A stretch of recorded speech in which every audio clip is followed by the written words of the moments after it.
Greetings, and so Utation, how you doing? Nope, how you doing? Pride, how you guys doing? Pride. Welcome. And Nope. The feeling hungry nope is on.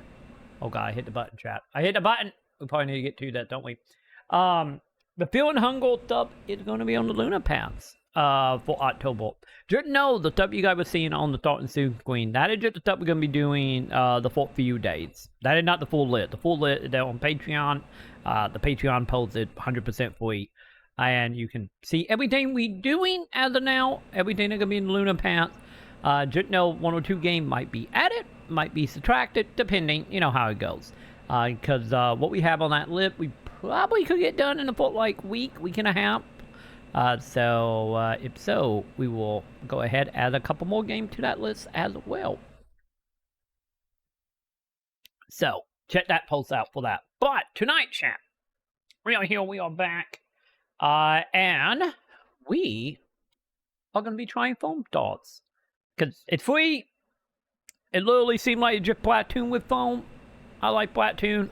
And we will see how is the quote Enix version of Platoon. I'm super curious. So that is what we are doing. We're gonna check this out for a little bit. No idea how long. There really no audio on that menu. Oh my god. Okay, there we go. Yes, I accept. So no music on that menu, chat. But nonetheless, since for all we know, we might get sucked in it. For all we know, after like an hour, we'll be like, I'm good. So we're gonna find out to a ghetto chat. Also, it's so odd that we don't have music here, especially for a game that's trying to be dialed in. I wonder if that's just because beta, since this is a beta. So let's hop in. Let's do that. Cool, we're playing this on PS5. I don't know if it's on Steam or not, but we are gonna be trying the PS5 version. So. Also, why is the game so low, chat? Hey! I am gonna walk you through the basics of how to play Home Smash. Let's start. There we go. Pump up the audio a little bit. It's super low, chat. I don't know why. Maybe I do need to bump up the audio. Maybe that's what we need to do. But what are we all doing? Control the camera with the right stick. Option to change setting. Got it. Also, real quick, can I do option? Because I do want to bump up the audio here. Let's say 85, chat.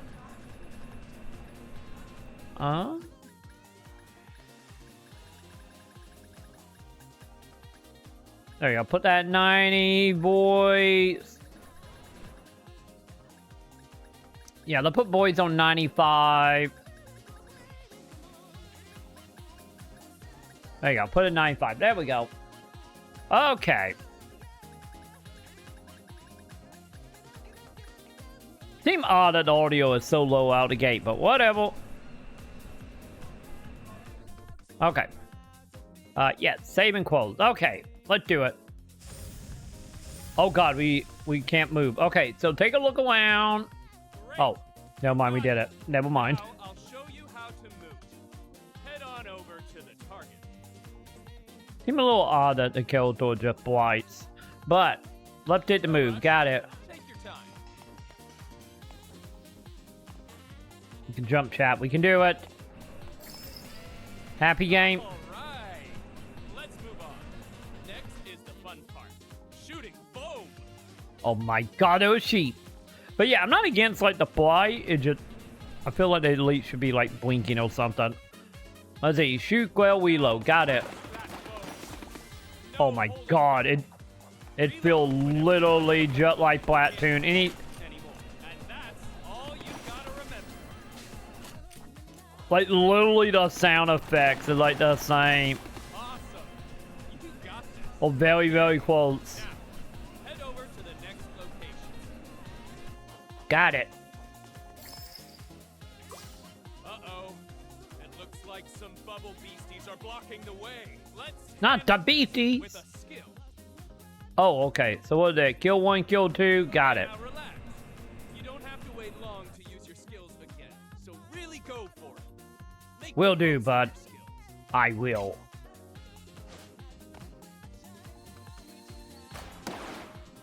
Wow, okay, that's a little bit of a time limit there. Also, I think I was able to get all of them in one go, chat. There we go. Okay. Guild 2, let's go. Great! You are Alright, that'll at least fine. Head on over to the next location. Got it. Also, I love how we carrying like pom-pom, chat. Way too high. Even with Double your jump? exceptional jumping skills. But don't you worry. It's times like these we pile up the foam. Okay, so there's a gimmick to make it decent than Platoon, huh? It's actually environmental. Got it. Let's see. Power up the foam with R2 or shoot L1 R2 kill. The more foam you shoot, the taller it will get.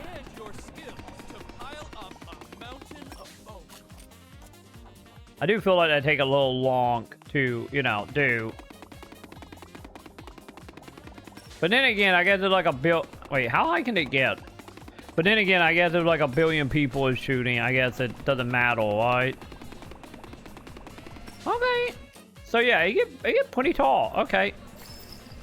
Good to know. With a bubbly attitude, there ain't no wall a Foamstar can't climb. Now, would you just look at all that foam in front of you? Oh, you gonna teach me how to surf it? Fighting? Ooh, yeah. But what use is all this foam if you don't know how to slide? Oh, we know how to slide. Right, L2? By Got it. riding your slide board, you can glide effortlessly over the foam. Now show me a cool slide like the Foamstar Oh. you are. Oh, I'm shedding. I'm shredding chat. We doing it. Whee! Not satisfying at becoming a quick kid, but you know, what is? Let's be honest. Way to go! I get the job done though. Stylish slide you've got there. Okay. Now, let's get down to business. I feel like I'm looking at a PSO outfit, chat. So hit your opponent rapidly with R2. Gil, got it. Hit your opponent with foam and get them foamed up. We're gonna have a lot of foam puns, aren't we? Nice one. You got them foamed up. Now, I'm calling it now. finish your victory with a slide kick. Here's how it's done. Wait, I gotta actually kill them? So they can't just die from the foam that you get trapped? I wonder if that means we're gonna be able to break out. Let's see, when opponent and foam up, push L2. Your opponent foams up. Then nice slide kick. All right. Now, there is one more way to use slide kicks that you should know about. Imagine your teammate is foamed up. Oh no. Well, We're gonna break them out with the same stuff, huh? Save them. So you don't just straight up die then. Got it. Kick into your teammate to save them. Nice teamwork. Now, don't forget that during the real thing. Teammate or So that in the build up is the main descent hill, huh? kicking into whoever's foamed up. Okay. Got it. Now, head over to the next location.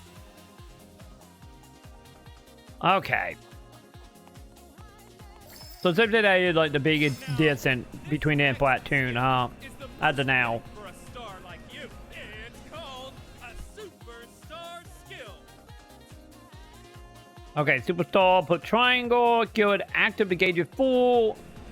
Got it. It's a pretty long time before you can use your superstar skill. But that makes it super effective. Try to use it at just the right moment.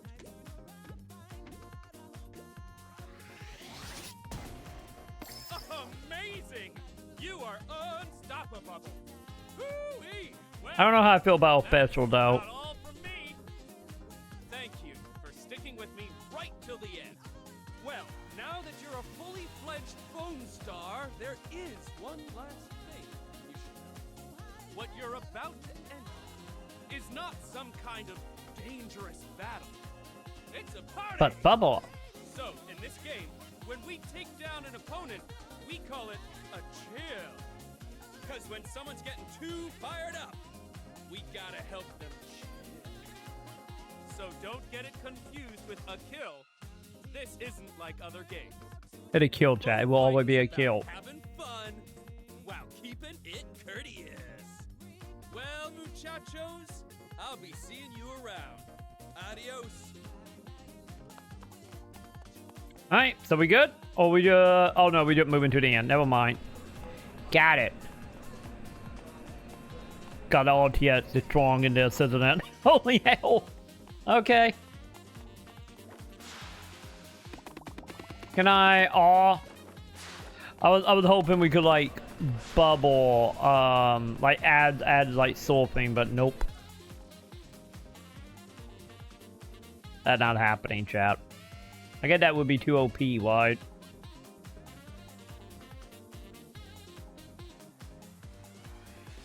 Also, I'm surprised we're not hearing like firework audio. There you are, Pied. Welcome back, Pied. We should beat the tutorial. And this is some high crap partying I think we just got into, Pied. Yeah, I think we're missing the like Neo Tokyo vibe of Splatoon here. Okay. What we got? We got outfits. I wonder if these like the outfit that we'll get for doing the beta, I wonder. Waifu time? It is, technically. We got Chloe Anime Waifu edition here. Wait, social. God, these menus are any Splatoon. Let's see, group, party. But all the waifus here. She wearing shoes though, so not the best waifu, but still. Perfect timing, Foamstar. Wait, what is it? Oh, Yes, costumes. excellent choice. Okay, let's see the waifu chat. Man, you do not look good, bud. Maybe you're a little bit better. I don't know. He just look like he had no texture on him.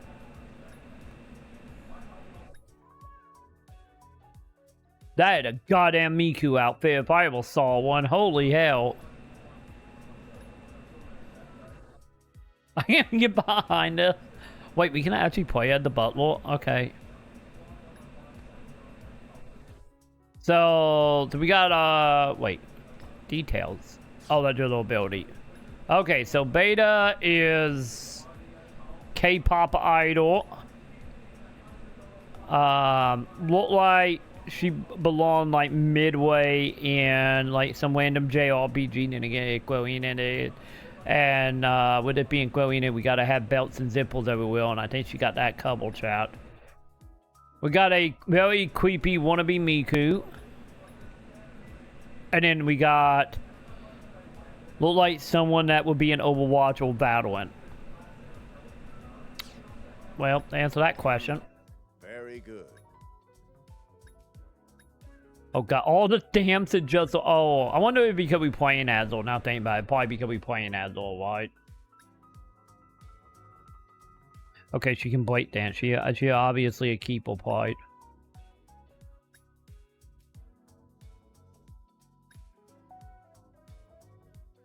Yeah, I think what it when the models are looking funky, like they just don't have like any shades or not much like shading on them in menus.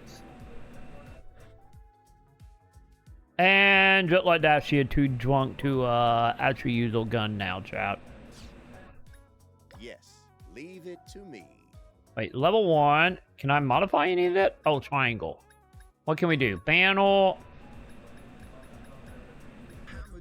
Okay, we got a penguin. We're going forward, chat. I'm excited for Halloween month. I My am body too. is ready. I love spooky time, ghost.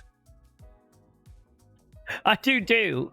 Like, I pretty much got almost all the overlays and emote stuff done, which is what we're gonna be doing more of later. But yeah, like the best time of the year, like it absolutely is. I do need to get my wedge shield. The only issue is base up here. Because if we had the wedge chill, it would be straight up Buki time, wouldn't it? Was it? Oh, active time. I'm American. I don't know 24-hour clock.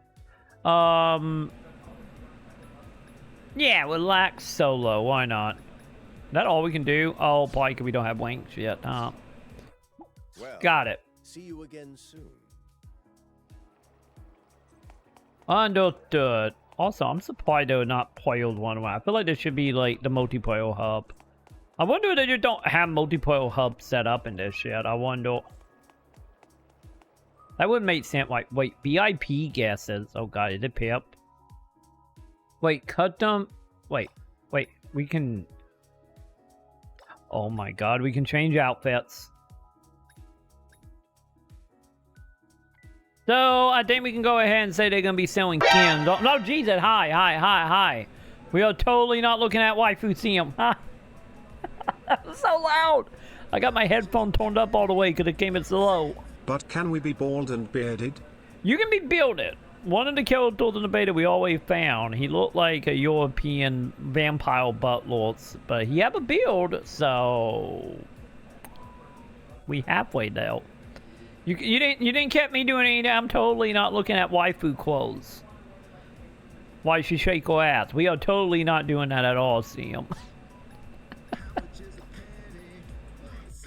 Petition to bring the red chair back for Horror Month. Let's go back to 2019 again. Also, Troy, you should really look into playing Visage. It's a great spooky game that definitely gave me some jump scares and freaked the shit out of me. Let me see. What is this? How much you want to bet? Is it probably going to be a game Sam have sent to me like 900 times? What is it, Sam? Oh, plot, I mean. Ah, here we go. I found it. Is it on theme? It is on theme. Okay. Let's give this a look real quick, chat. So what are we looking at here? Very positive. Oh, God, $35 though. Okay, so... Okay, we're doing some trippy stuff, I see. Okay, I got a question here. Because I feel like looking at these are always like a dime a dozen. But, is that combat? Is there combat in this? Or is it more like walking simulator with puzzles?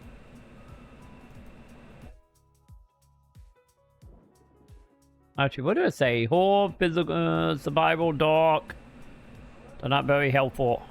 Let's see. Footprints, psychological horror game before material, ever-changing house. Let's see. Slow-paced atmospheric war combine both uncanny, comfort and horror with it reality environment. Is this on like PSN or anything? Could the game look? I don't know. I guess we could play it. It's RTX. I do have a Ryzen 5, I've had enough of this perversion, Troy. I'm going to Pride's. Only innocent, Christian family-friendly stuff goes down there. It does. Are we doing Apart nothing? from when he wears just a bow tie and swings around his pole, I mean only innocent things at Pride's High Club 1. Hey, that is. Let's be real, see. Let's be honest. That is as innocent as you can get. You can't get any more innocent than a pole and a tie. I understand. Okay, yeah, we might be able to stream this. It might not be that bad. Maybe I don't need to hook this up on like console, but I am curious. Is it on consoles? But we're not doing anything bad. We're not doing anything bad at all. Wait, PSN. There we go. How much is it on the PlayStation Store? Is it 35 as well? I'm just curious. Yeah, it is 35. Okay. Okay, now come the next question. Is it on Game Pass? That's the next question. If on Game Pass, that'd be even better.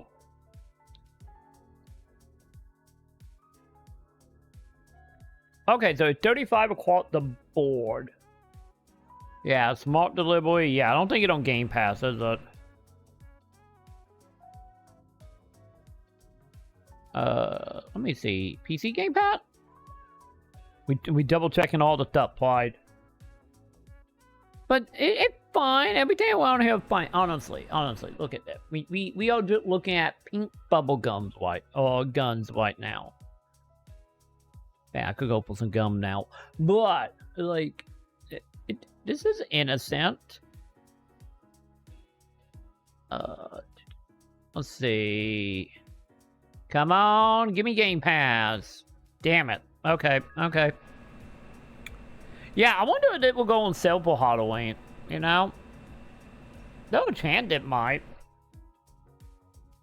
Cause I'm still like holding out hope for like that big Halloween discount that I know Steam usually do, and I think PSN usually do it as well. So yeah, actually, hang on. Let me add that to a list so I don't forget about it, Floyd. Where's my list? There it is. It is well worth the money. I enjoyed it immensely, and it was probably one of the scariest games I've ever played. How long is it? Is it like 5 to 6 hours, or is it like more like 12 to 15? I was just streaming Texas Chainsaw for my dear friend Lauren from Morocco. I want to get the game for him, but I'm trying to find out if it will work on a UHD graphics 620 card. Troy Mahel # pray for my friend. Oh God, man. Yeah, that is a good question. Cause that is a... Wait, is that an AMD card, right? Yeah, I'm not like familiar with like AMD stuff. Cause I'm guessing, well, they all, or maybe in general, just don't have like, do they have like Game Pass over there or anything? I wonder. Cause I wonder if like if they have an Xbox Game Pass, if available, it would be the way to go. Or for testing purposes, Game Pass will also be the way to go. You know. That way it only out like what? I think Game Pass still do the whole like 7 or 14-day trial. So that would be, I get one way to test it. They want Animal Party at least. Hey, yeah, at least tell that.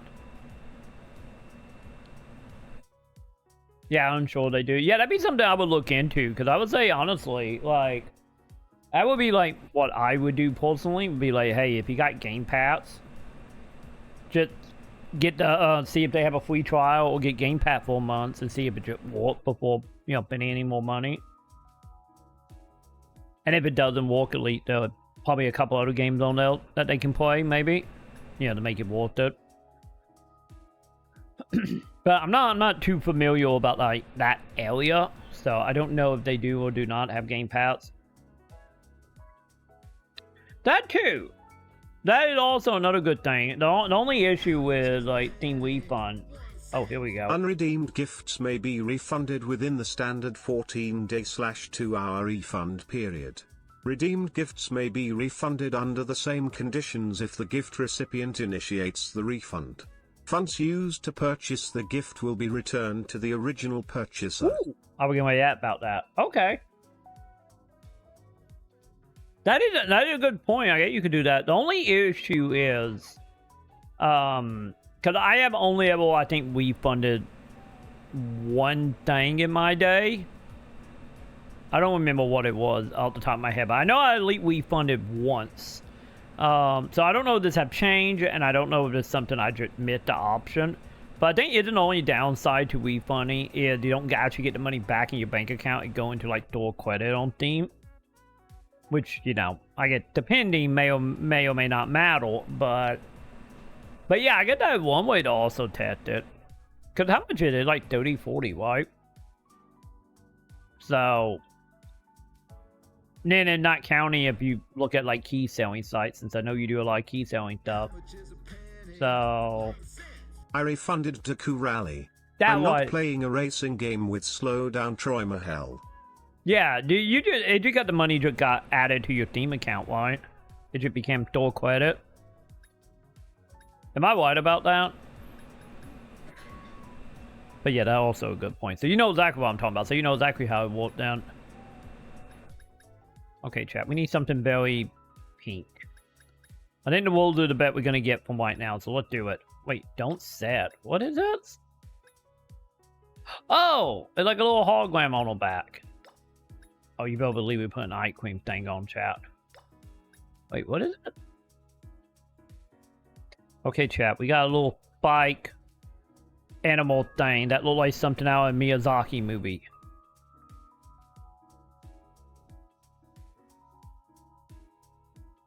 Yeah, that also a thing, yeah.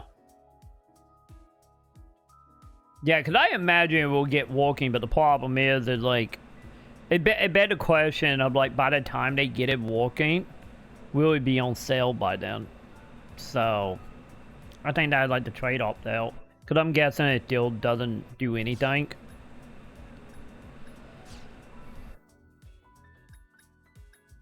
Also, this is the closest thing we got to build it. I get that guy kind of had a build, kind of. Not really, but he kind of closed out. And he got a teacup, so. This is a Square Enix live service game, right? Yep. I give it 1 year max Stroimer 2.0. Yeah. Yeah, the thing is, I don't know if this is going to be free to play at all. But yeah, this is the Square Enix live service game that is trying to be Splatoon, but with bubbles. I don't know. Do we need to give it a year? How long did Babylon Fall last? Didn't that only last like 6 months, or did that make it a year? This is the beta. Like the beta is wanting. How long is beta going for? I think it's going to like the second. Hang on, I retweeted the beta date. Because if you ever see me like retweet like date for like cons or games in beta, usually so I don't forget. It is wanting to, yeah, wanting to Monday. So yeah, Monday on PlayStation 5. So I don't know what the release date is looking like for this yet, let alone will it be free to play or not. But the beta is free along you got, you know, I think you got to have PS Plus, but I could be wrong on that. But yeah, this is the live server from Square Enix. Wait, chain team, tutorial, notification. Okay, got it. Because the thing is about it, like, I really like Splatoon, because that my secret non-edge player YouTube quill making was Splatoon 2. But it was one of the few multiplayer games I actually got into. But so like I'm hoping this would be good, but like I don't know. It does have a duck as a DJ though. Okay. Okay, there's a game mode. Cause the thing is, like, right now is like the only mechanical thing that is decent. Other than we have a duck. The duck is adorable. I do like the duck. But then again, I'm a sucker for DJing ducks. That very oddly Pacific, but the whole thing. But like as of right now, like elite from the tutorial, the only thing that really made it decent in Splatoon is like, oh, you gotta like put people in bubble and then hit them to kill them, and you can build platforms. That's like the only thing decent. Game of the year, Duck Yeah. Take that, Baldergate. Smash the star. Oh my god, that's a duck actually talking. Wait, time. Oh, really? You're gonna have me one at the helicopter and then like not take me to a thing? Hey, okay, found a game pretty quick. Okay. Okay, I guess if anything comes out of this, we got that duck. See him. So, the party's about to start. Ready for some fun? Yeah, I'm picking Bubble Gold chat. Let's do this.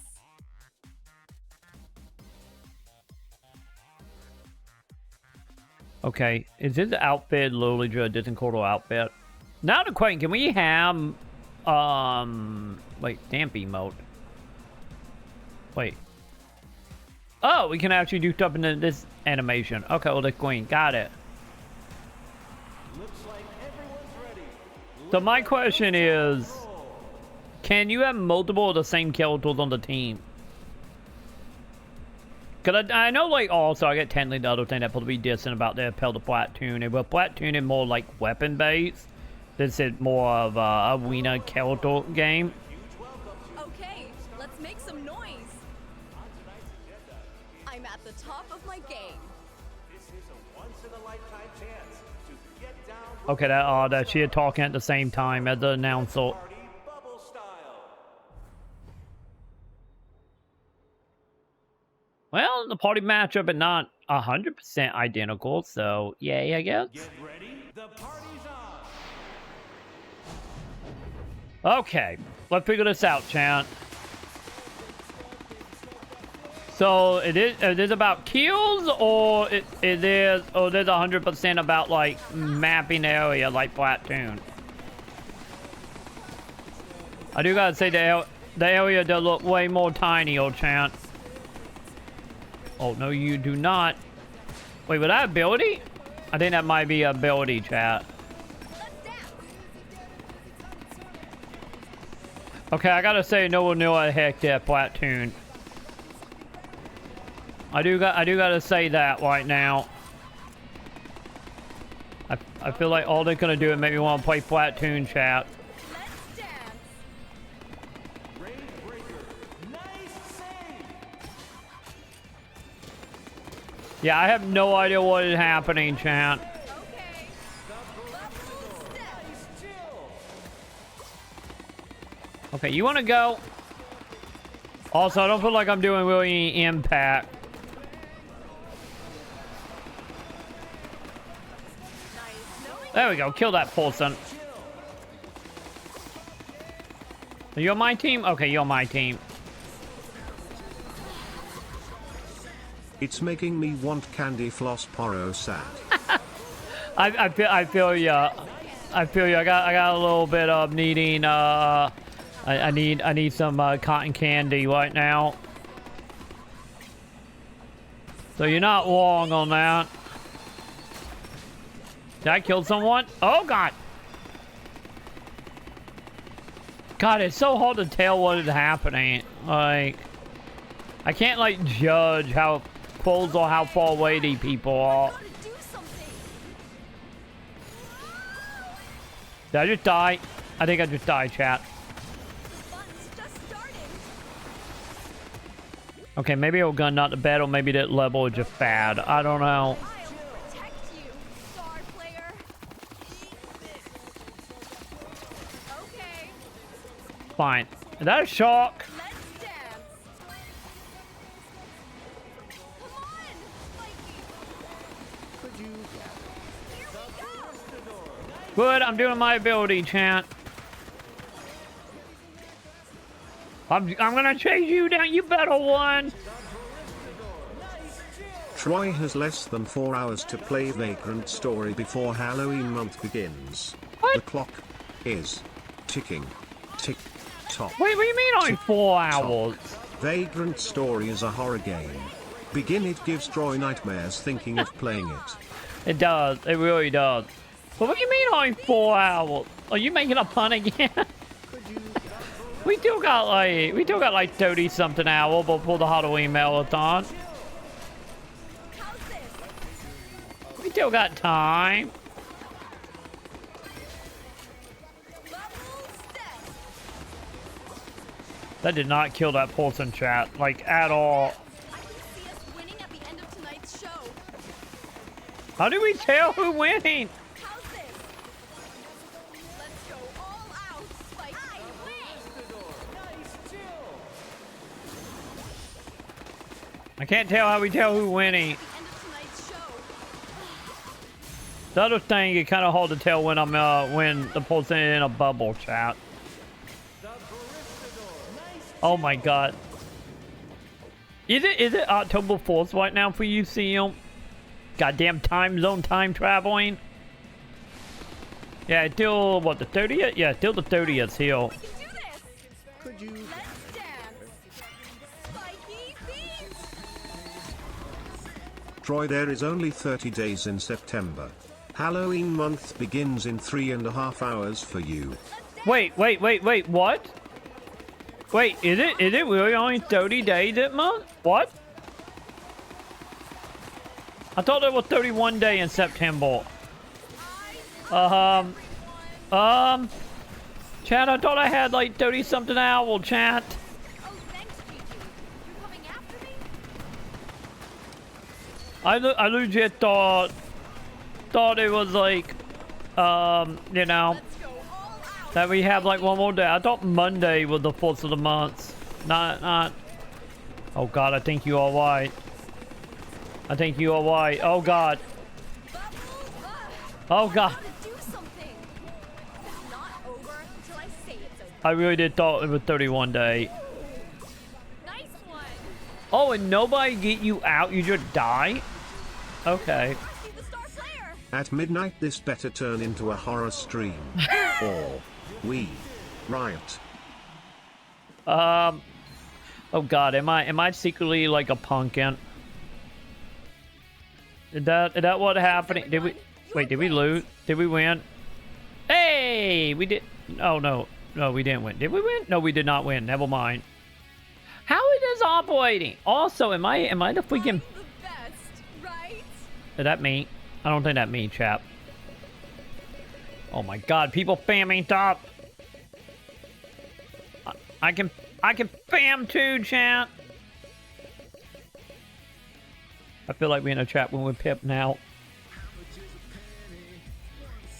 Vagrant story. At midnight. Confirmed. Oh my God. I'm literally the pumpkin in Cinderella on tight at midnight. We're gonna turn into a Halloween dream. CM is absolutely correct. I've been waiting. Smash the star.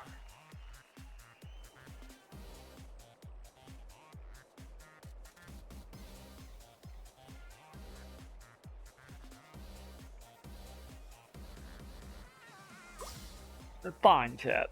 It's fine. Duck yeah. Quack. I think is it really what you're gonna be? If Foamstars really gonna bring in the Ready for some fun? oh, you can only pick one character. Okay, let's try this lady. I'll take all of them down. Let's do our Overwatch character. Fine. Well, to answer my question about you can only have like one character, chat. But there we go. We're gonna dance, chat. Fine. This is the true beacon into Halloween, isn't it? Looks like everyone's ready. Let the good times roll. I feel like Butler do with missing out on the dance, chat. Super kill. Wait, SSS. Oh, a moment ago, I thought we did like mobile game stuff, but no, never mind. Okay, chat. Gotta pay attention to the finale, because I'm not understanding how we win, chat. Ready to go. Is it completely mortaling, or is it like bubble area? Chance to get down with the Foamstars. So, let's party bubble style.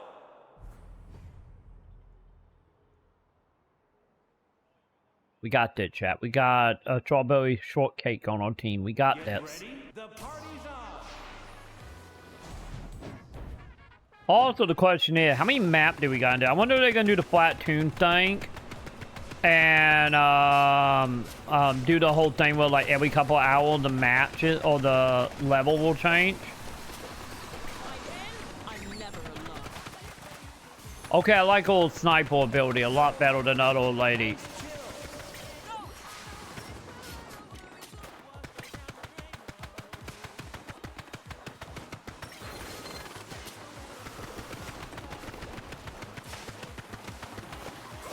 Wait, are they getting rid of all bubbles?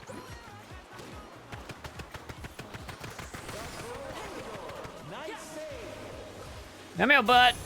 Get out of here. Okay, I think that. Okay, that didn't kill them. It's fine, chat. I'm just gonna keep. Well, oh, I'm dead. Never mind. I thought I was just gonna keep rolling, but we're gonna be fine. I'm fine. I was gonna meet that duck plow, chat. Sadly, it did not walk that way.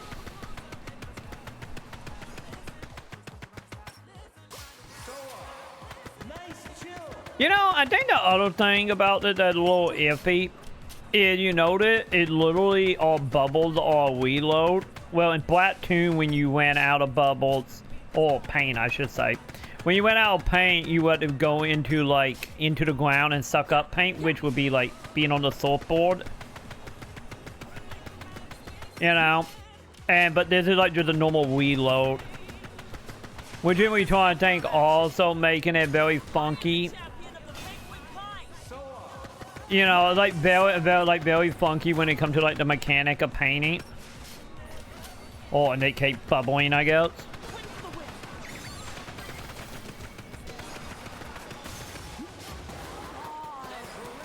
That's a goddamn tornado, chant. It's fine, it's fine. I think someone idle. Yeah, that dude idling, chat.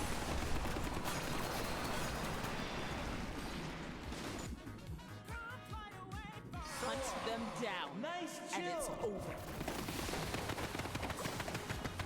Fine, we got this. We got this.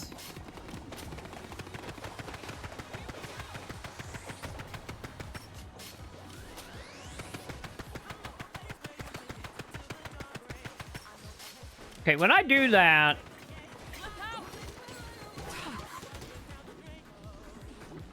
Did I just die? That would be a yes. Okay. Yeah, also it's very hard to read what's happening. Once again, I don't know if that just did map. Don't go thinking this is over just. I really do hope we have matches that not just like an open area. Oh, hi, purple dude. I'm never alone. There we go. I am going to go and make a cup of soapy bubbles, I mean tea. Be Do right it. back. Do it. Don't worry. I'm just gonna also be. Yeah. Quack, Yeah. and so on. Do it. Do it, Seal. By the time you get back, the duck will be back. Honestly, chat, how do we know who's winning? I'm not seeing anything here like showing who is winning. They're like, I feel like it's so much that they not realize what makes Splatoon good, as well as like a very unquilled, chat. Yep.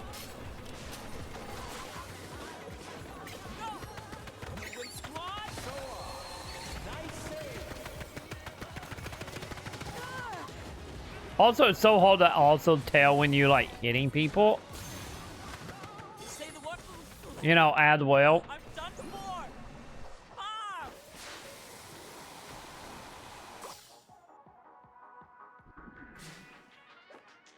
Cause we got like VIP players up there. I think that's what that is. I am the champion of the Penguin Pride. Yep.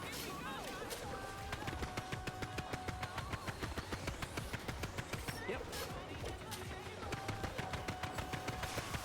Good foraging, gang. Don't go thinking I'll just roll over and lose. Yep.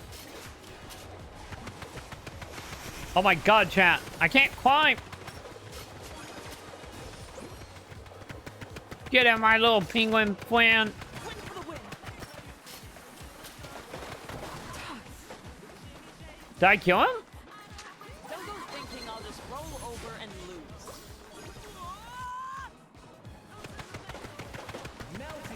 Maybe that health ball net to the kilter. Maybe that what it. How we know who winning? To the hunt then. Cause like yeah.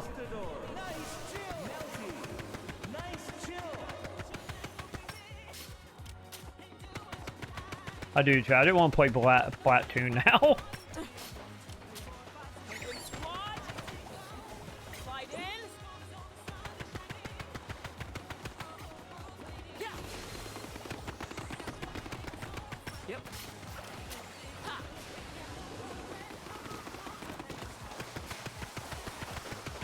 Come on. Can I just get through it? This party reaching a climax. How do we know it to climax? I don't get it. Nice chill. So now the question, like, looking at the map, it looked like we are losing. But I don't know. Foamstars is the appetizer. Vagrant Story is the main course. Yes, it is. Wait, what? Silent Hill. OG Resident Evils. Parasite Eve. It's been over 5 years. Time to play them on your updated graphics card and make wonderful content. A-OK hand. To be honest, if I honestly dwell on that, This is just a step Did we- on the long ice field, did we win? paving the way. Hey, we won. I don't know how. I have no idea how we won, but we won. But I'm pretty sure if we sit here and dwell on it, This is it, all thanks to you, the it pro- fans. it probably honestly longer than 5 years, you know? Especially for like Parasite Eve, especially. Cause I feel like Parasite Eve was like 2017, 2018. You know, something like that.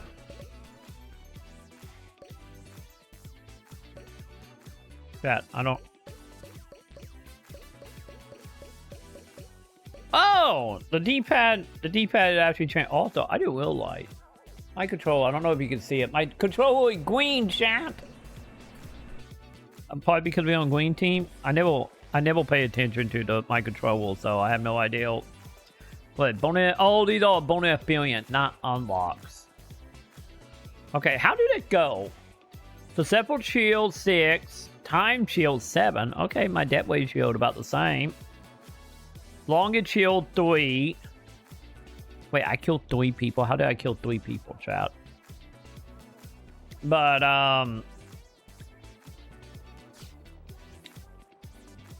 wait, how do I do that? There we go.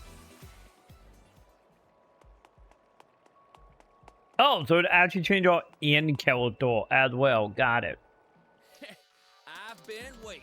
But yeah, it's been a couple of years for a lot of them games. Like, my God.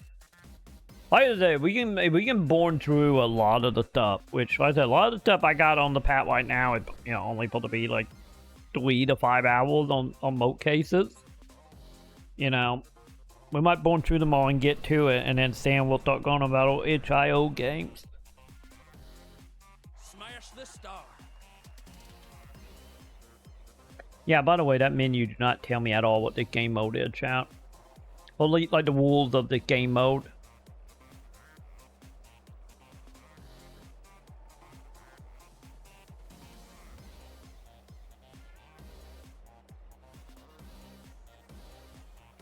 By the way, chat, what comes out on Halloween this year?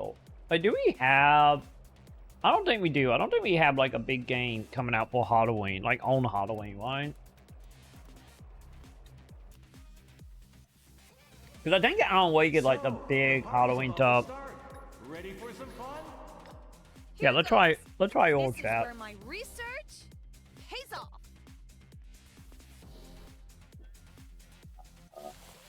Game format. Let's see.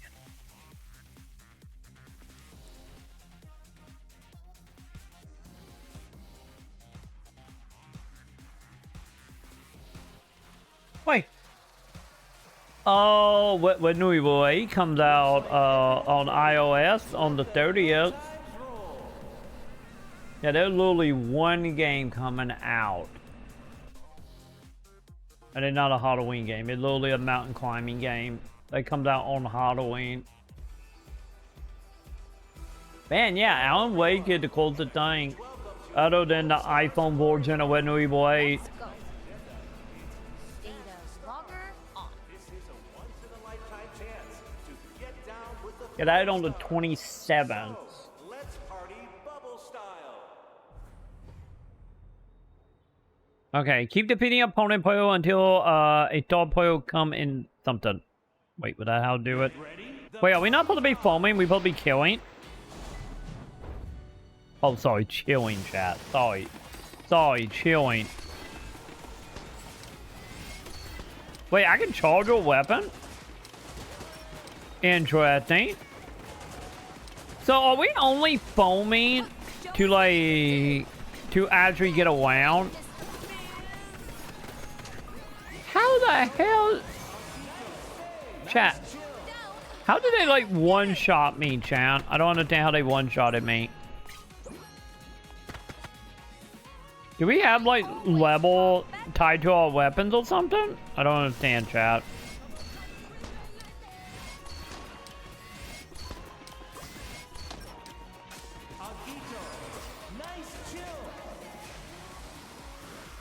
I'm coming.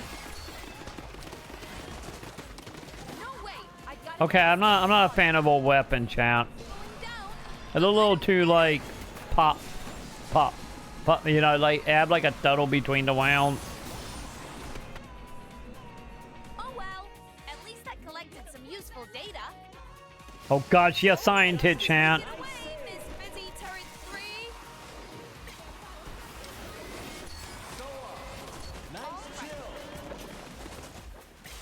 Let's get busy. Oh yeah, I am war. Oh god, that a penguin. Let's do it.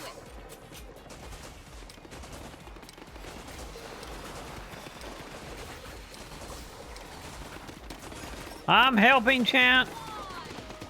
I'm not helping, chat. I don't get it.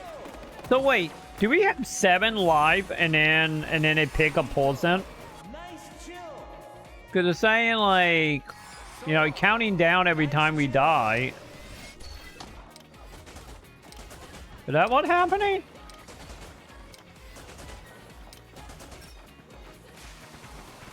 Let's do it. Stay busy. I bought all the gear to protect our star. Huh. There you are. My calculations are paying off. Wait, he got saved? No way. I gotta get this data log. Fine, chat, fine. Help me, thank you. Laser next time. Let's get busy. His Majesty is in the building. I have no idea what happened. It's so chaotic. All right. I think it doesn't help that it's just like a big circle. So, you know, it's just like stuff is happening everywhere, you know? I get the feeling we've got this. Oh gosh, you can summon a mech. Okay.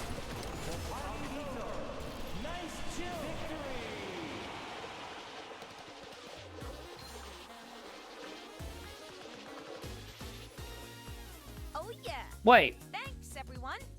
Keep it So- up and we'll never lose. So is it doing the whole thing of like you have 7 life, you kill people, and then once you kill the last person? I love Foam Smash. I need to tell Sam about you, boy.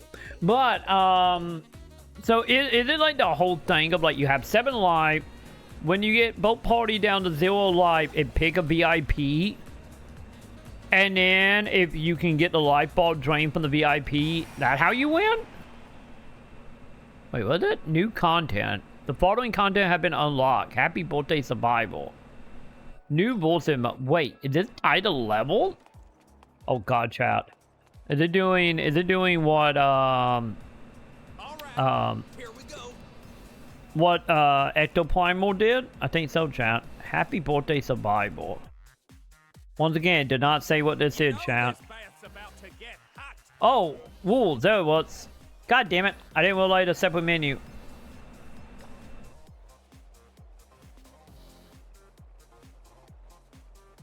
Okay, chat. From a design app, when you're picking your game mode, why ain't the wolves barely under a separate menu, chat?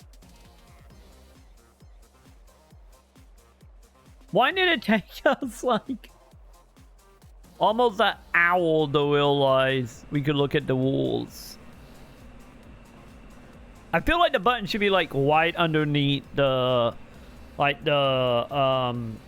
the game mode would be like put that button to see the wolves, or at least show it on the side with the duck, or have the duck tells us, you know.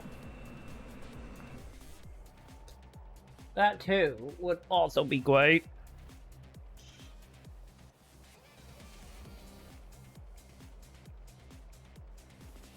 Man, there was, I don't know, chat. I don't know about this.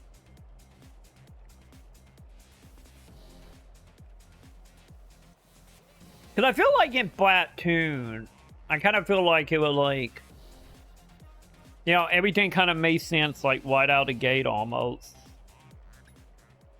Well, we lagged out, chat. Let's get it started. Okay, hang on. So now that I know we can see the wolves, so what are we doing? Even if you might break 'em one day.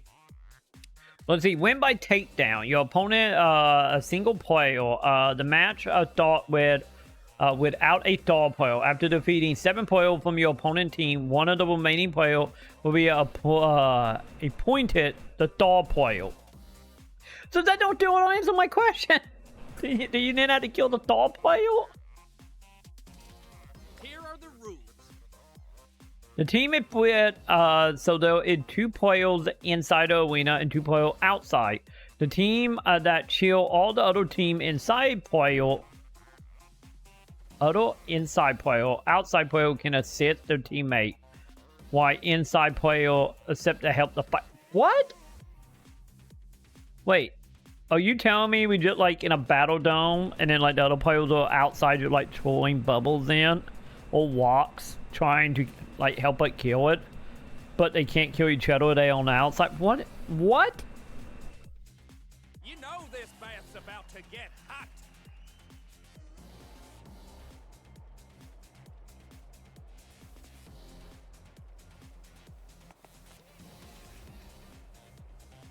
Yeah, I don't think it's making it a yield, chat. Well, something changed between now and we leave. Also, we can get in the helicopter, chat. Well, something changed between now and then. And like, I guess honestly, I feel like the best way right now to describe this game is someone saw like, you know, for example, be like somebody saw Platoon and was like, I'm gonna make that, but they only know the bare minimum, and then they were like, let's make it bubbles. And admits like everything that made Platoon good. Is this a Vagrant Story stream?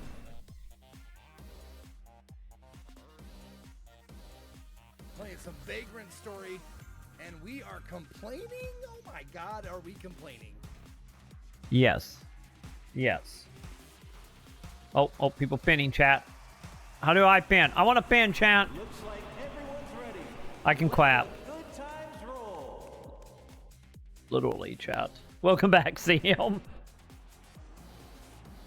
Welcome back to me finding the option to see the rules of the matches, and then they don't make any sense. So, and we unlock a new game mode. Good. I'll stay around then.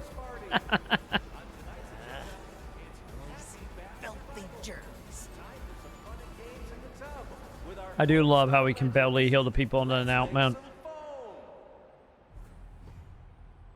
The duck and the highlight, chat. The duck and the pop idol lady. I'll take care of this myself. Oh, we got a distant map. Yay, distant map. Okay, so his is like just a straight up like cannon. Okay, I don't hate that. I'll decontaminate them all before they even know what's happening. Wait, did he turn invisible?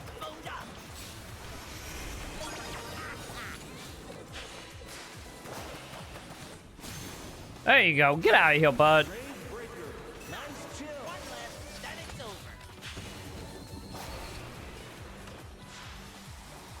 Yeah, is it literally... It's literally the gulag from from Call of Duty, isn't it, chat? I'll have to help you out from outside. That's literally what it is. Just getting started. Just imagine us in a goulash one walks at people. That is literally what the game mode is. At least the game mode makes sense. Unlike that other one. I'll get you. You like that? Hit the one button.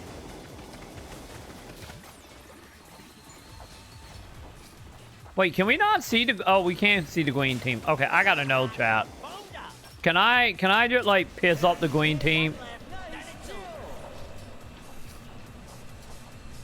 Nope, it does nothing. Team got phoned up.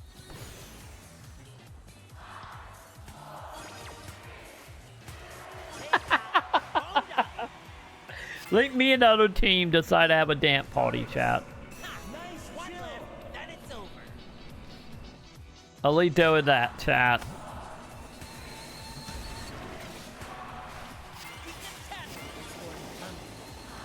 As I step. I made a friend, chat. We made a friend.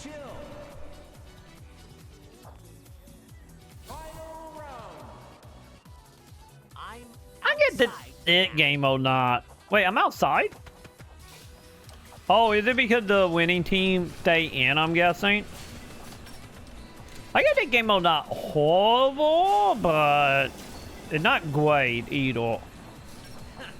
Because it really does just feel like the goulash in Call of Duty.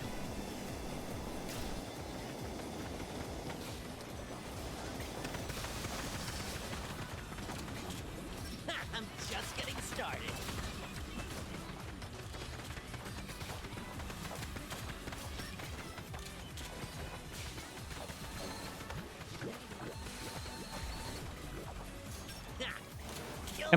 Am I holding him, or is it just like we just affect the environment? My allies in trouble.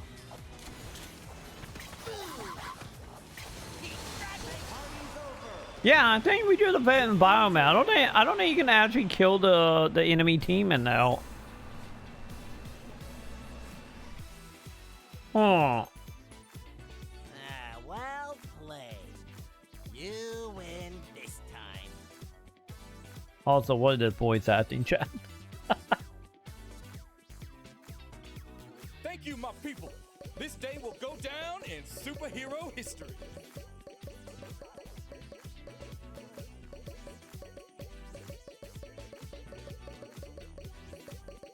Yeah, we all literally came in 20 into a dream pip. Oh, dream with Pip, chat.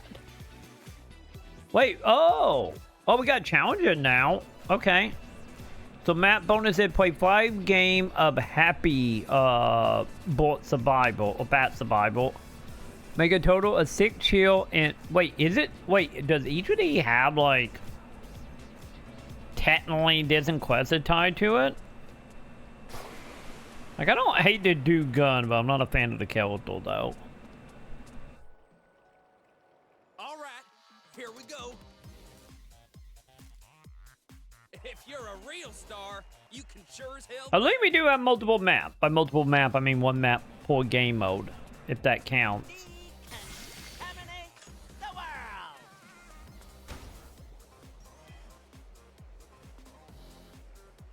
Did I just shoot a baby nuke, chat? I think I literally shot a baby nuke. I think it happened, chat. So, the party's about to start. Ready for some fun? Yay! Go ahead. Let's go. That not the First stop for ice cream.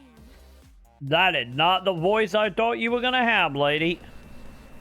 I was expecting like the high pitch, like 8-year-old anime voice of what I was expecting from old chat.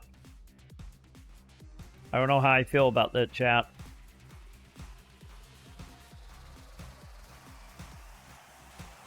There we go. Let's have a damn party, chat.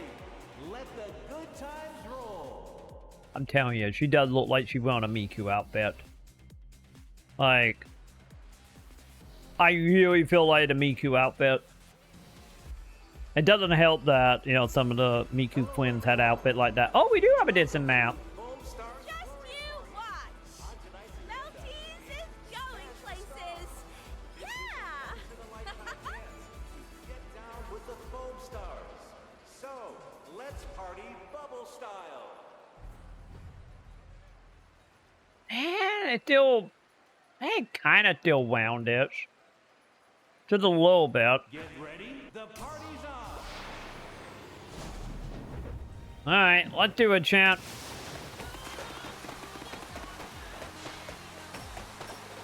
Okay. Wait, are them heat-seeking rocket launchers?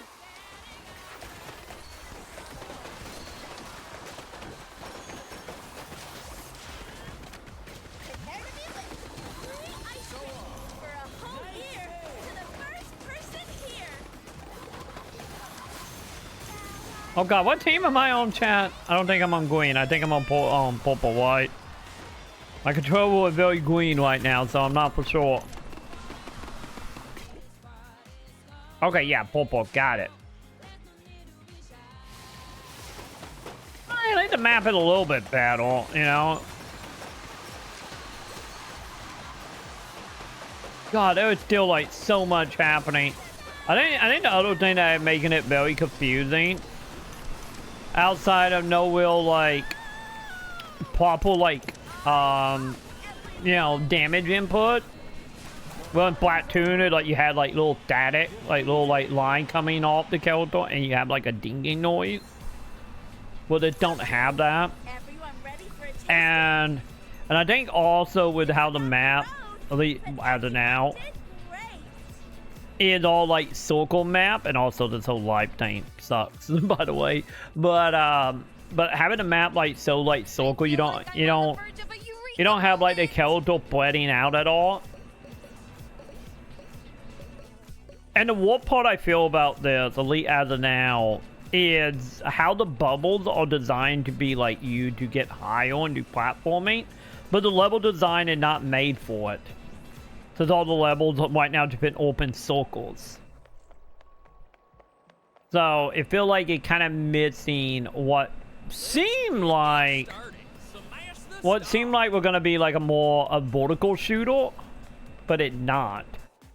So you literally just making like walls. It's just like annoying. Cause if you're shooting somebody, but they have like a giant wall in front of them, you can't hit them. And it takes so much to get it to go away, you know? So what you're telling us, Troy, is that Foamstars has dethroned Redfall as your game of the year. Yes. I like give it credit being like, I guess it works, unlike Redfall, but yes.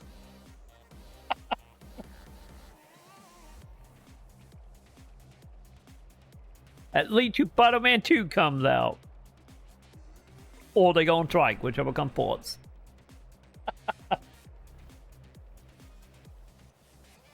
But yeah, I'm telling you, it does very much just feel like it feels like growing it literally, and we got out of the game again. Okay, it feels like growing it literally is just copying someone's homework,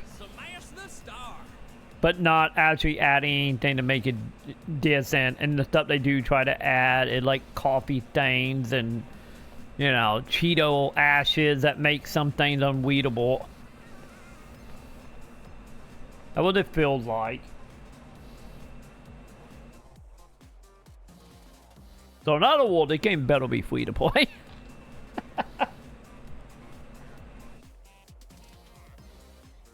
If it's free to play, maybe. I don't think it will last long, but Ready for some fun? but maybe it could get off the people who's sick of Splatoon but want more Splatoon, or just don't want to deal with Nintendo Online service anymore. Or the people that have ever had PlayStation, they don't have any like Nintendo console to play Splatoon on.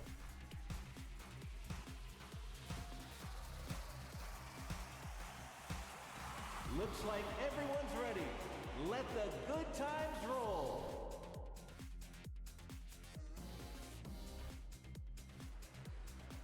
Cause it didn't come out in a full price. There was no reason to play this double flat tune. And a huge welcome to Foamstars. Okay, everyone. Let's have some fun. Yeah. This is a once-in-a-lifetime chance to get down with the Foamstars. So, let's party bubble style.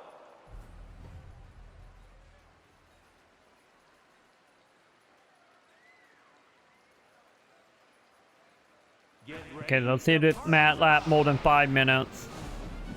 Also, I think the other thing about this game mode specifically is I think the other thing that like I get good or bad depending on if you cool with like 2-minute matches. Since everyone have so many lives, like you know, you can like we did with that lat game that just like took all like 2 seconds. And then it was done. Square Enix's record while live service games is catastrophic. It is. Even if the game interested me, I wouldn't like to waste a second of my time on it, knowing that company pulls its games like this insultingly quickly. Yeah. Yeah, I would say like, yeah, the would be like, any of the game was like battle, or maybe it will become battle, because once again, this is a beta. So take that as you will. If it's free to play, then like, why not try it? But I would not like, I would not put like any money or anything into this just because of Square Enix. So I feel you on that. Cause you know, like they have a lot to like prove right now, don't they?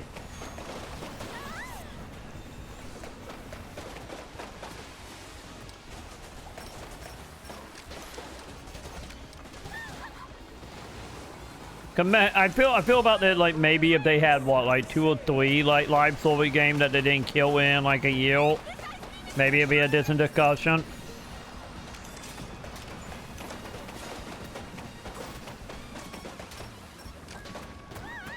It's just one of them cases, like I wonder though, like it feels odd that it took this long to get a Splatoon clone. You know, especially like how big Splatoon is, especially in Japan, which is, let's be honest, the main reason why Square Enix making this. It's just like, maybe, I don't know, cause no, like Splatoon 2 was, God, that was what, like 2016 or something? Like, how big Splatoon is, like the whole taking like over a decade to get a clone from a AAA Japanese studio.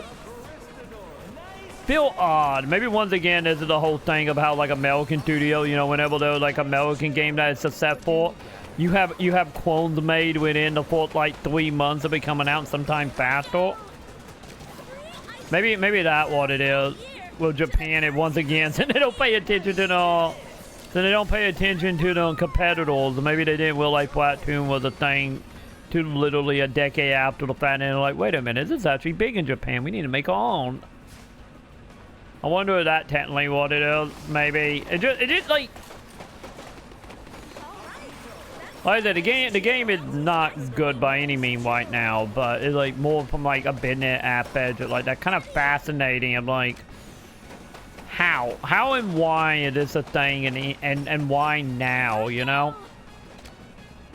Well, they're trying to grab a hold of like maybe Japan being sick of Splatoon. Or maybe the whole market of like, you know, like, oh, people are now buying PS5 in Japan, so let's take advantage of it or something. Since I believe this is, what, PS5 only, maybe? I don't remember this on PS4 or not.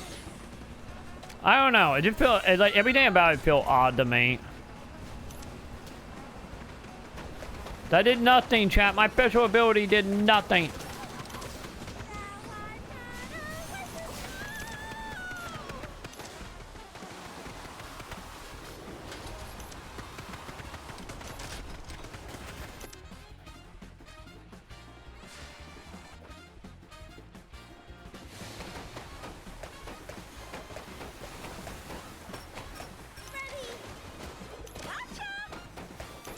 Cause I think honestly, like I thought like how to improve this is I would say maybe better map design, which may or may not happen.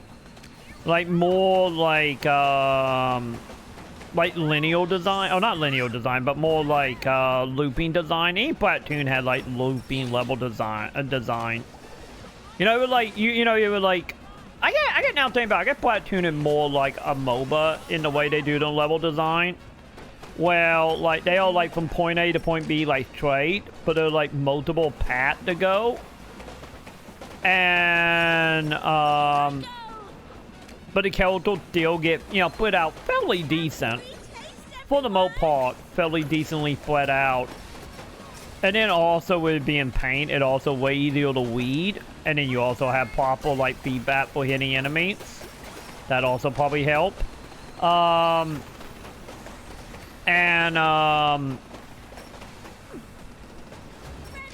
Like that I feel like helps out so much more than this. It just feel like what I'm saying, like we had better level design, maybe it wouldn't feel so chaotic. Maybe if we wasn't building walls with foam, well, you actually make level design that it actually use, you know, for you to make build walls, that might help. Hi. Is this a Vagrant Story stream? Yes, it is. Yes, it is. Playing some Vagrant Story, and we are complaining. Oh my God, are we complaining? I'm actually, if you're thinking about it, I'm complaining about this as well, so it literally is just like a Vagrant Story. Now thinking How about to it. improve Foamstars. Stop all work on the game and focus all your efforts on a Vagrant Story remake. Cool cat. Damn why? I won't even give like a sarcastic answer to that. That is legit. I 100% approve of that. Get to it, Square Enix. But I 100% agree. My God, just imagine a Vagrant Story remake. Holy hell. But yeah, like better level design, get rid of walls will do a lot. Augments, weapons and armors. I only usually spend Satan on bald men. Don't we all?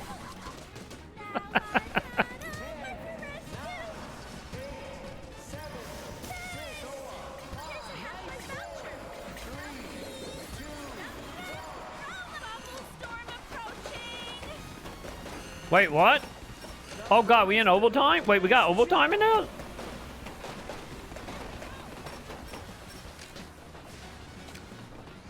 Overtime it is, chat. Okay. But yeah, better level design and better UI for making sense about the game modes. I feel like could go a lot. And also, don't be like the game mode we doing right now, where like, yeah, playing the fourth half, but not how you win, which is like odd. Everyone ready for a tasting? Nice chill. Ta-da!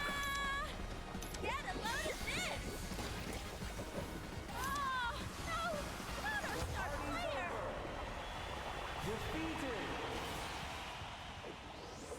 And also, very much a lot of lacking in information, because like, I think I know what we're doing. It just felt odd that we almost over an hour in this, and I can't tell you what the game mode is beyond bare minimum. But for a multiplayer game with the games are like 5 minutes or less.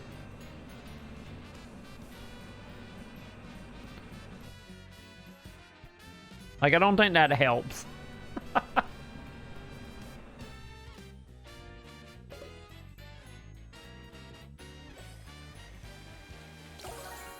Hey, we got a new surfboard chant. Yay. Oh God, was that it, chat? Are they gonna kick me out of the beta now? Oh God, chat, are they kicking me out? It's Soa. I want Oh, to maybe thank not. you all for taking part in this super special event. That's my foam gun you see there. I hope you got the chance to try What is it. happening? The fun is only just getting started in this Foamstar party of ours. There's a party like you've never seen before, waiting for you at the next stage. So get ready. You Oh, is the better look level forward to updating? seeing you there. gotta go, but let's meet again at a real Foamstar party. See ya! Yasumi Matsuno has already announced plans for a Vagrant Story remake. Damn However, right. that will not excuse Troy from not beating the OG.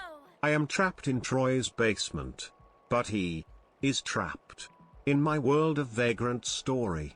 A nightmare that will never end until he beats it. This is the biggest obstacle in Troy's life that he must overcome. And when it is done, I will finally be set free. Until remake comes out and then pester him again to beat that. Kek. You're not wrong. Being Vagrant Story is bigger than all the medical debt, all the life debt.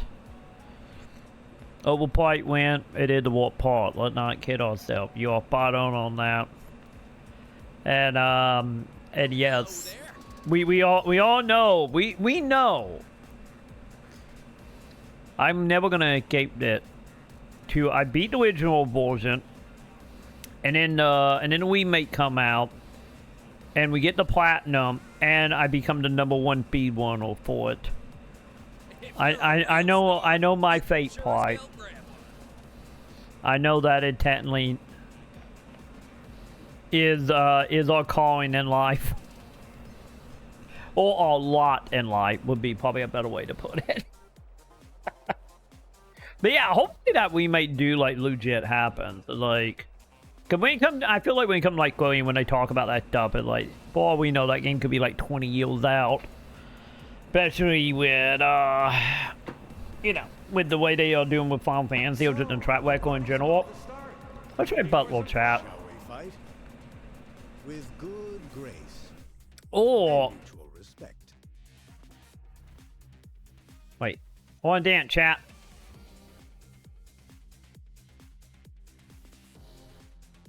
I can't dance, champ.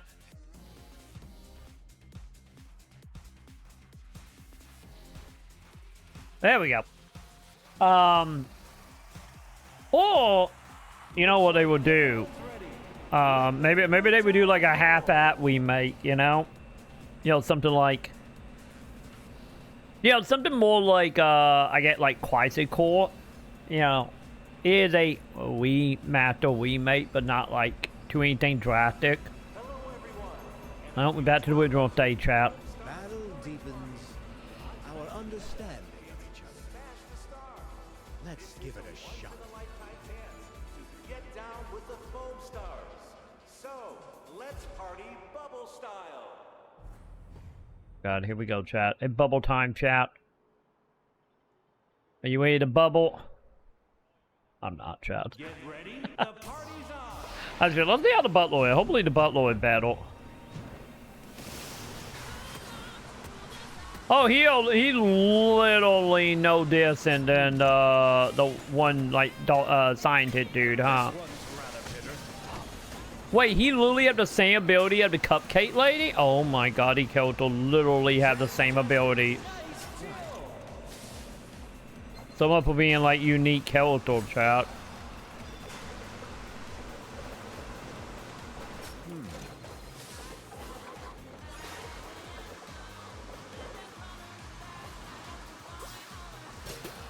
Also, why that don't have like a fall off?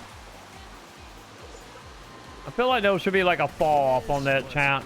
Sorry, but I could use some assistance.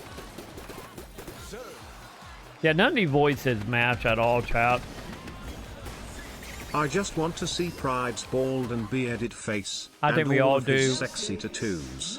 Troy is denying us of one of life's simple pleasures. I'm All he trying needs not to do is to. beat a simple RPG that up until now he has invested a measly 4 hours into. And then, no, I have Meanwhile, invested like Wayfinder 12. gets 298 hours. Poro sad. I fear my depression shall never leave. We want Vagrant Story. It's so close, yet so far. It only Cries. 200. It only 220 hours. I only been in Vagrant Story for 220. 220 hours is nothing.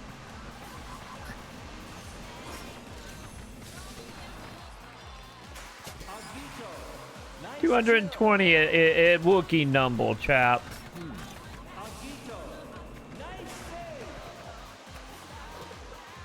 And they're not counting probably another like 50 to 60 from all the betas. But that is still like that Wookiee number, chat. That not will. That don't count. Savor the flavors, complex as life itself.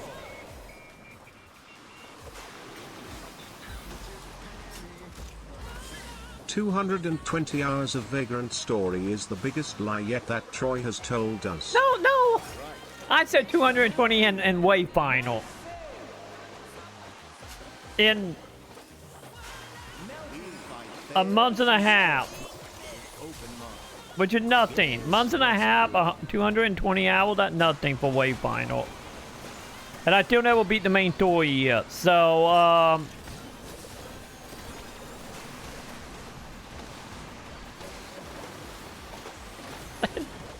it's nothing. It's fine. Oh God, what am I doing? No, you said Vagrant Story F engineer. No. I said Vagrant Story. I got like 12-ish hours.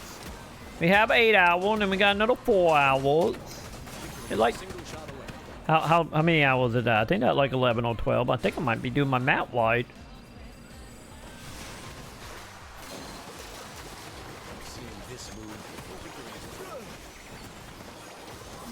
What is happening, chat? Don't give up. Your flag. We must save our star player. The party's over. Victory is a single shot away. I think we got defeated, chat.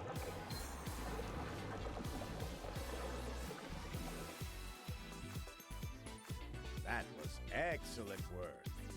And I thank you for all of your time. I don't know how I feel about him, chat. I suppose this is adequate.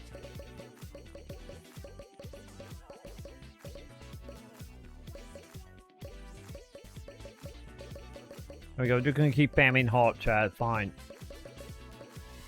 We're just spamming all the hearts.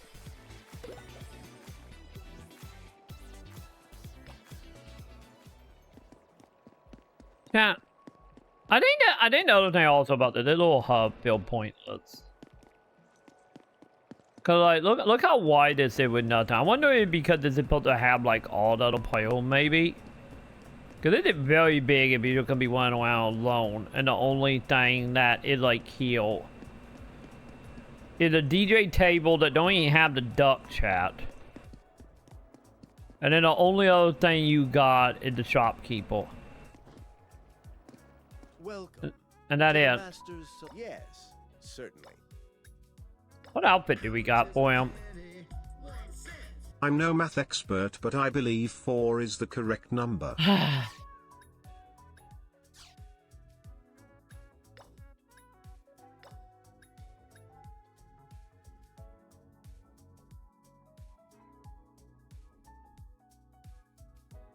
Wait, that item is equipped randomly when the party begins. Wait, you can't even pick your outfit, chat. Chat, the man is a con artist. We shouldn't take this anymore. Oh my god. Wait, did I? I'm pretty sure I said Wave Final was 120 or 220. Not Vagrant Story. Remember, I'm not the con artist. Anyone the con artist here is Luna. Have you guys seen what Luna do when I'm not streaming? Just saying. Oh my god. Watch it, you liar. Okay, fine. Fine. Hang on.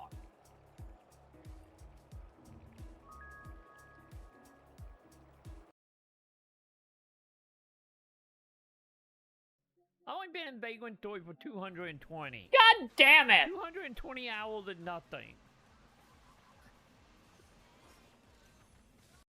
I've only been in Vagrant Story for 220. 220 hours is nothing. Wait me as a goddamn fiddle, chat. I'm done, chat. I've only been in Vagrant Story for 220. 220 hours is nothing. I've only been in Vagrant Toy for 220. 220 hours and nothing. I've only been in Vagrant Toy for 220. 220 hours and nothing. Okay, can you please shut up, mate? Mate, can you please shut up? I've only been in Vagrant Toy for 220. Oh god, Chad, I don't know how to shut up. I don't know. Okay, there we go. We go.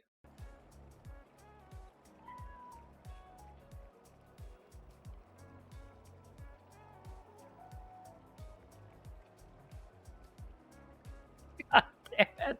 I meant Wayfinder, not Vagrant Toy. You guys had me talking about Vagrant Toy.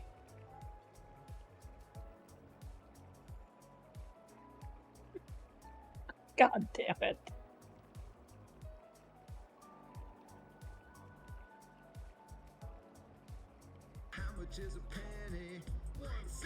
That needs to be an alert. It does.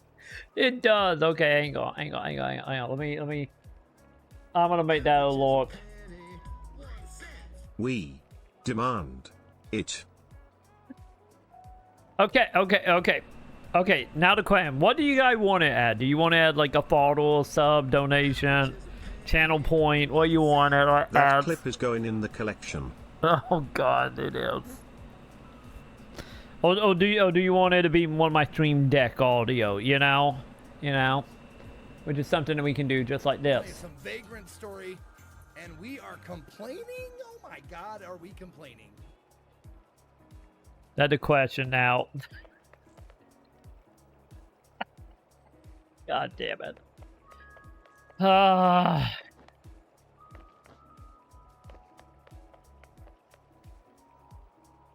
right, here we go. Smash the star. Channel point, okay.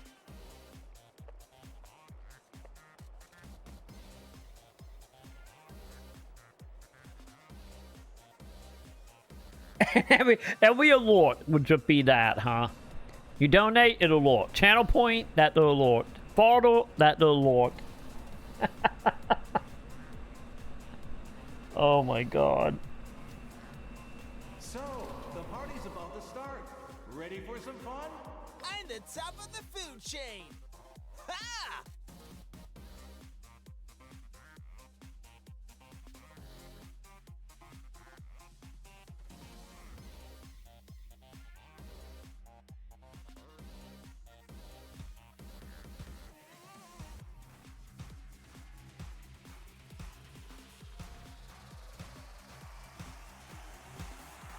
Looks like everyone's ready. Let the good times roll. I think we all dancing, so we good, right? God damn it. Ugh.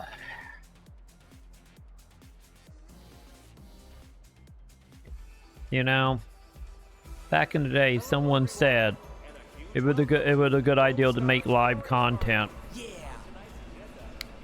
I'm regretting taking that bite now, chat. Get down with the Foamstars.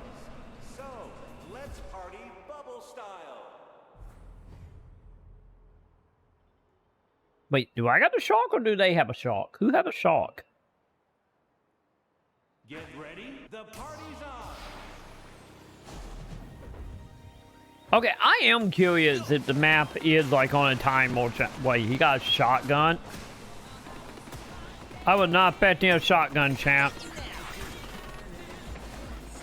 Only when Vagrant Story is beaten can the alert be removed. This is the ultimate punishment, Troy. You naughty boy.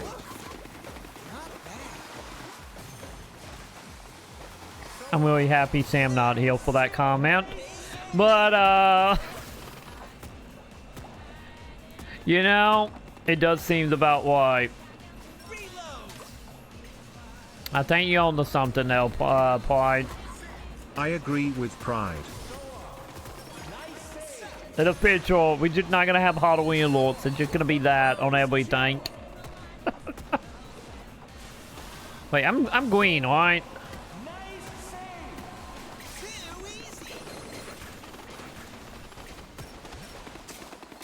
Chat, he literally do the flat tune thing. No, he doesn't. He become a shark, chat.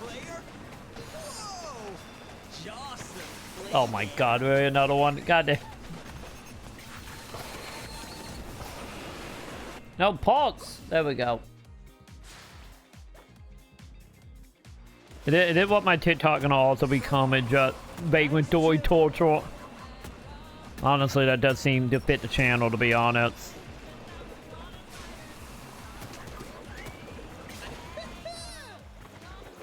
Wait, am I dead? Blood. It's shield, not blood. Calm down. Wait, I killed him? Yay, I killed... Oh, now I'm dead.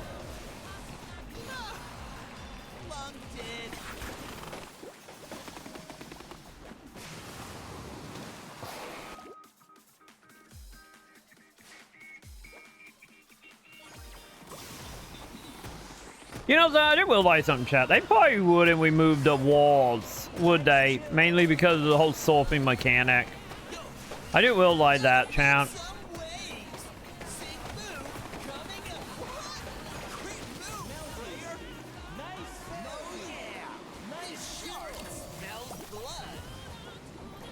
Get him, Sharky!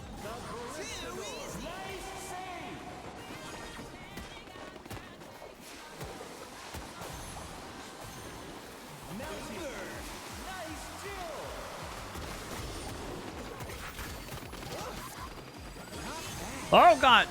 OBS? That OBS was not the game. I think that was the game. I think the game had a conniption fit, chat. I wouldn't have with OBS that side to die though for a second.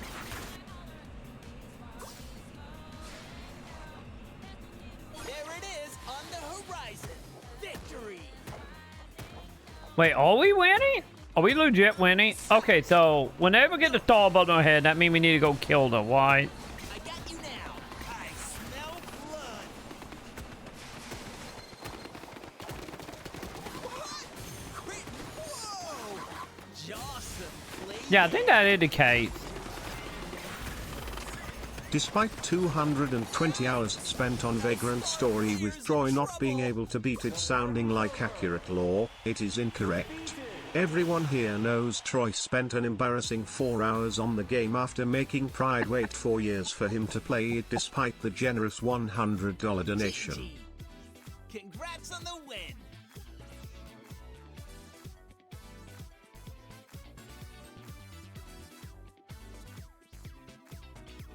Man, I love Foam Smash.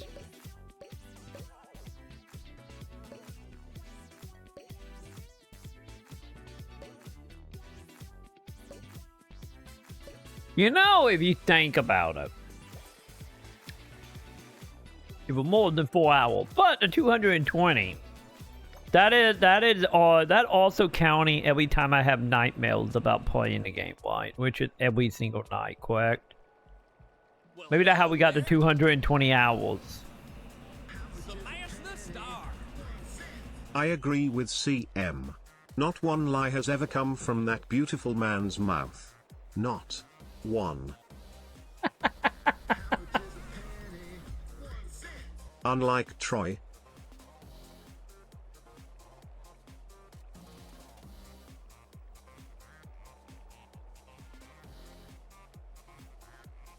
I'm still an angel. We have never told a lie, chat. We never have.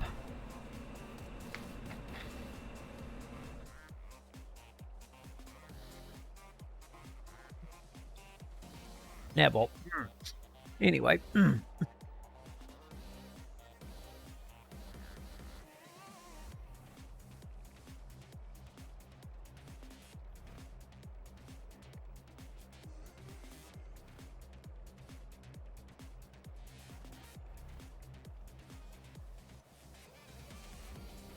Because we still telling the truth. We will get back to Vegan story. It will happen. We will get back and we will beat it, chat. We will. I promise you. At that point, it's personal. You know? I gotta beat it. After I get disconnected. Okay. Well, hello there. Smash the star.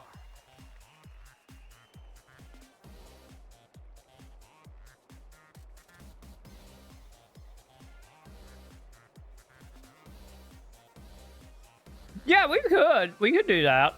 Yeah, we could do like a one-off multiplayer night. Because I do want to get back to it and like, you know, maybe that will be one of the things like when we, because like I said, we got plenty of games that are going to be like 4 to 6 hours. Like maybe that will be the plan. We would beat one the game, we beat it fast enough and just do it. Or we just pick a day and we do what we did back in the day with, I think it was Friday the 13th. Where we did like 2 hours of Friday the 13th and like 2 hours Dead by Daylight. And do that with Chainsaw Massacre. And then also try Dead by Daylight again and see how far I have come in the last like 5 years or whatever.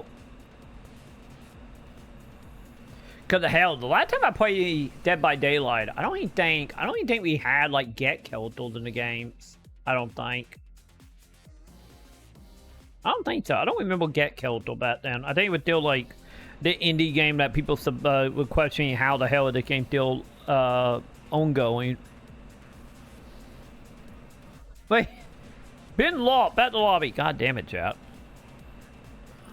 Betas or beta in tonight, chat. What's happening? At least it doesn't kick me like all the way back to the main menu. At least that's something, right? Man, still not back yet? God, come on. I wonder if they ever gonna bring it back at that point, you know? Cause they've been gone now for what, like a month or something?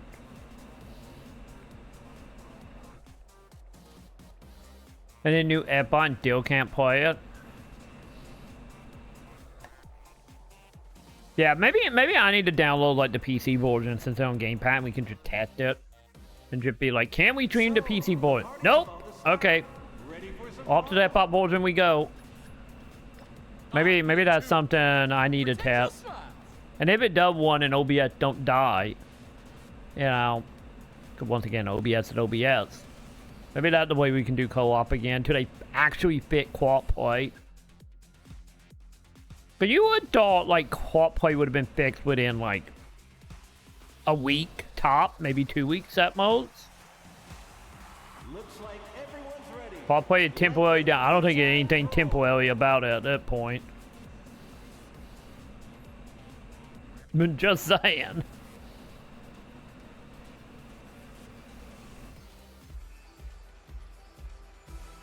Hello, everyone, and a huge welcome to Foamstars Glorious Party.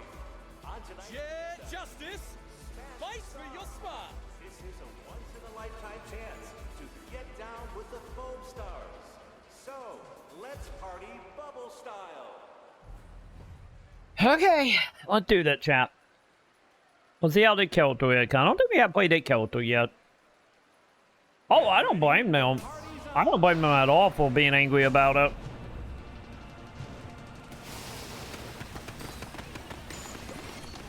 Have they Elite said they're gonna Elite try to get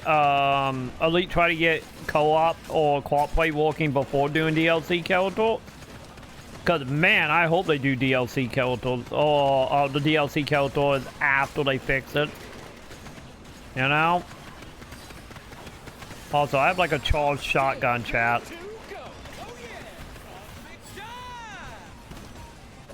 Oh, we literally land down. Got it.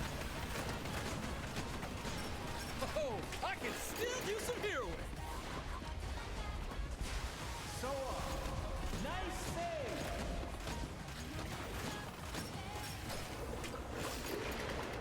Cosmic dive.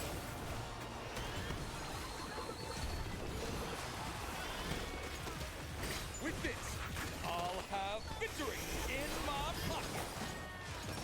Chat, I like the pulls I was going for, champ. I wonder if he died or he got help at somehow. Today. Unsure. Yeah, I'm in the camp. If they put out character before fixing co-op play, that means co-op play probably not gonna happen again. The thing is they took it away because of cheaters. I've had about 120 matches now on PC and I don't think I've come across a cheater. Yeah, there was like no real way to actually technically stop that beyond reporting and ban, you know? They feel like a lie on my end of like either it's a lie or I get the way to put it, like either it's a lie or it's one of them cases of they just do not have like a proper like protection in place. And they knew they wasn't gonna have one for a long time. So they got rid of it just to stop the game from dying from people giving up because of Cheetor. If, you know, once again, if the Cheetor was legit to begin with. Yeah, I do. I really have a feeling this is not coming back.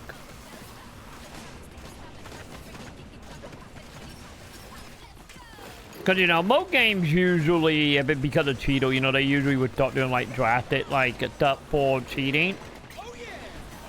You know, like, example, like, how, you know, there's, like, audio recording stuff, or, like, the stuff that... they said they took crossplay down to work on their anti-cheat.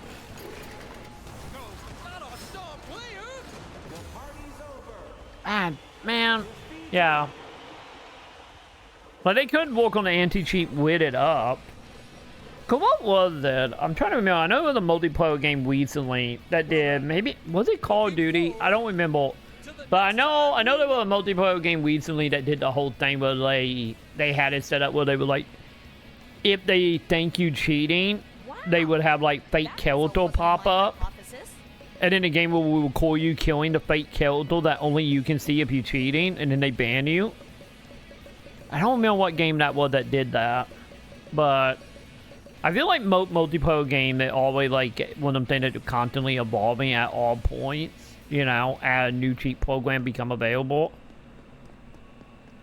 Maybe I'm off base because of multiplayer stuff here, but I don't feel like I hear a lot about game going down because of Cheetor. You know, game dying because of Cheetor, yes. But like, in that way, no. Like, most of the time I kind of feel like, you know, they just kind of fix it in the background as they go through updates and stuff, and forcing updates. And then just hope they catch enough, or have it set up in a way that easy enough for people to, you know, report people that is cheating. Everything about it just seemed fishy to me, you know? Like, every single thing about that.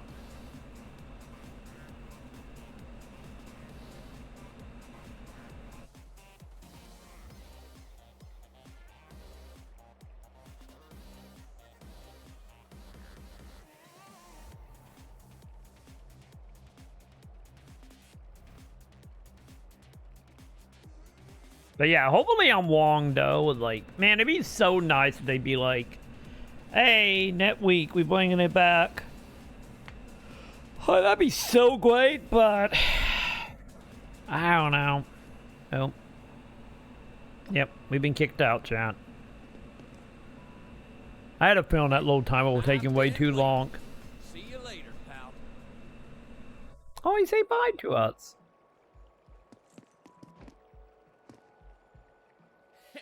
I've been waiting. Smash the star. There we go. Okay. Oh, yeah, he seemed addicted to it every night he had playing. I don't blame him for being addicted. Like, when we played it, you remember, I kind of got there like, well, like, don't get me wrong, it wasn't like to the point of doing like an 8-hour stream every day type addiction, but I could see like how like the addiction would be for like an hour or two every night. You know, do like 3 or 4 games. The party's about to start. I can see that being a thing so easily. For the performance of a lifetime. Oh, chat, we did all the characters. Okay. I thought they had like one more character to try.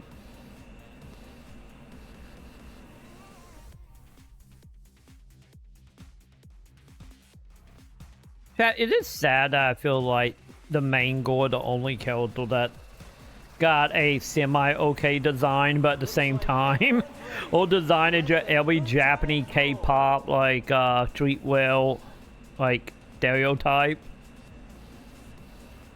Maybe the reason like I'm okay with her because she looked like she just like straight out like it in with you.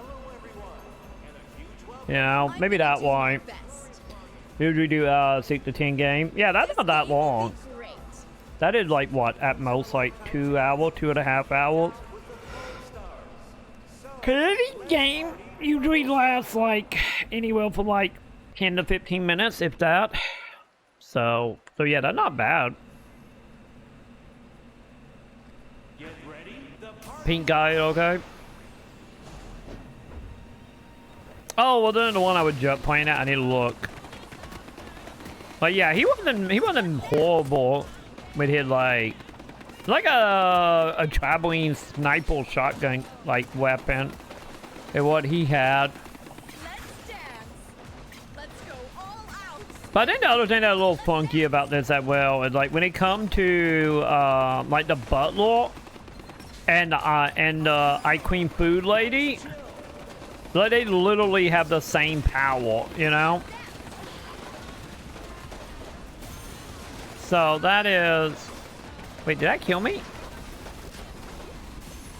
So I just feel a little odd as well, like why are them the only two characters that literally have the same ability? Take it easy, girl. I wonder if that like on purpose. Also, that lady voice is the only one that's seen the match. Yeah, the big one. Okay, so yeah. Yeah, he would probably be my second favorite, to be honest. You know, if we're gonna count favorites, that is. Oh. Okay.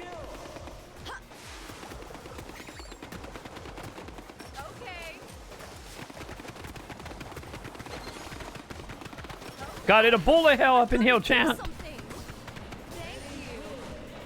I became bullet hell all of a sudden, chat.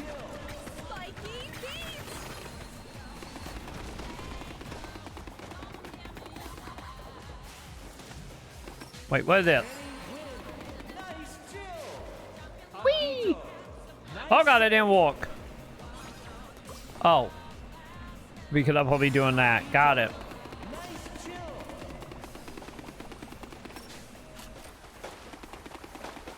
Wait, is someone shooting at me?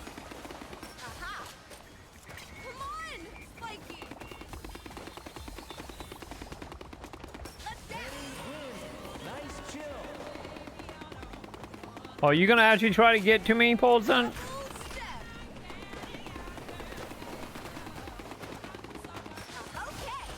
Okay, you dead.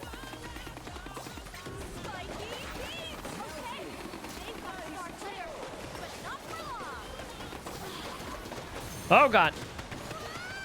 I think I killed like 2 of them though, right? I don't know. I have no idea.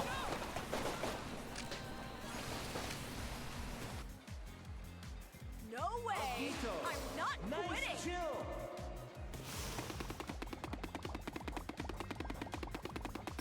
I think I was doing pretty good, chat. I had the high ground. I pull a Anakin situation. Oh, not Anakin, sorry. Obi-Wan situation though. Okay. Let's go all out, Spikey. Let's dance. Oh god. Gotta do something. Help me, people. Thank you. Dance again.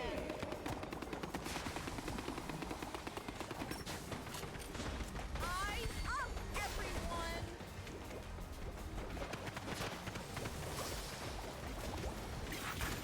Oh.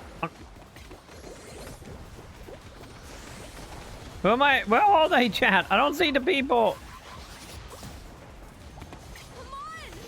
Spikey, I'll protect. I win.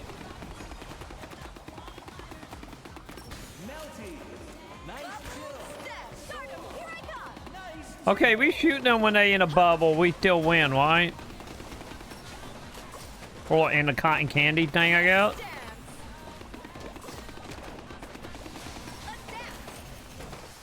Man, we doing a pushback, chat, like heavily heal.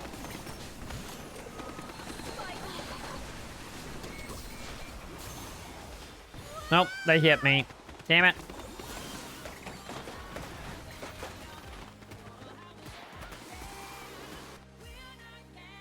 Take it easy, girl. Are we winning? We kind of winning. Come on, Mikey. Let's dance. Okay. Oh my god, chat. I think also the whole having to like hit the enemy to kill them, I don't think help because of also how the bubble is that for like doing the sort.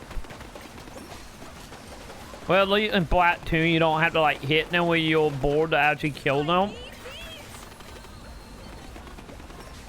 I don't know. It just feels like, you know, if you kill someone and you don't have like the bubble around them, it's just not easy to actually do the final blow to kill them.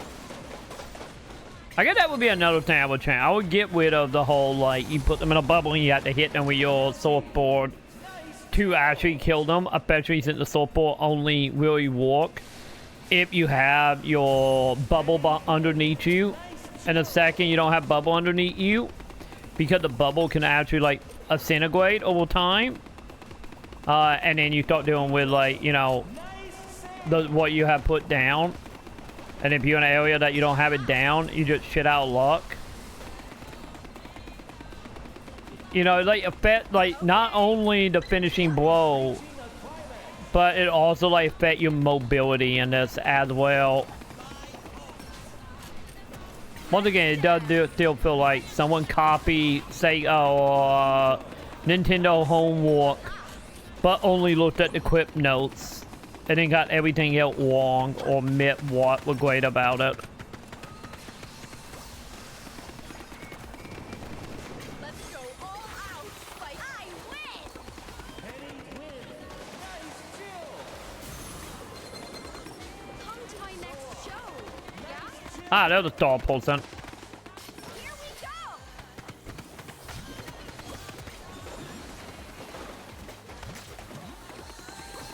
I can see us winning at the end of tonight's show. Yeah, you better one. There's a bubble storm coming. Okay. Penny wins. Nice chill. I can see us winning at the end of tonight's show. It's not over till I see Did we win? Hey, we won. Okay, that match I feel like a little bit battle. Not great, but a little bit battle. what you think. I mean, my performance. Not bad, huh? We did a chat. Yeah! I ripped that match Wait. apart. Wait, how did I not get VIP, chat? I thought I killed some people. I have no idea how I didn't get VIP. Yeah, I killed 6 people, died 4 times, killed 2 people back to back, and I hit 56 times.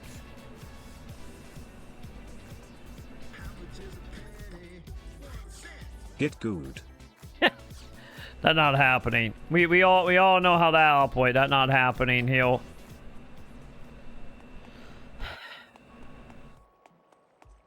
Okay. Go all out. One button chat. Here we go. Yeah, so I technically only have... I think we only had the 2 game modes in it, right? I want to get to 5 and just see if we unlock another game mode or not. Eyes up, everyone.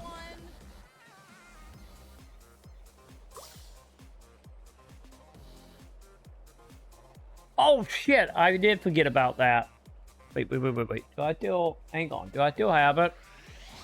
I had a good point. I am so sorry, CM. We got so wanty last night, I forgot about it.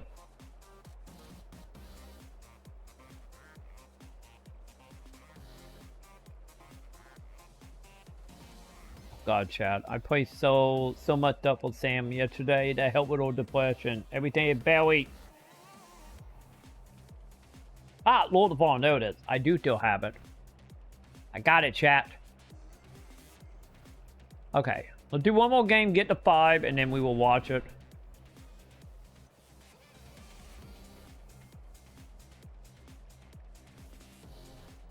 There we go. Also, thank you again for the link. We're getting disconnected, aren't we, chat? I'm calling it now. We're getting disconnected. Yep. Well, hello there. Smash the star. I do want to get the 5, chat. That's all I want to do here. I do also, chat. I do miss, like, all the random NPC standing around, chat. Once again, it could just be a beta thing, but I think that other thing I helping the personality that literally the butler and that it in this area. Cause it did become like a legit like hub city. That'd be nice. Or you know, it'd be like Platoon where like they're like characters, and normal NPC, but they all like, you know, every like you alone in the hub area, but the other characters are just like, you know, like I get pawns from like from like not Dragon Age, either quite Dragon Dogma, just like hanging around like you can just talk to. Also, we got disconnected again. Also, it's safe to say the Silver Day ability and not the bad chat. Let's get it. If you're a real star, you can sure as hell grab. But then again, I get we don't get kicked to the main menu or just straight quiet to the PlayStation dashboard, so I get that good, right?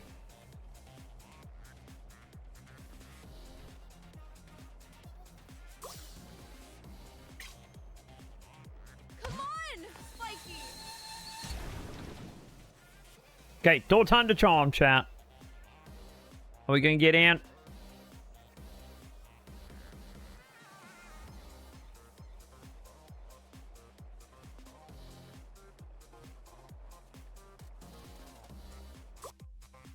Oh.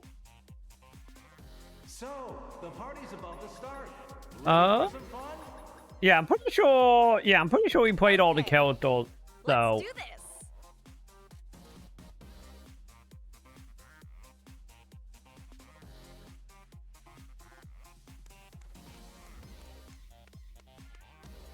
I look so happy, chat.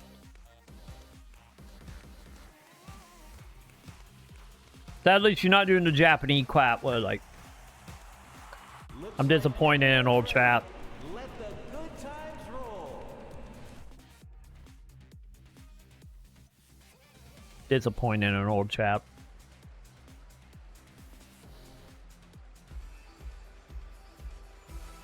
Hello, everyone, and a huge welcome to When the show begins, I always give 100%. Why are you? Why are they overlapping audio? Why? the Foamstars. So, let's party bubble style.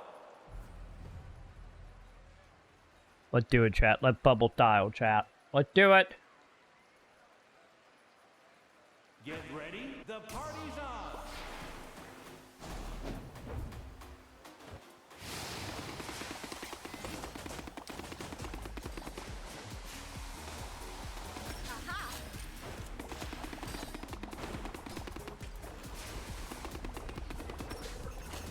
Oh, they all going up there, huh? Spiky.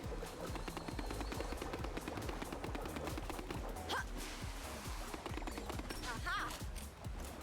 What's my team? Nice chill. Oh, they up there. Come on, Spiky. Okay.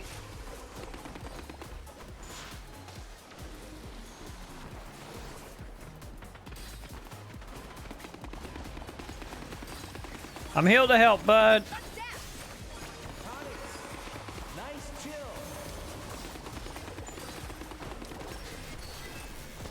Spiky beats. Okay. Aha. So by the way, do we drain health if we own the purple? Bubble step. Adapt. So you just put them back to where they came from, chat.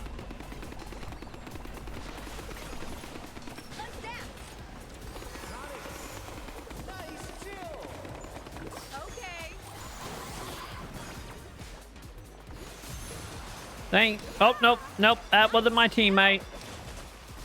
I feel like we got them trapped in a corner a little bit.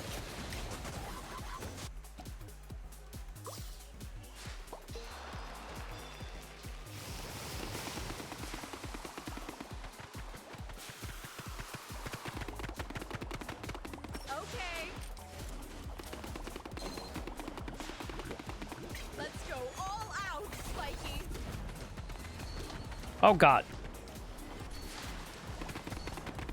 Let's dance. That fall, right? Okay, it does fall. I thought it would fall.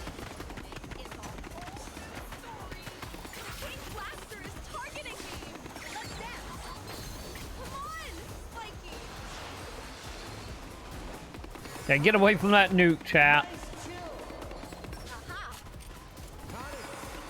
Nice chill. Let's dance. Bubble step. Here we go. Wait. Are they also doing the thingy? You coming after me? Oh, God, I'm stuck, chat.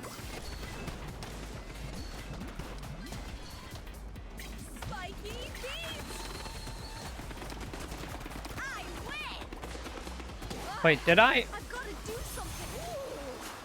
Nice one. I think I did knock them out and they instantly got wiped back up, didn't they?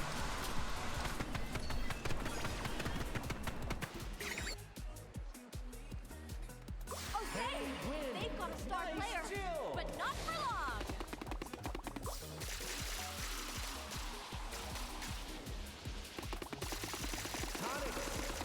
Nice save. I can see us winning at the end of tonight's show. Lady, don't jinx us. Man. Yeah, we put them back against that wall pretty hard.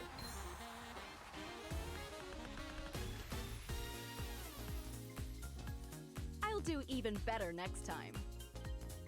Just watch and see. Okay, who got the VIP? Because it's probably not me. Thanks, everyone. Yeah. I hope we do have a game mode in it that is like mapping the area. I don't know. It just feels odd that it's trying to mimic Splatoon so hard, and like the default mode and not the cover the area. You know, whoever have the more area cover win. Instead of just a straight up like team deathmatch with X number of like deaths. Wait, what level am I on?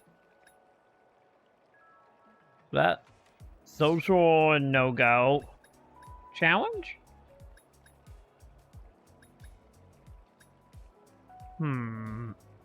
Yeah, made a total of 6 shields. 12 chill and smack the stars. I got 6, chat. Win a total of 5 times. Wait. Oh no, I got to win one more time to get that. Play 5 games. Well, I know, got a feeling this is going to be like anytime it's just normal quests and then probably weekly and then probably dailies. And probably what that menu is, if I had to guess. Okay, now the question. How do I see what level I am, chat? Can I legit not see what level I am? Oh, we got the straight menus, huh? Okay, we got a city map. So what we got? Bosses, custom. So I wonder that, oh, I'm level 4. There I am up there. Wait, am I really level 4? I thought I was almost level 5. So I wonder if any of this is going to be, like, I wonder if they're going to go, because I haven't been following it too much. I wonder if they're going to do any single player stuff or any, like, Salmon 1 stuff in this. Can I get you thinking about it be what? Single player or Salmon 1 and then some other menu? Maybe like online tournaments or something? I don't know.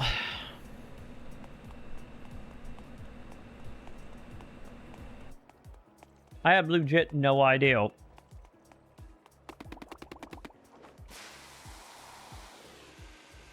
But yeah, see how slow I move when we don't have nothing under us? Let's go all out, Spiky. Oh yeah, a fella foam smash. Smash the star. Okay, yeah, let's do one more, chat. And figure out, like, am I really level 4?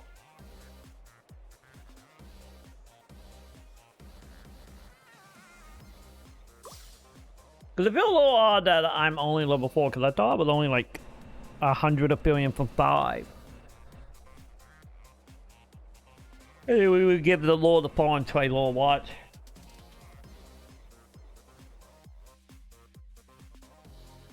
So, the party's about to start. Ready for some fun? Sure. Awesome. We will do you. Hope you're ready, humans. Wait, she said human. Wait, do she not think she's human, chat? And again, she went on a board map, so...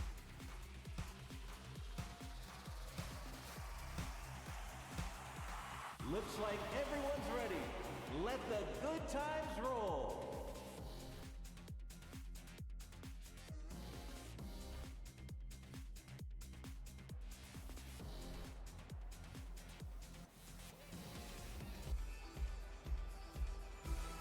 Hello, everyone, and a huge welcome to Foamstars Glorious Party. No killer whales are in sight.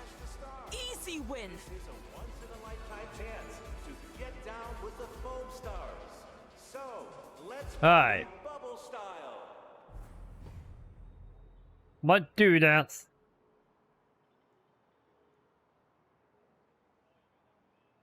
Get ready, the party's on.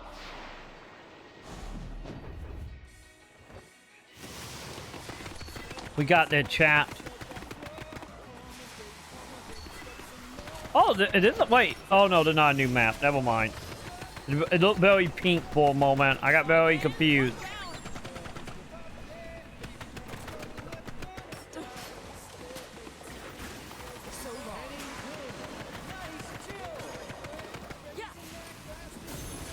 There we go. Get out of here. I'm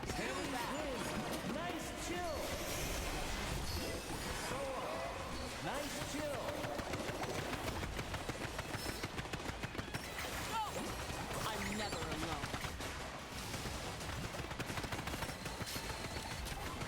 Slide in. Oh, he trying to escape, chat.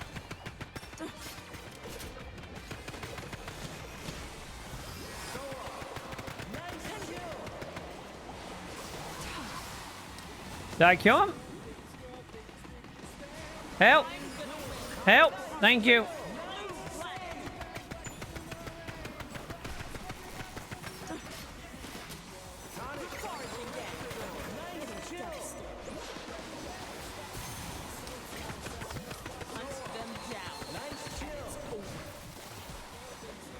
Where's the dudes? There they are.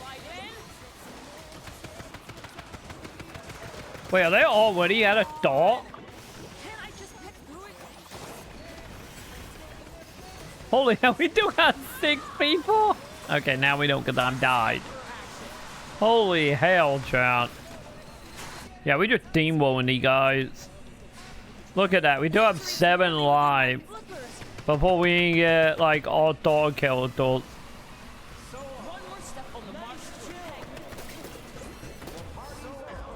We want. We want. Try taking 5 minutes and watching this video. Okay, what are you sending me? What is it, Pride? That's a win. But not without some heat. Oh God, calm down. That's so loud. Come on. And of course, about Vega, I like to do background. We will give this a watch in a second. Wow. That result wasn't Let me see if I get to Matt level, and then by Matt level I mean 5. And we will. Because I don't think we're going to be able to top that game, chat. We literally, like, horribly steamrolled. I think I was literally the only person that died that whole game. Oh, my team, at least. Of course, it'd be me. Because it's me.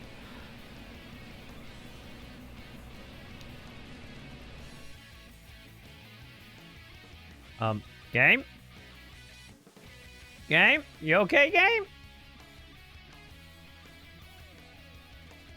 I don't think the game's gonna load, is it? Oh god, they're not gonna give me my affiliates. Are they legit not gonna give me my affiliate, chat?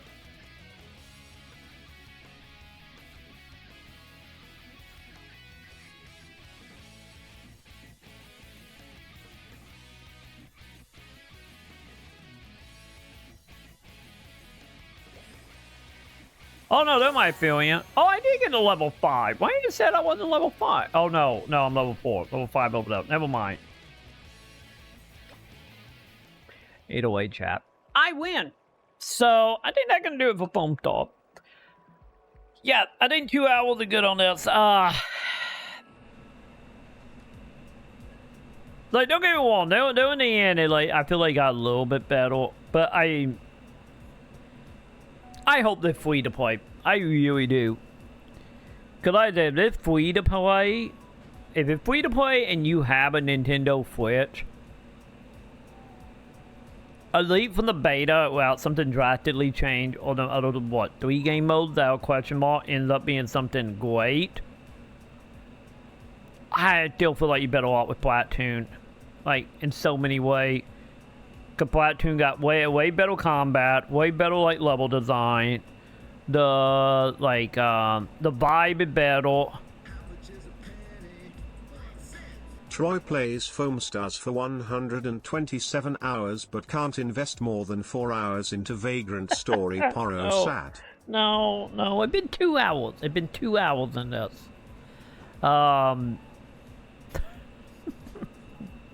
Don't worry, I'm gonna come back with Vagrant Story and I'm gonna have 3 billion hours in it. It's gonna happen, chat. I've been training. What do you think I've been doing off training? I haven't been working, I haven't given Sam emotional support.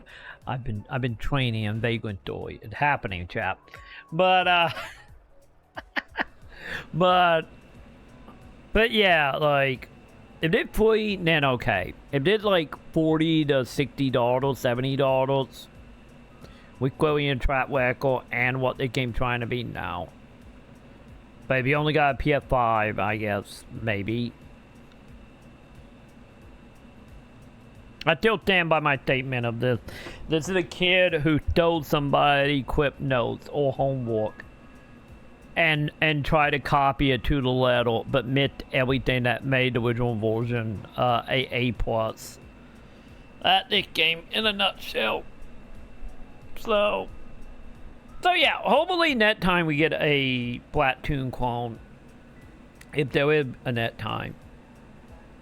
Hopefully it'll be better than this. Or the full game will hopefully be better. So, yeah, I think that's it for Foamstars chat. Beta available for 1 more day. So, I think 1 more day. I think into the 4th or 2nd. What was it? Hang on, do I have my tweet up? I do not. I think it was the 4th or the 2nd. I think it was Monday. So, either way, what are you guys now sending me? Let's figure this out, chat. Hang on. What are you guys sending me? So we have the Pride video. Which is here. And then we got the CM video. So I'm gonna watch the CM video because I forgot to do the last stream, and then we will watch your Pride. So like always, chat, guard your yields, and hopefully we are good, chat. Okay. God, 7 minutes though. Oh God. Was that Pride with hair? Okay, fine. It 5 minute. We would do Prides, and then we would do that. Okay. Yes. Yeah. This is secretly. Man, you have decorated abatement pretty great. Holy hell. See, chat, this is why I'm not in debatement anymore. This is what Pride did to debatement. And now looking at it, I'm kind of jealous. Holy hell. That's an Okami poster.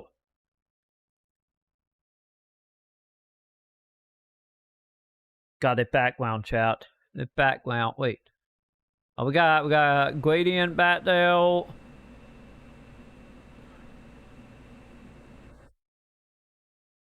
We got some Dragon Quests it look like. Some bot Super Nintendo game. Wow, bot Chrono Trigger. Wait, Oh, that's like more Dragon Quest stuff. Cause that Dragon Warrior over there. Okay, chat. Let's do it. I'm gonna hit play. So what it is about Vagrant Story? What is Vagrant Story net unannounced remake? Hi there, everybody. This Hi. is a rumor. Take it with a grain of salt, but I thought that I would bring this to y'all's attention. Let me know how the audio is, That chat. PlayStation 1 classic, Vagrant Story, might be getting a remake or at That least is a like queen maybe an copy. HD Shit, man. port or something onto modern systems. We'll see. I pulled out my copy. I haven't looked at this copy in so long. That is It's so absolutely queen. gorgeous, still together. I'm not used to like It's PlayStation 1 cases not being broken. Oh, okay. It's a Squaresoft 2000 Collector's CD Volume 3. That's the second disc. It comes with preview modes of Legend of Mana, Threads of Fate, Chrono Cross, Front Mission 3, Saga Frontier 2, Chocobo's Wait, it Dungeon came 2, with a demo Chocobo disc? Racing. That is a blast from the past. I did not. I But did not anyway, know it came with that, chat. Let me talk about this. What we have going on here, really. I am over here on the Twitter on Yasumi Matsuno's page, who was the writer, producer, and director of Vagrant Story, and he's been... When you have that much nerd merch, you have to work overtime on your body to retain your sex appeal. Cool cat Troy, have you done your push-ups today? I did do some squats. I did like a few squats to try to get my knee Plot film battle. twist. This is me Troyma 2-0. Oh god damn it! I knew it. You went and got buff, got tan, put on some glasses. You're no longer Moit Critical anymore, are you? but I did some crunch or not crunches. Some squats earlier because my knees are garbage.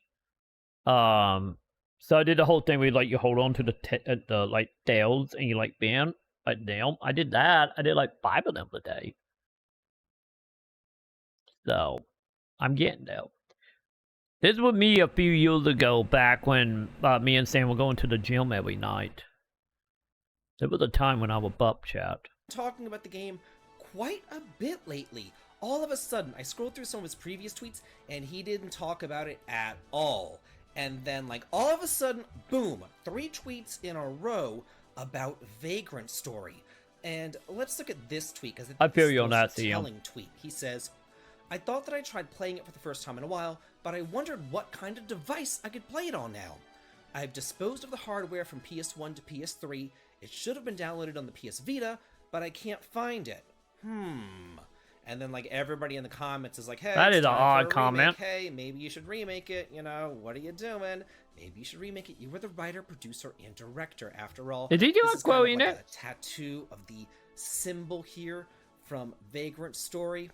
He says, this was a great game. I don't think there was anybody in the development or debugging team who could have beat the game in about 2 hours using a debug-coma? It's deployed. So I'm not alone. Yeah, he's talking about this game quite a bit. And I went and I looked the guy up to see if he's still working for Square Enix. Yeah, that'd be my question. Over on the Wikipedia. It says here that he started with Square over in 1995, and he worked there until he had to leave due to prolonged illnesses. Aw. About, I would say, until 2006. So he worked there from 1995 until 2006, with his last game being Final Fantasy 12 right there. He did do That some makes sense, freelance yeah. work for Square Enix in the meantime, and he also created his own company called Algebra Factory. And during this time, whenever he did his own company, he worked with, guess who? Square Enix, with a Final Fantasy XIV Stormblood expansion. Oh, where he so went back to a support studio. Ivalice. Guess what other game, you know, takes place in Ivalice? Yeah, that's Wait, Vagrant you got Story. the Ivalice Vagrant in Story 14? Pretty much introduced the world of Wait, what? Ivalice. Pride knows I what can't he's remember if it doing was by Vagrant wearing Story that or if it top was Final Troima Fantasy Tactics that they 2-0. introduced it That is first. true, he does. Kind of think it was Vagrant Story. I don't remember. It's been so, God, it was, what, 25-something years ago?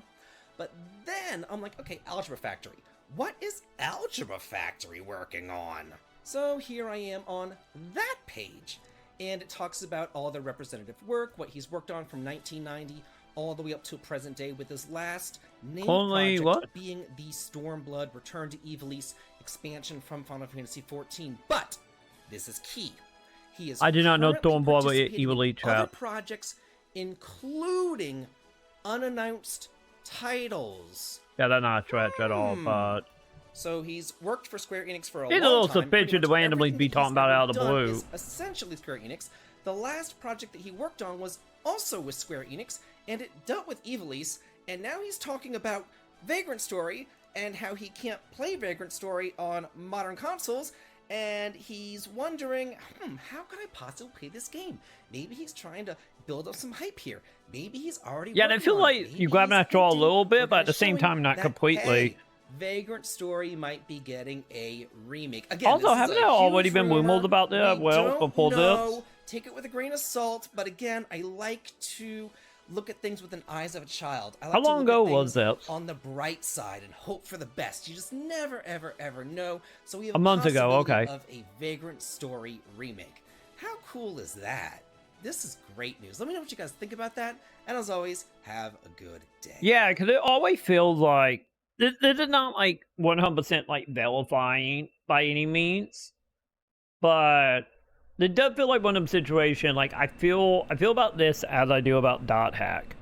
Well, every time the dev talk about it, obviously to try to, you know, ramp up some type of, like, hype to try to get whatever studio to greenlight it. And that's what it feels like, but man, but then again, we had rumor beforehand about it, so... Gotta be really good if they did. Because I'm a firm believer in any, like, PS1 RPG Neo remake. It absolutely is Vagrant Story in so many ways. Thank you, Pride, for your Vagrant Story information. Troy's basement was looking swell. It really is. It's like, my god, you've been busy down there. I knew I heard you, like, banging around and Sam was bringing boxes in. I didn't realize that what was happening. Holy hell. Good job on that. But yeah, hopefully they get like will be like legit. I'm ripped and chiseled, bald and bearded, and a Thops cosplayer. I do it all. You do it all. Wait, what are you? You're an RPG channel, huh? Wait, whoa. Is it the remake? I forgot that, like, Second Story R. That, like, the remake of the second game? That on PS Plus, right? I think that's on PS Plus. Okay, we got an RPG channel, I see.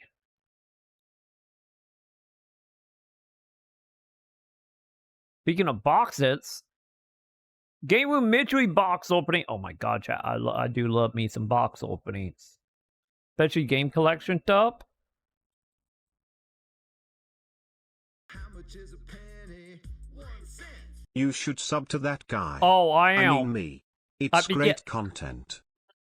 I'm absolutely going to. Hell yeah. I love the new animation, by the way. But yeah, like, looking over a channel of just being like RPG stuff, like... Because I don't think I've really followed, like, any RPG channel, any if I really should be following RPG channels. But I know the only one I technically followed is, like, what was that? I think the Game Collection. But I don't know when was the last time he put out a video. I feel like it was a while ago. But... Also, I like how his thumbnails also stands out. Yes, Troy. Submit to Pride. Bend over.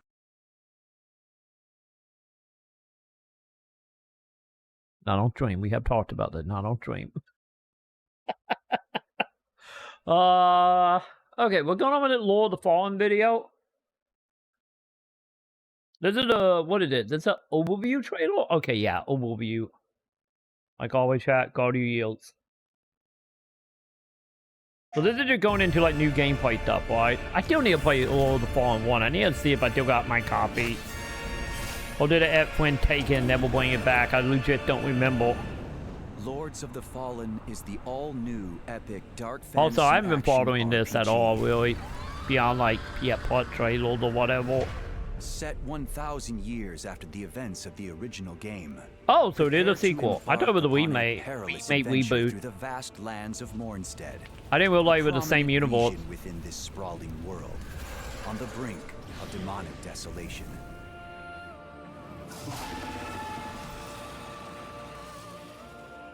stretching across But look, his skies. yeah, because the thing was about the fourth game, at the time when it came out, cause wasn't it like an Xbox exclusive though for like the fourth like year or something? I could be wrong. I don't remember exactly, but I think it was. Because you know I got my Xbox One like I think like 2.5 years like after after that generation started.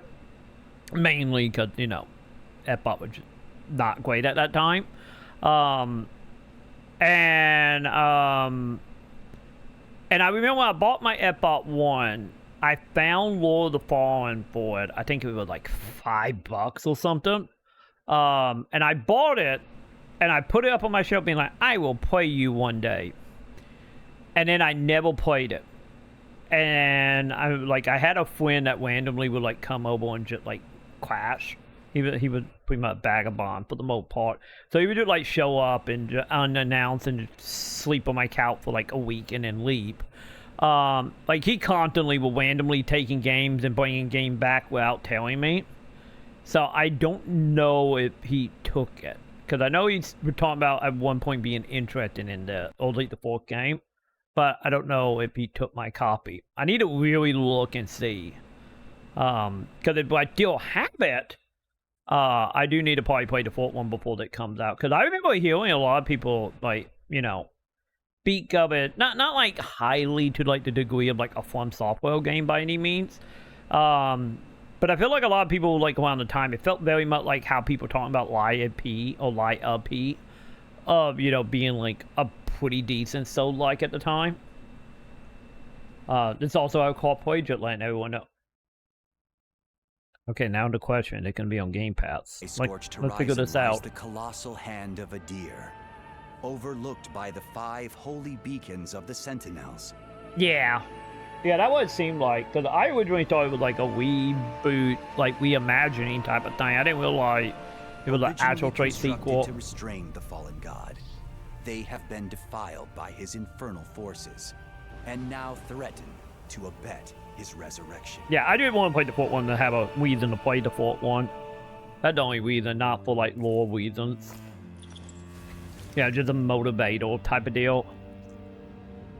Oh, it's not on Game Pass? God damn it. As if fate itself it comes out this shield though, right? An ancient and all-powerful lamp has recently found itself a new bearer. Yeah, because it come out this shield, it's not happening. Your mortal coil from the cold embrace well, of death, well, we get like into the ranks review of the codes or Dark something. Crusaders. The radiance of Morn's Wait, 2 weeks? I need to send some emails in. Holy hell. You must restore I need to send some emails. 5 beacons and thwart a deer's uprising. Well, let me know what we are doing, chat. Mankind needs me now more than ever. But in a land overrun by demons, when the very fabric between worlds is splitting, we do designs all night. Yeah, I gotta admit, it does look good so far. Like, at least environmental, anyway. Your quest will take you on a long and harrowing journey through the disparate regions of Mornstead. From forsaken fens. Yeah, just looking at it, I feel like this is what like a net gen like Dotso 2 would look like. To snow-capped forests. Each land is distinct, but equally fraught with untold horrors. I really feel like the main and myriad secrets. Oh, I want to video, like, Consult yeah. your trusty journal. Oh god, to secrets, keep I'm track in. of your whereabouts. Though a word to the wise. Yeah, because it very much got a Dotso 2 aesthetic, which I really like. Especially when it comes to this world's inhospitable counterpart. The lamp, That also, yeah. possesses an ungodly I guess a little bit also like Mortal Shell a little bit. To cross between the realm of the living, Axiom, and the realm of God, the we dead. got got so weevil up in this. Wait, we got so weevil each up. reality harboring its own labyrinthine pathways. I don't know. To navigate both worlds. I had a good question. Is it on Wheel 5? Presents its I wouldn't own doubt unique it. Challenges, but terrors It's probably on Wheel 4 though, more than likely. Nightmarish equivalent. Oh god, so it's like Bloodborne, but you can actually see the other dimension, chat. The waiting. Those who embark upon this crusade must also confront the formidable They look more champions that Unreal 4 to inhabit me, such but I realms. could be wrong. Betrayal made flesh, and one I cannot brook. These fierce adversaries will not respond kindly to your interruption of their twisted endeavors. You are not welcome here. Oh god, and a female version of The swiftest swordsmanship oh god, what was his and name? The one that went into the abyss spellcasters. and Dota 1.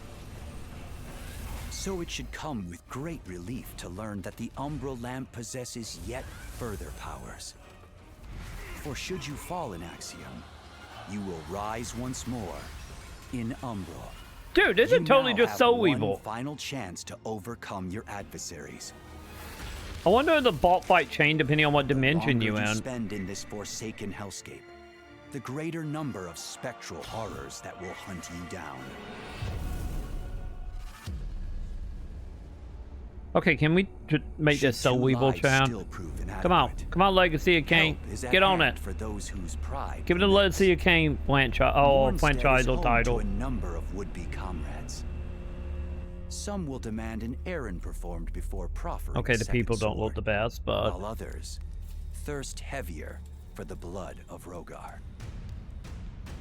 As for those who wish to look outside of Mornstead for a co-op companion, you know what we need to do? We need to make you can Genesis invite go a and second player to join your journey at any go vestige. and get us a copy. Just go They knock will on the remain door. at It'd be your fine. They will hand him a for copy. as long as you or they choose. Wait, there's no like limit on co-op? Or what they just said? Before you commence your adventure, choose from Also very 9 starting Bloodborne it classes. now. Wield sword and shield as the Hollowed Knight. Wreak Nice. fire-based carnage as the Pyric Cultist. Strike fear from afar as the Black Feather Ranger. Or pick from one of the other prospective heroes. While these are initially all varied in moveset and equipment, you are free to develop your character however you see Good. fit. With additional starting classes, unlockable based on the choices you make in this world.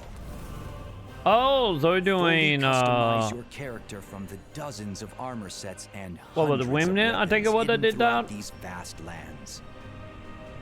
Not to mention an extensive range of equipment, including javelins, bombs, weapon salts, protection wards, and more. This looks really good. What As the for hell? those that would forego metal Wasn't like the fourth there game are was like 3 very schools of linear? sorcery to master. I don't think the fourth game had classes, did it? Radiance, Rogar, and Umbra. Each comprising a sweeping spectrum of spells, from character buffs to arena-wide downpours of annihilation.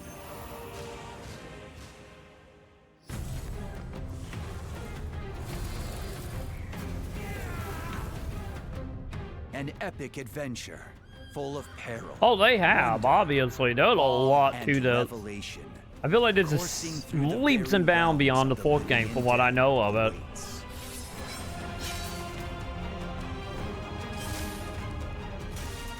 Awaken, lamp bearer, and set forth onto Mornstead. an Yeah, we need a expansive sense of kingdom email of chat. shadow and chaos in the The warp darkest part of about it, crusades like, to destroy a demon god. is it like, here we view gold? We'll have to wait till we get cheap. One or the other. God, yeah, October 13th. My God, it's that soon. Yeah, I'm not seeing... Wait, hang on. We got Game Engine down now? Wait, is this exclusive to PS5? It's not exclusive, is it? I don't think it is, right? Yeah, I'm not seeing any, like, Unreal stamp down there in the corner. So... Or maybe it's into the PlayStation logo at the end. Maybe that why not listing Xbox.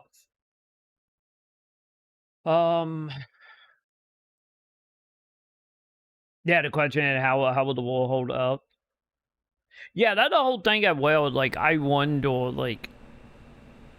But so, yeah, that would be, like, the question, like, how are they gonna, like, do it? Like, are they leaning more towards, like, Liar P, way of just, like, you know...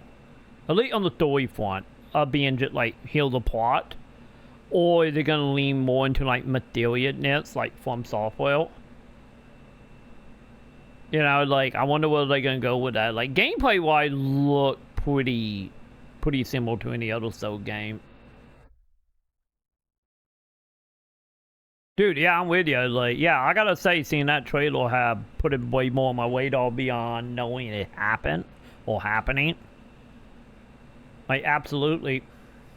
Live P don't interest you. Yeah, Live P, like, at some point, I need to try it. Oh, give it a go. Because I played the demo, and the demo was one of them cases, like, I wouldn't say, like, a bad, like, starting, like, but I get the best way to describe it is like Live P up to you get to like the manor, you know, what is technically like the little hub area. Like from beginning up to that point felt very much like you know, like very like linear, as in, you know, and not a lot of like options for your character combat beyond the weapon speed. And that was like it, but animation stuff not a lot. But it did open up there after the manor, and it got to a point where like, oh, this is okay, this is not bad. But I have heard people only say good things about Live P at the demo. Like, I have heard many people be like, yeah, this is my game of the year. And it's just like, wait, what? But with that being said, I also heard complaints, which I kind of saw it in the demo a little bit, of the whole, like, you know, the difficult fight just being sporadic, especially on bosses. You know, where, like, you know, you would just team roll through the game and then you hit a boss, be stuck for 10 hours, and then you just go back to team rolling. And everywhere in between, at least on the boss. So that's, like, the one complaint I have heard. So yeah, like, but Live P, like, I do want to play the full version at some point, since it is on Game Pass, once again, getting around to it. 13 October, Jesus. Actually, hang on, I'm curious, chat. Is my little middleman PR people, are they offering keys for it yet? Or they can be one of them cases where I gotta, like, manually, like, email the company. There it is. Let's see if it's up for key collection yet. You know, since it's literally like, what is that? 2 weeks out? Is it available? Ooh. Yes. Notify me. Thank you. Okay, so it healed, but not like up yet. So yeah, maybe I'll be able to get it. What are they offering? Okay, so they offering the Steam version heal as of now.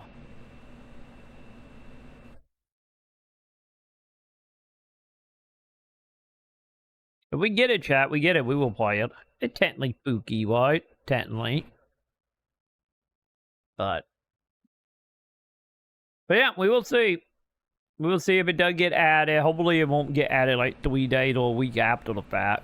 If so, I still will, like, send out an email and just be like, hey, what's going on? Got keys available type of deal. Once again, no guarantee. You know how that goes. Like, we got a 90% chance of getting a no or just getting ghosted. That's kind of how it goes when acting for, like, review keys and stuff. But yeah. So, quick chat. Oh yeah, I remember. I have one more other video I wanted to watch. I saw Cato put out a video that I'm like super curious about. Come on, load. Thank you. Glowing. Oh, I'm at the bottom. There it is. So I've had this major concern with Cato. gaming in general, but more so NGS specific. Cato. There we go. Jesus, Cato. Okay, YouTube being YouTube chat. Okay, there we go. So yeah, I do want to see that chat real quick. Oh god, oh god, oh I had my leg caught for too long. Now my hip, my leg and hip asleep. Oh god, chat. Okay, we got the chat. We got this. It's fine. It's fine. Okay. I'm getting old, chat. I'm getting old, and my legs are not wanting to cooperate with me. No, I'm in America. Call an ambulance. I'm in America. No. That like, you know, like Dodie Gwen and Dad. No. Okay. We good, chat. We good. So. Anyway, let's figure out what's going on with Capital, chat. Cause yeah, PSO pay to keep getting out of hand. I'm kind of curious on Capital Eye on this. It's like, I still feel like it's pointless. Like my god. But at the same time, it's like I get it's a little distant, right? Like now I'm thinking about it before we get into this, is maybe this is a little distant with the whole before when it was the 70 skip. It was just dumb because like why would you want to skip the story and the progressions and that the good part, because if you want to do the cosmetic stuff, nothing's stopping you other than like a 10-minute tutorial. So like why? Well, I get that time is a little bit distant, right? Since you guys are getting like all the LC stuff and the weapon stuff, because we don't know how powerful the weapon series is going to be since it's a new weapon series, so it's brand new. So for all we know, that might be, that chapter, version of, like the gun weapons or whatever, like the top tier. I doubt it, but there is a chance it could be.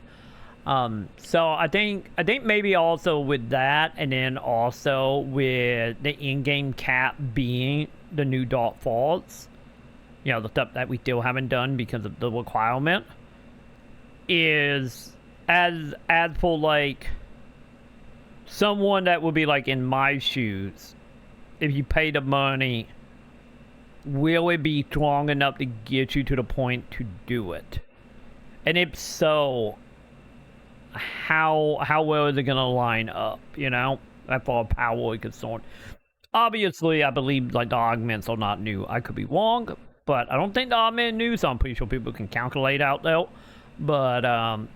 But yeah, maybe it is a little bit distant, because it's like at that point you're not paying to skip, you're paying to unlock Dark Falls, technically, maybe. So either way, let's see what Capital got to say about this. So I've had this major concern with gaming in general, but more so NGS specifically as of late, because of just how much they are adding on top of everything that they already had. And what I'm talking about is the way to be able to pay to skip content, or like a pay to win in some aspects, where you pull out your money to be able to just completely skip content and get into the end of the game with essentially no work.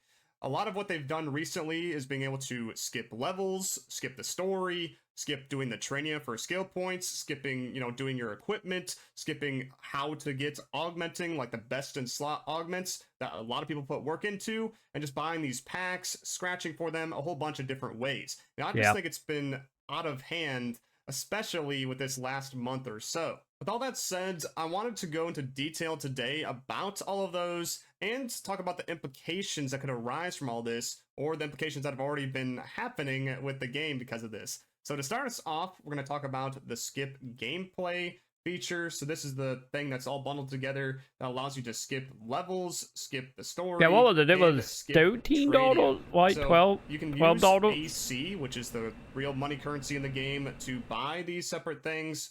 And this just screams to me, skip everything almost in the game except for the very tail end, as everything else is bad or is just a hassle to deal with. Still don't understand. Other games that do this is like a band-aid on the problem that they created themselves, and that is the new player experience, or the leveling experience is just so bad that they want people to just spend money to.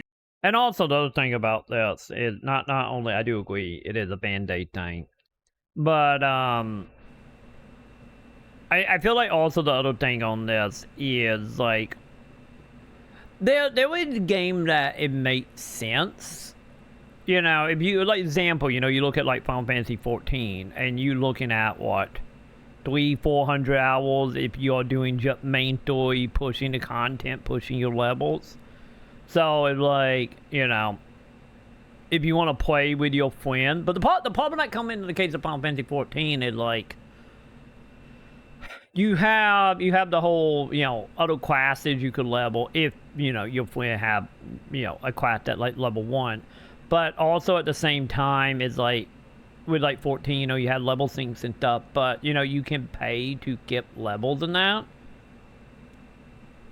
Which is, now thinking about it, I guess also a little pointless in 14 because you want to play the story. But yeah, like, the whole skipping bit, it, like, I see it, like, at fall, like, if you are someone that want to get to just, like, say you like someone who do waves, or you do, like, in-game activity, and you want to just skip to that and get the bell minimum and have all the areas unlocked so you can go, you know, level your equipment and do whatever you need to do for quote-unquote in-game. So I can kind of understand that for, like, WoW, Final Fantasy, because, you know, that been, like, you know, decades of content, just, you know, stockpile, especially in the case of WoW. Well, like, PSO, I don't feel like it have that luxury, you know? It's so quick to level and go through the story. Exactly. Why would someone even want to skip it all? To then be stuck in the endless loop of doing whatever the latest limited quest is? Trauma hell. Yeah, I think, honestly, I feel like with PSO, which is what we're getting at, because I agree with that, is I feel like the thing Sega hoping here, not only as a Band-Aid situation, because, like, literally, like, yeah, like, Coon, like, for example, Coon will play in PSO, like, Valentine Athea, like, was done-ish. Because me and Coon, we did co-op stuff in PSO 2, though, for a couple nights. Hey, Mason. How you doing, Mason? You're just in time. We're going over the whole skipping stuff and castle stuff as well. But how you doing, Mason? But yeah, like, when Coon did it, like, Coon literally got to, like, almost mat level, if not mat level, I think in, like, a day and a half. Don't get me wrong, Coon will probably playing for, like, you know, 6 to 10 hours.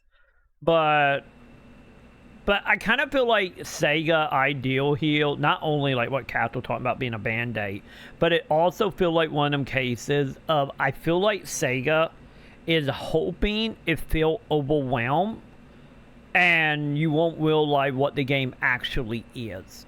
Because obviously this is for either new player or the people who just want to get the weapon / augment, depending on how good the weapons are. We need to double check and see if Data Mine will have released that information yet. But nonetheless, it's literally like one of them cases of, like, I feel like Sega being like, oh, at level 75, it, you know, 30, 40 skill points, there are 9 classes, there is 4 areas, you know, all that stuff. And I feel like they are trying to make that sound like there's so much to do, and hope the new player coming in will be like, you know, I just want to play with my friends. They mat level. I don't want to spend, you know, hundreds of thousands of hours leveling the in-game. I just want to skip to it to play with my friends, which is valid. But the thing is that Sega just over here like, please don't look up any information. Please don't look up any information. You know, it's just like, come on, they dumb. Give up your credit card information. That's what it feels like, you know? It feels like they are playing on people that is lacking the information. When they just see the number, they just hope. They don't realize, yeah, you paying the money to skip like 10 hours of content, if that, depending on how aggressive you are. So yeah, that's what it feels like anyway. About 6K in the game. Yeah, I think I'm at, I think total I'm at like 3 or 4K. Like total. But that, like, you know, between PSO2 and New Genesis. I think New Genesis, I think I'm at like 1K, maybe a little over. But yeah, like, I really do think that's what it is. I think they're just hoping people don't realize. They think they paying to skip hundreds of hours of gameplay when they only paying to skip like 10 to 15, and hope they don't realize it. To go around it instead of actually fixing the issue. But talking about these in their separate spots, skip leveling allows you to skip to level 70, which is 5 away from the maximum right now. Which is like 20 and minutes. Also get equipment tied with that for 1200 AC, or Yeah, about 12 bucks, $12. So this gives you one of each. Yeah, honestly, Mason, that everybody. I feel like everybody have that opinion. Like Mad Stamp game, hell, that's what Cato was talking about this. It's like because of, you know, how this is impacting the game and what it means for the game. And you know, I'm dealing the case of like it may or may not mean a lot of anything beyond just being like, you know, becoming another PSA of like anyone being like, I'm gonna talk PSO. I'm thinking about doing the KIP. Don't do it. You know, it's become like a PSA thing. But yeah, like we have had talks about like the whole like way the game is moving and whatnot and what that means. So yeah, I feel like the majority of the player base is, like I said, at that point it either very annoyed or very checked out or just like very much like at that point where like they just don't care anymore. Or, you know, you get into like my mindset is right now of just like, I love you, but, you know, it's just like, you're not helping any amount of motivation beyond the bare minimum. And even the bare minimum is, you know, once again, not that great. But then again, with that being said, it's like, you know, also I think also for me at least, is, you know, we have other stuff that doing what I've been preaching for the last, like, 3 years for Sega to do. And they doing it in early access. And literally doing, like, the changes that need to happen in less than, like, a week. But once again, the distance of, you know, a couple hundred, or say a couple thousand people, you know. But still. Not sure how Bait did Capsule, but I'm not sure they did it. Did all that for a base. I don't remember. The way it was in Bait PSO, PSO2 was decent. Because in Bait PSO2, like, don't get me wrong, there were like some capsules you could get. I believe like the stuff that'd be like, you know, 20% to, you know, your augments and like that type of stuff. You got that stuff. But the way PSO2 did it was, the majority of the augments was on weapons. So if you wanted to farm a certain augment, you would have to farm a weapon that had that augment on it. And then once you got the weapon, you can then break the weapon down to take the augment off the weapon and put it on your other weapon. So that's how it was in Bait. Because I admit freely, like, the way PSO2 do it is so much better. Because it was, like, super confusing in Bait games that you were, like, you know, you had to, like, break weapon to steal them off of it.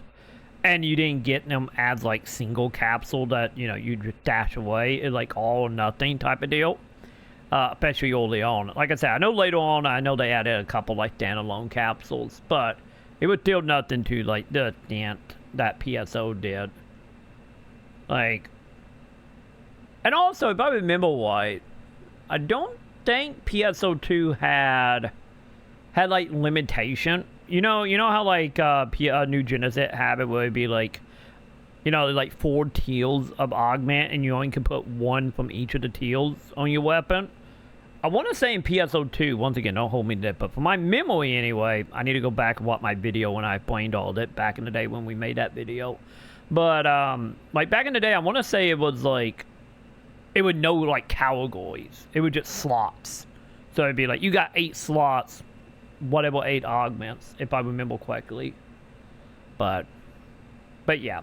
The weapons of a class that you choose. So like Hunter, for instance, it gives you the sword, lance, and partisan, plus 60 of the Monarchy or Monarchase series. It also gives you 3 of the plus 60 Ectesta armors. These are only obtainable through these packs, and they're kind of like a mid-ish. I did not realize they were exclusive to that. My bad, chat. I thought that was the new stuff that hadn't been released yet. Oops. High range set of equipment, so it isn't like too crazy where they're getting what like are the stats on that? that? It is quite up there with the augments. Emergency announcement.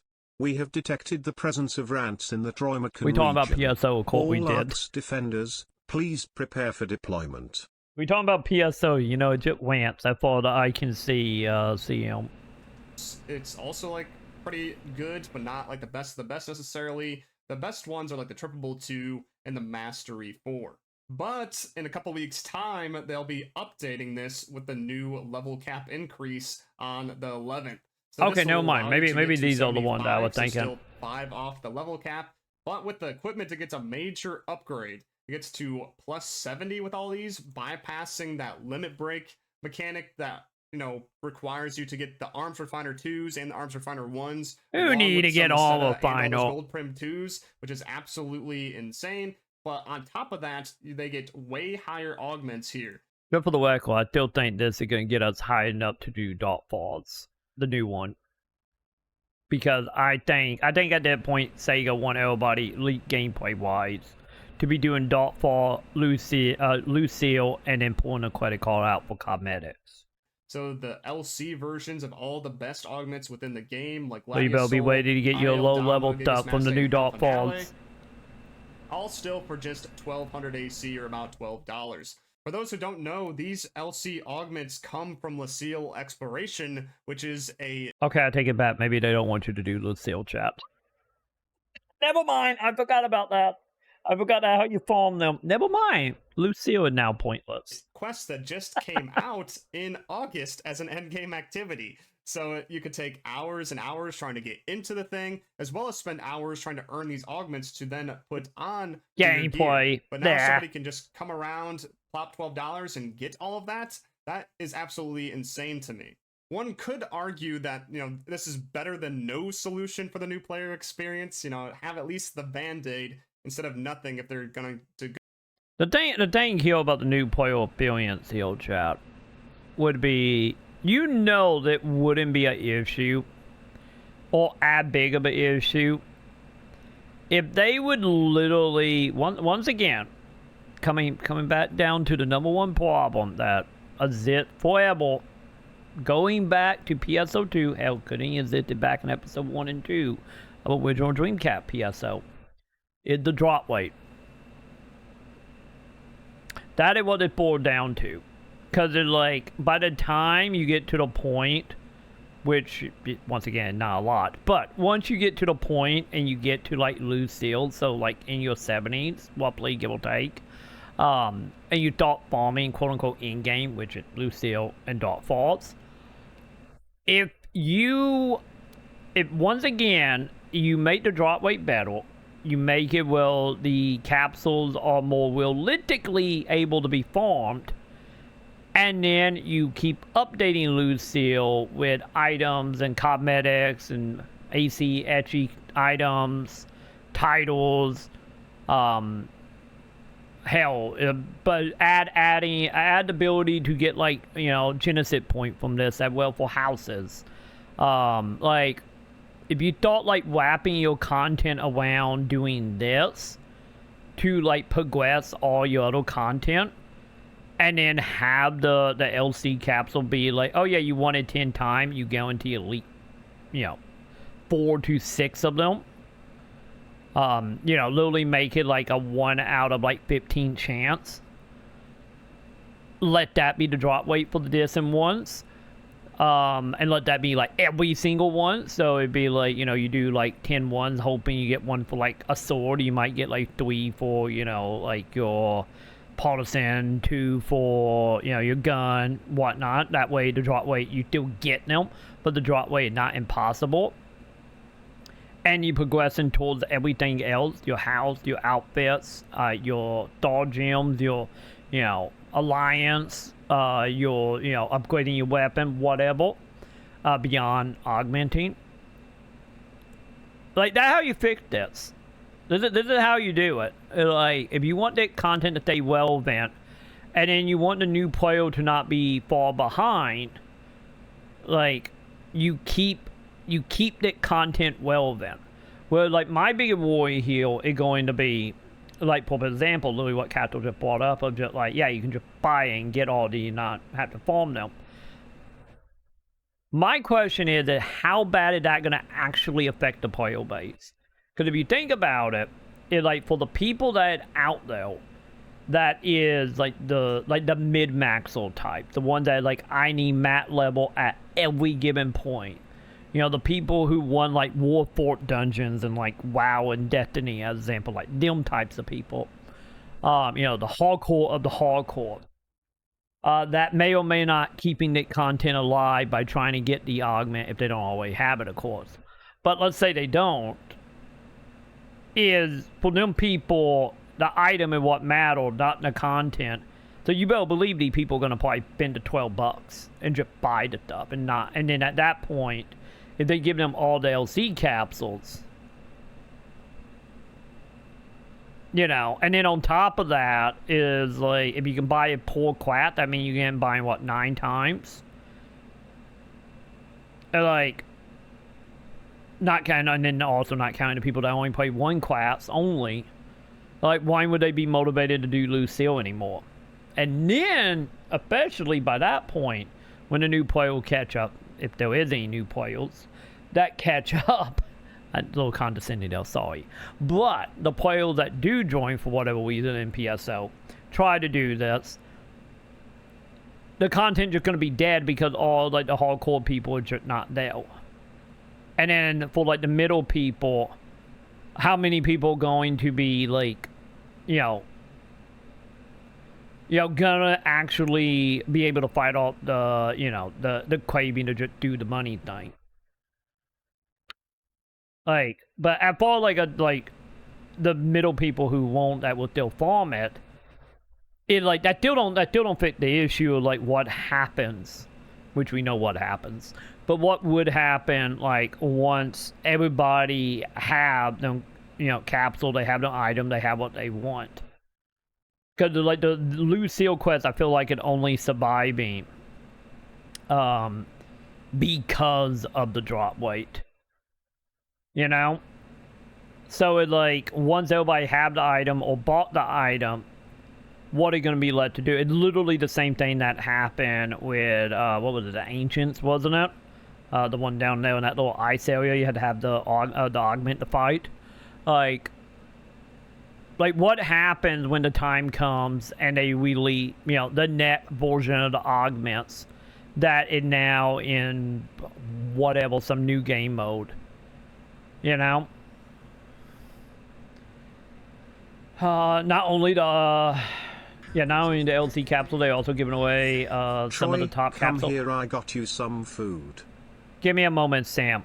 I'm making a YouTube video technically, Sam. So I'd be down in like 40 to an hour. Well, you're gonna blame me the food. But nonetheless,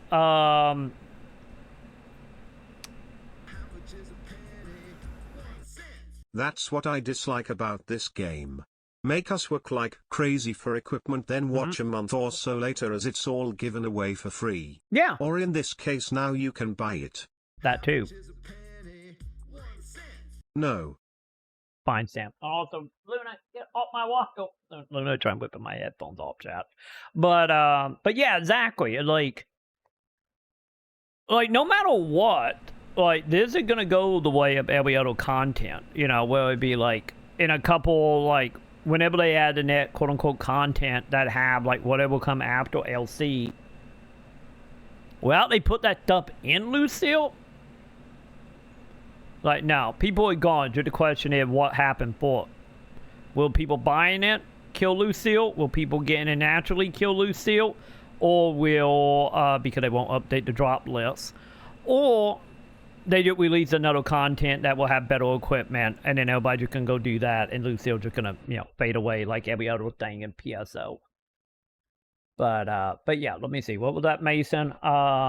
Yeah, giving away. They were giving away some of the top capsule that take a while to get. Or costs. Yeah, shit ton. Exactly. Like, legit one of them cases of like.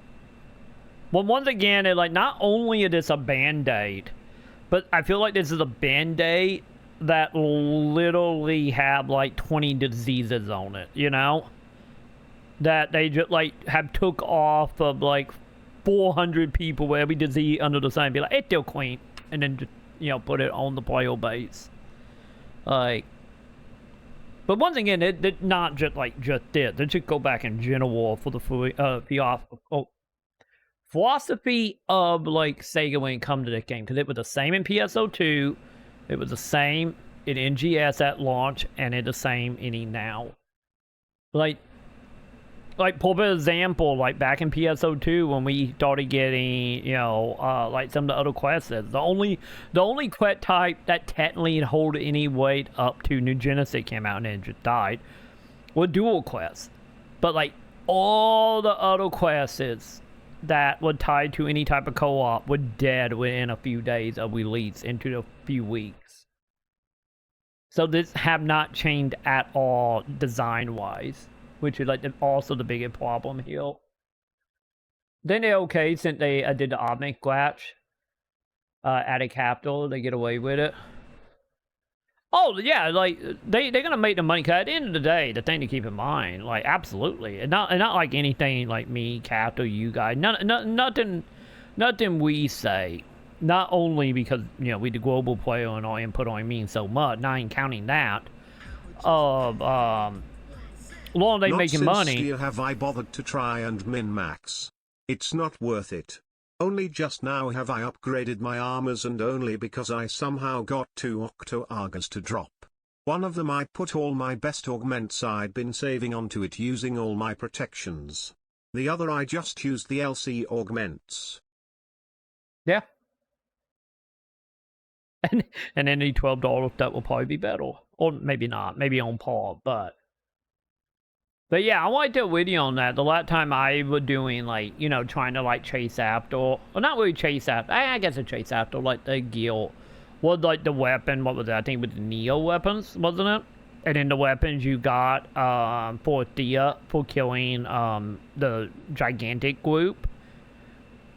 Like, that was the thing with, like, that, like, Kaiser, like, them I did. But like getting into like this stuff, you know, I never did because, you know, I'm still burnt out from like the Nemesis stuff in PSO2 doing this shit. But yeah, like I kind of feel like if anything, like being able to buy the capsules are just beating this up.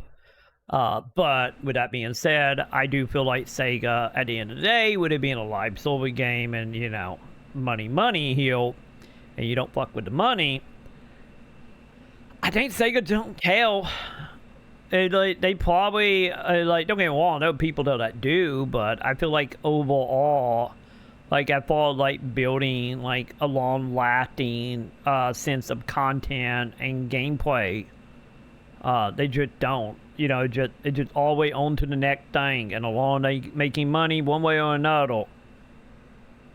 You know, why care beyond the, like, bare minimum that it needed to be done, you know? You know, we're not going to be seeing the devs crying on stream anytime soon, as example. Go that way. But they have already had something in the game that is currently ongoing, and that is seasonal events giving gear. So this is very little effort gear for very high upgrades, and being able to skip some of because limited time gives so much. The limit breaking and whatnot. Because to be honest, like the seasonal stuff is this. Cause let's be honest here, the seasonal events are catch up. You know, this is like for the new player to catch up, and he comes, you know, every month and a half. Like, don't get me wrong, we got our comment, we got our thoughts, you know, blah, blah, blah. But yeah, this is literally like, hey, here's a whole month, here's some equipment that is decent for you to get out there and do content, and then hopefully in that month you get enough item or Maceta to buy the item to then be like on par to where we need to be for where we at in the game. So yeah, like I said, literally selling the stuff is just for hoping players are too dumb to realize it, or so mid-maxing that they will spend the money just so they can instantly mid-max and do, you know, whatever motivation you have at that point, because we don't exactly have like war fort competitions or anything like other MMOs that give you a plus 60 weapon with all of these augments on top with the potential level 6 as well. And this is equipable at level 40, so that's pretty early on within the game. And with this, it only takes 10,000 seasonal points, which you can get that with a single limited time quest run, or by killing just a few seasonal enemies. Any of you doing the main story, you will have that money by the time you get to level 40. Here, like the Ajax armor, Vios armor, or Quality armor plus 60, which this is equipped by level 10s, level 24s, and level 70s. So you got some armor for across the entirety of the game that are useful to you, that are plus 60, but can go to 70 with their enhancement level, because they're also limit broken and have these augments on top. So I don't see why there needs to be a set out there that has the best stuff on it, or at least near best stuff with the LC Augs, when this stuff already exists, and it doesn't feel as bad because players aren't just instantly... That's it going on about way in a month, and how are they going to make $12 a person? In other words, I feel like the seasonal event is something that was a bad idea for Sega, you know? You know, like, you know, we're going to do a seasonal event because PSO technically has seasonal events. And by proxy, it now realizing, wait, we can make more money elsewhere. Because obviously it got to be a success if they're doing it again. And now seasonal events are kind of just like went from being a activity to do slight catch up to fill out content to being kind of a nuisance, at least from a business perspective. So now the question is season event from the corporate eyes, is season event worth having? And you know they have slowed down a little bit compared to what they did back in the day, but once again, that is way more inside baseball than we have knowledge for right now. But I wouldn't doubt we don't start seeing like these seasonal events like slowing up and being like once every like 6 months or something, or longer. Stuff that takes a ton of work. This isn't like too bad. It's more of like a mid-range thing now. And I don't know if I'd even say that as it is more like a stepping stone, if anything. Oh yeah. As there's still way better stuff out there in comparison to those things. But it's still nice for a new player because it allows you to do some more of the content and get through the beginning of the game faster. And with these seasonal events, they happen every other month, so there's a good chance there's one going on when you're playing. But when there isn't one, you can still buy those items out of the player market. So these are typically pretty cheap. You just got to look back into the previous update on the website and find what weapon was a part of it. Yeah, because people so just we'll look at the Revel dump coat, them. for instance, with the katana here. And then nobody buy them. Weapons. And if we just do plus 60, we should be able to see quite a few of them in the market for a certain price. So looking at it here, 178k. That is pretty cheap. As you can get that in a single daily, pretty much. So with this, it has the potential 6 just the same, has all those augments, and can go to 70 with the enhancement already. It's already limit broken, which takes quite a bit of resources. So with this, all you got to do is replace the Season augment, because that is a seasonal augment, only useful during that particular seasonal event that it came from. But yeah, that's not hard to do. This will hold you off quite well for most of the content. You just got to change out a few augments, upgrade a little bit as to get the other augment slots, and you should be good to go. So in my opinion, this does not need to exist for the game, as there's already a Band-Aid-like system that doesn't cost any money, and this just serves as a spit to the face to all the players that have been... I still say this is for the player base that don't know any better, or thinking about playing, they don't know any better, or the hardcore mid-maxer that have bad luck like we do. Playing even the most recent content, as it gives all of those LC Augs that come out of Lucille Exploration, and more recently, the limited time quests. Moving on to the next part, we have the Skip Trainia feature. This allows you to skip all the cocoons and towers released within the game so far for all of the skill points. And if they started adding weight to the channel with their class skills. This gives you a total of like, yeah, add content to it and then allow you to skip it. What? Of 47, and this costs $9.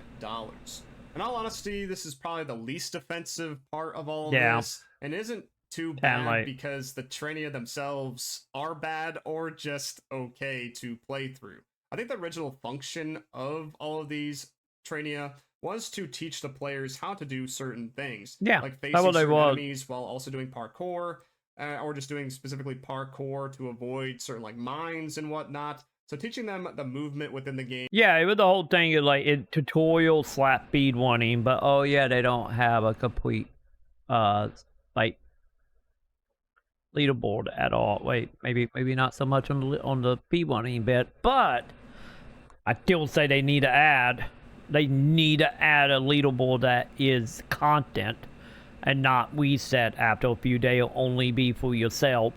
But yeah, I'm with Captain on this. It's like, yeah, that what these was. These are meant for like training. And also literally that what they are for. In continuity and out. That function very well.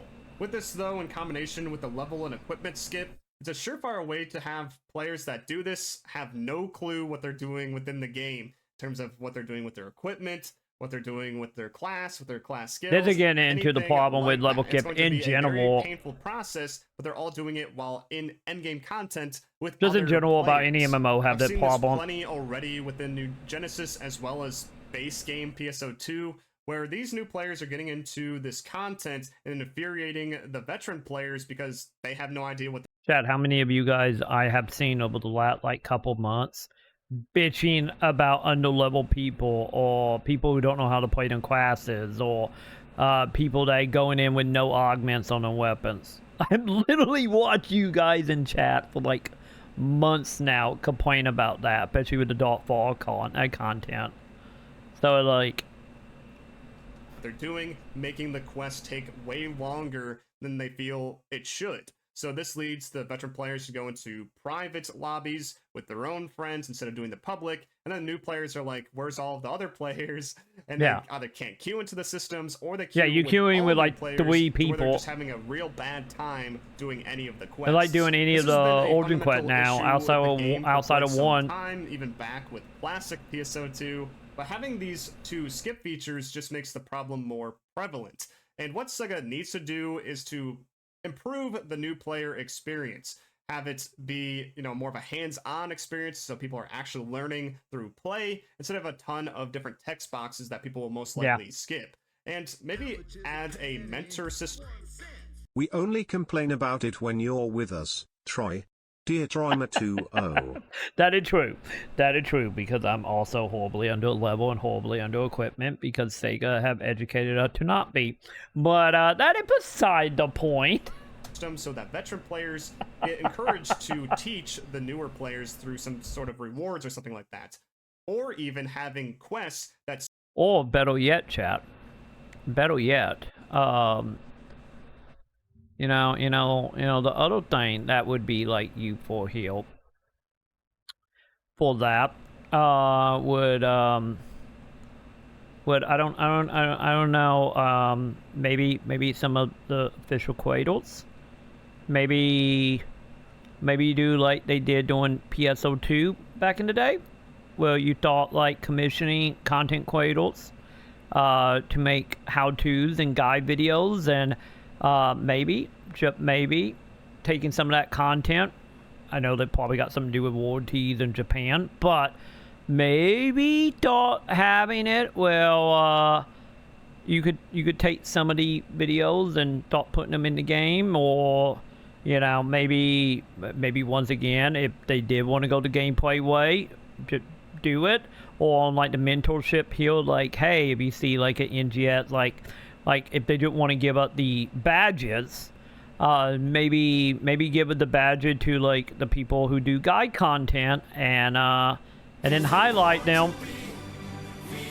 It is, chat. It is. VIP is great. Hi, Pip. How you doing, Pip? But yeah, like maybe they're not unheard of. They did it with Gemma. Like if you go to like the PSO on YouTube here, let me see if I can find it. I wonder if they're still up now, thinking about it. But I'm gonna quote, we get Quopey, chat. But like, oh, hang on, here we go. Like, if we go like far enough back, which probably won't be hard, let's be honest here.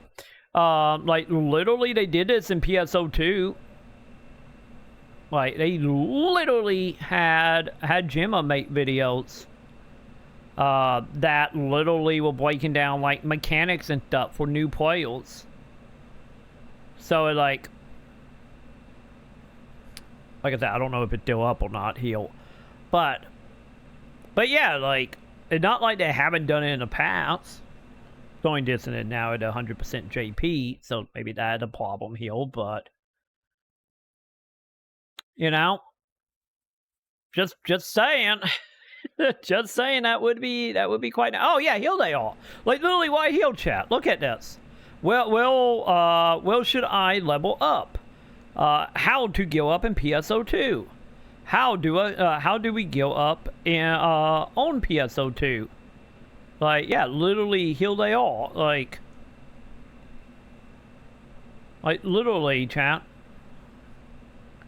Come on, YouTube, don't. For any upgrades for your specific equipment for your class. Now, I am currently equipped with Knuckles, and they're a little bit more powerful than these other weapons, so it's better to compare. I'm just if I saying, was chat. using, for example, a twin dagger, and comparing it with a twin dagger set that I had just picked up. Now, But yeah, they did it with Jim up.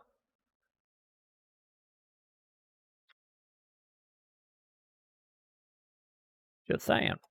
Scale to certain levels. So maybe you can enter it at level 20, but you get scaled to like level 70 regardless of what level you actually are. I don't think this should be added to necessarily new all emote things now, in the Pip. game, because there's some that should be separate to endgame, but then there should be content that all players are encouraged to play with each other. A good example is the limited time quests that have been happening, but basically those have just been devolved to one rank that are like level 70, level 72, or even level 75, so no new players can do that unless if they use these skip mechanics or go through the story and level. For the other parts of the skip gameplay feature, they have the skip story one, which you can imagine why that's just bad right off the bat. This allows you to progress to the beginning of the latest chapter of the main story. After use it, you get all the experience awarded to you that you would make with those different quests, and it costs just 900 AC, or just the same as the I feel like training it's the last offended because like who cares about the story in a lot of ways. that you get from skipping the story, so just keep that in mind. But yeah, this is just saying the story sucks, it's worth skipping. Just spend the $9 so you can unlock all of the different. And if you care, you regions can and go whatnot, back and because watch that the is what this is cutscenes tied to. at Because the if you deck don't progress counter. to the main story, you won't be able to do the end game content, even if you are of this level or have all of these trainia done. So they're expecting you to buy all three of these in tandem. So My question here with how they're gonna work is, after skipping the story, I'm guessing it would just unlock all the zones, right? I'm guessing that's probably what it is, right? But at the same time, I wonder if you buy the level skip, but you don't buy the story. You still got to do the story to unlock the areas.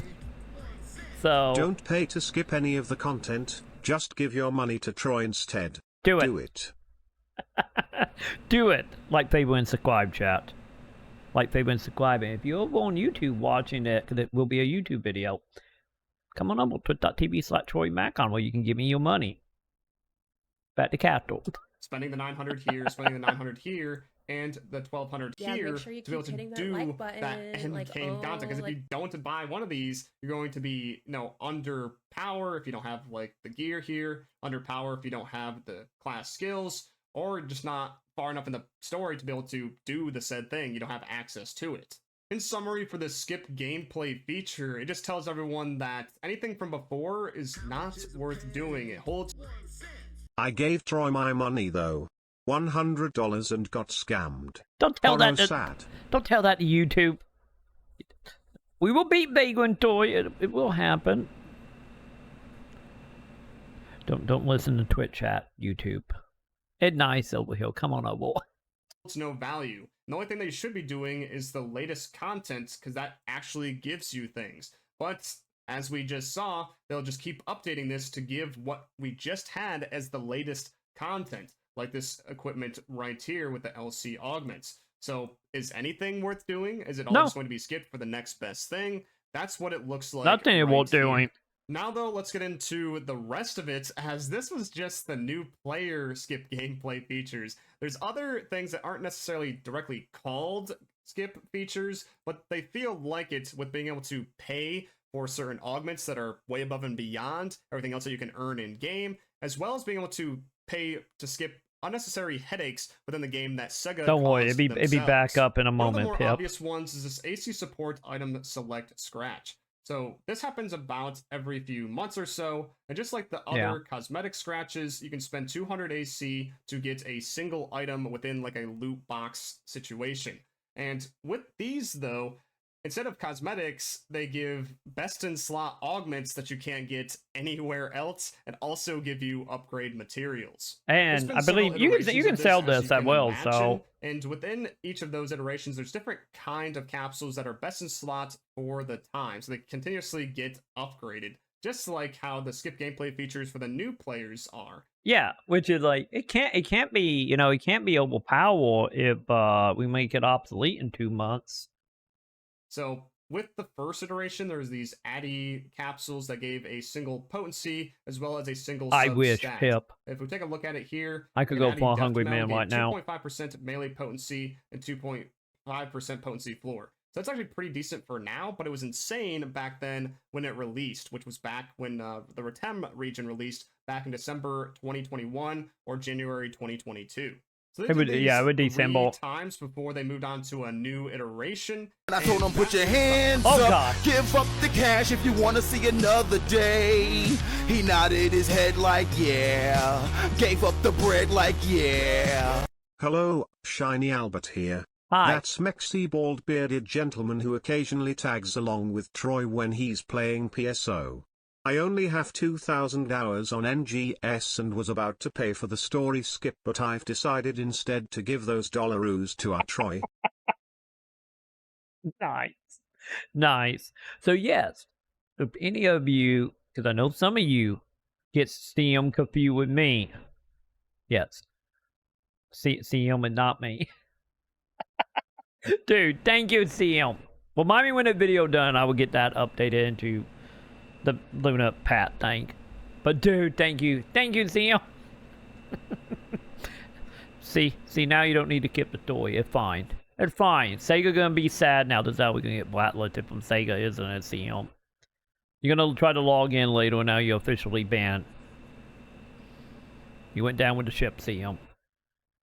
Hybrid Addy capsules, which are even better than those. Thank you, so dude. That's 3% potency for 2 different types, like melee and tech here, and even more with their substats. So 2.75% floor there, or have a mix of substats because all of them have potency floor or something else. So like the Guamelra has damage resistance, 2.5%, and always that 1% potency floor in addition to that 3% potency for the 2 types. So that's just absolutely insane. Even for right now, but now they have a new capsule called XT. So this has happened twice so far, so we expect it to happen one more time before they make like another set of probably these or something else. But these are 4% might be next. potency for either 2 types or all 3 types of They are potency. still if you 8 get to a Part 10K A version, apiece. and they have substats as well. So the potency floor gets up to 1.5%, and like there's a substat there. That don't chip Or if one, you get right? the depth versions, then they have 3% potency floor. And just to make a comparison with what we have in game right now to these XD So you're looking at capsules, about 40 million roughly. Here. So this Half an Ally is the best capsule you can earn in game. It gives you probably quote the 4% one as potency, well. 15 HP and 5 PP. So those things that you can buy are better for sure because it gives more to the substats and also gives potency floor any one that you get, which means more DPS. The one saving grace for a lot of people for these is that you can technically get them off the player market from other people, but all in all, someone has to spend their real money to get these things. And I really don't like the fact that this is the best capsule in the game. And also, like, it's not ideal. Like, it's not ideal when you are, like, on a financial level. When any of you not the one spending the money to try to unlock the capsule with them being, part of the loot boxed up. But still having to rely on somebody to spend money, it's still not a good feeling. I am not Troy Maconn. I'm Albert Troyma CM. Stop coming up to me in game and mistaking me for Troy. There's an easy way to tell us apart though. I'll share it with you. Okay. Just look at the gear. If you see higher than 6-star gear and the equipment actually has augments on it, it's not Troy Maconn. I hate how you're not Wonk. I really do. I hate how you're not Wonk, because I had like one augment on my armor for months. You're not Wonk. Absolutely not. Yeah, now the time to tell YouTube how you feel, chap. But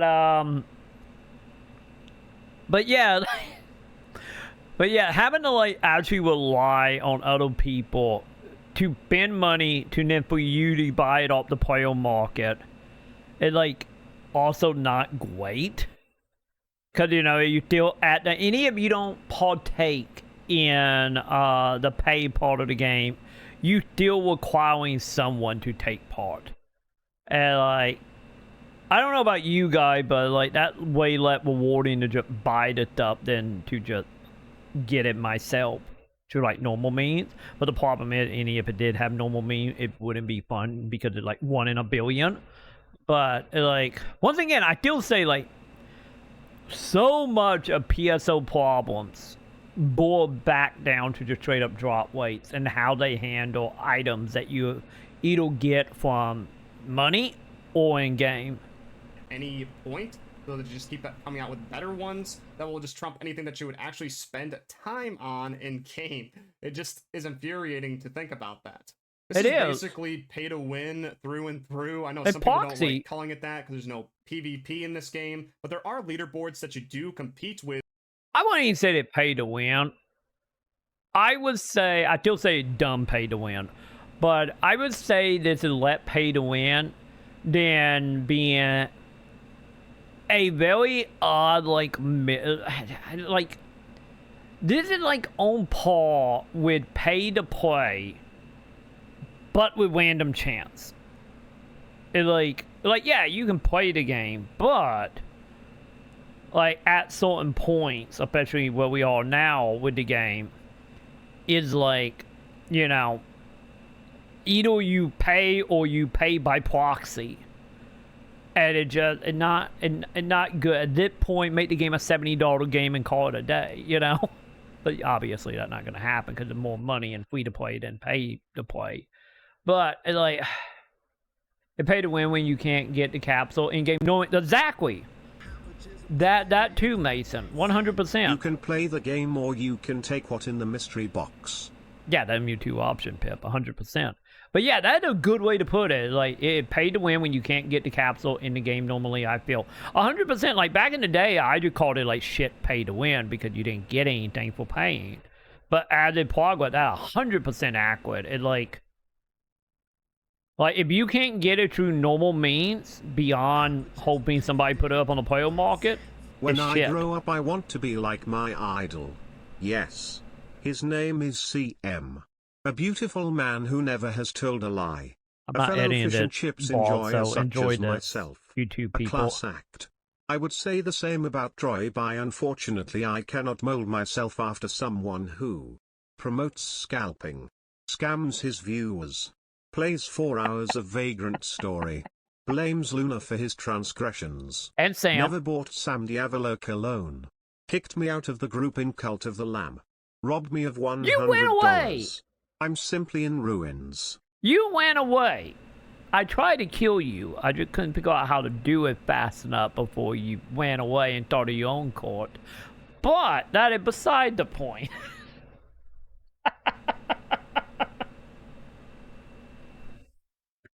See, everyone on YouTube, that video gonna probably be an hour and a half, but this is what you missed. You missed, chat. Or everyone on YouTube.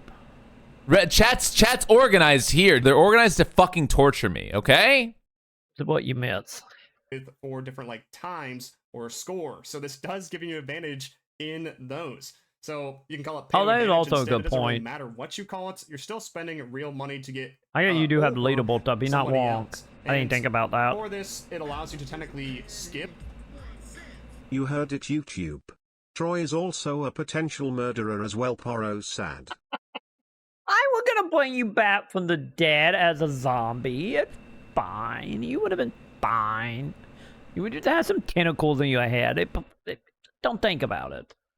Using a different augment within the game, as you can just use this for a category of the 6 that you can have on your gear currently.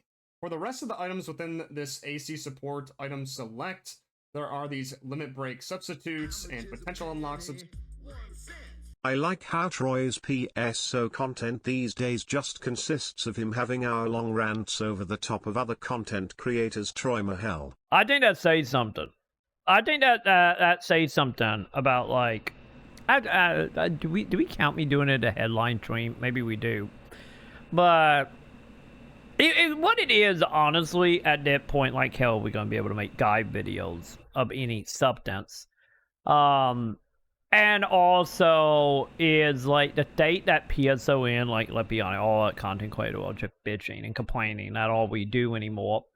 And in return, it like, let's be honest, we love capital around here, we do. But in a lot of ways, these are like capital, Copy, whatnot, and everyone else. It's more like jumping off points of discussions that I would do a video, but It's man, saying you're a lazy ass. Start that Troy Maconn new Genesis fashion guide show immediately.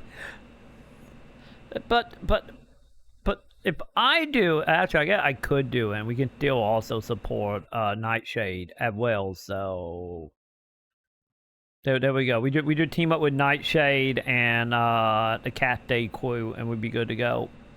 But yeah, like these videos are like good, like jumping off point for like videos that I would normally do, and they're just way more of a pain to edit because, you know, trying to keep my thoughts straight beyond bouncing off of something. But yeah, not a bad idea though.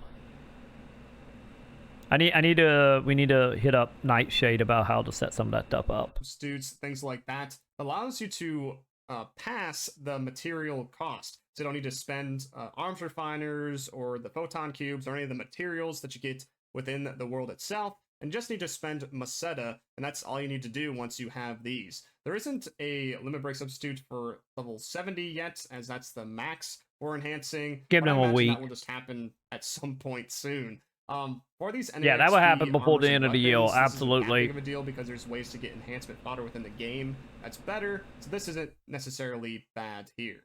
Of course, that isn't all though. You can actually skip more with the augmenting process and just not need to do any of the work for the augments through several more ways. One of them is also through other scratches, sometimes with revivals, or sometimes I just kind of do it willy-nilly, is that they have these S augments inside as scratch count bonuses. So after you scratch on these cosmetic scratches a certain amount of times, you get these. So Hal Finale S and High El Domina S. Usually it's like the best augments in the game at the time. And the difference between an S and a regular version like this one in the game is that instead of like a 7 or 8% success rate of putting it on your armor or weapons, it's 100% success rate. So that means a guaranteed chance to put it on with just the one augment. You don't have to worry about it. You don't have to get 10 plus all the other items. An immense advantage in terms of like not worrying about, you know, dealing with the farming of getting them all or spending Maseta to buy them. Let's be honest, the breaking stuff is just dumb. But like, absolutely 100% just dumb outright. I like one of the mechanics that, like, I would honestly take the Warframe way or the Palia way any day of the week. I'm just being like, hey, you want to put that item or augment on your item? That would take 30 minutes. That would take 24 hours. That would take 12 hours. Or pay up $5. I would take that any day over the whole breaking stuff. Because then it'd be like, if you get one of the augment you want, like the LC stuff, instead of being like, God, I gotta get like 10 more of these and then just hope it don't break at a 99%, because we all have that moment in our life. If they would just be like, oh, it's just one, you just need one, it like 100%, but you're gonna take, 40 minutes, or give us $1, give me that any day of the week. Any day of the week, chat. And how you doing, Cloud? Welcome. Oh, that just the normal, like, drop weight, Cloud. Like, in general, the drop weight just garbage.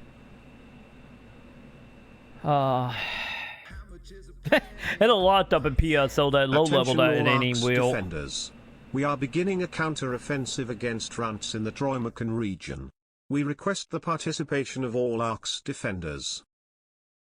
Yes, we do. But how you doing, Cloud? Welcome, welcome. We complaining with Castor about the pay to gift Back up in they my just added. day, when Troy was young and hungry and my invigorated, he would do 12-hour streams daily That and is loved true. and enjoyed the games.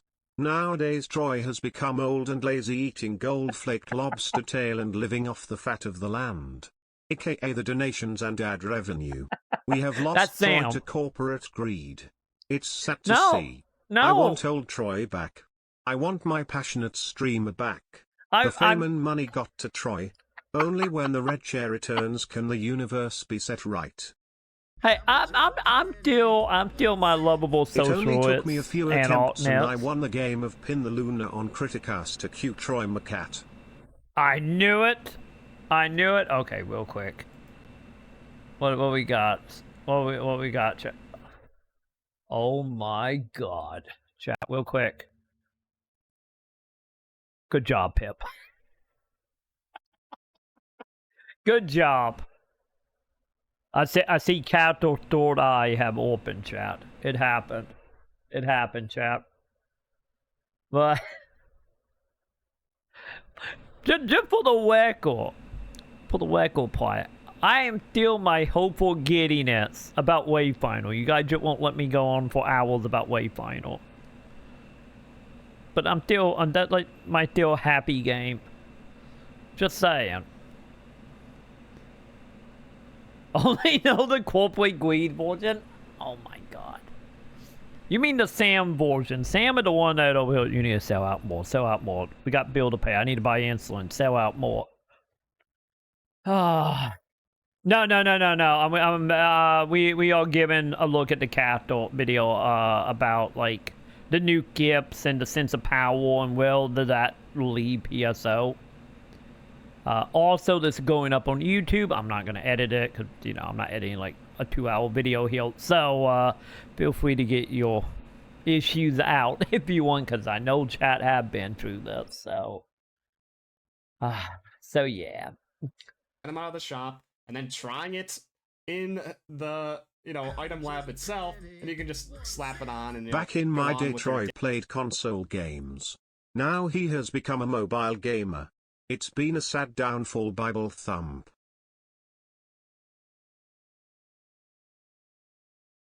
It's not a mobile game. It's not. Chat. Look at, I'm playing it on PS5. Look at it on PS5. It's not mobile. God damn it, chat. day. There's more ways than just that, though, to get these S augments. You can actually get them through AC deals sometimes in different packs where you can go to like the AC shop and you buy like premium sets, but in addition you get Mastery 4S, sometimes Arms Refiner 2s, or, you know, Defi augments, whatever. Something that allows you to surpass just doing it in game. And this also goes for like the SG shop, so that's like a freemium currency where you can earn some of it in game, but you can also spend money on it, so it's kind of like a wishy-washy deal. But this also can give you like Health Finale S, Mastery 4S, so you can skip all that work and just buy this instead.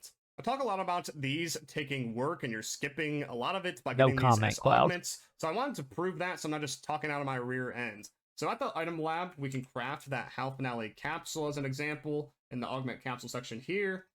So we have Health Finale. This takes 30 Aegis Soul 4s and 10 of each Domina. So for the Aegis Soul 4s, you get 3 per run of the Halfia Lake Urchin quest. So you have to wait for that to show up, or you can do the trigger quest version, which takes a light badge to earn, or you can buy it out of the personal market. Yeah, but for each they'll wait run, around now. you need to, like, I'll be spend about right back, chat. I'm going to dig in the vault to show you true Troy passion. It's gonna be me climaxing, isn't it, part? I'm gonna leave that vague for anyone that don't know what we're talking about, but nonetheless. 15 minutes on average to do it, so 10 times the... Senpai Criticaster is one of my favorite Phantasy Star content creators. He always goes so deep. Yeah. Maybe we should leave you Troy for him? Convince us now why we should stay? Trauma 2-0.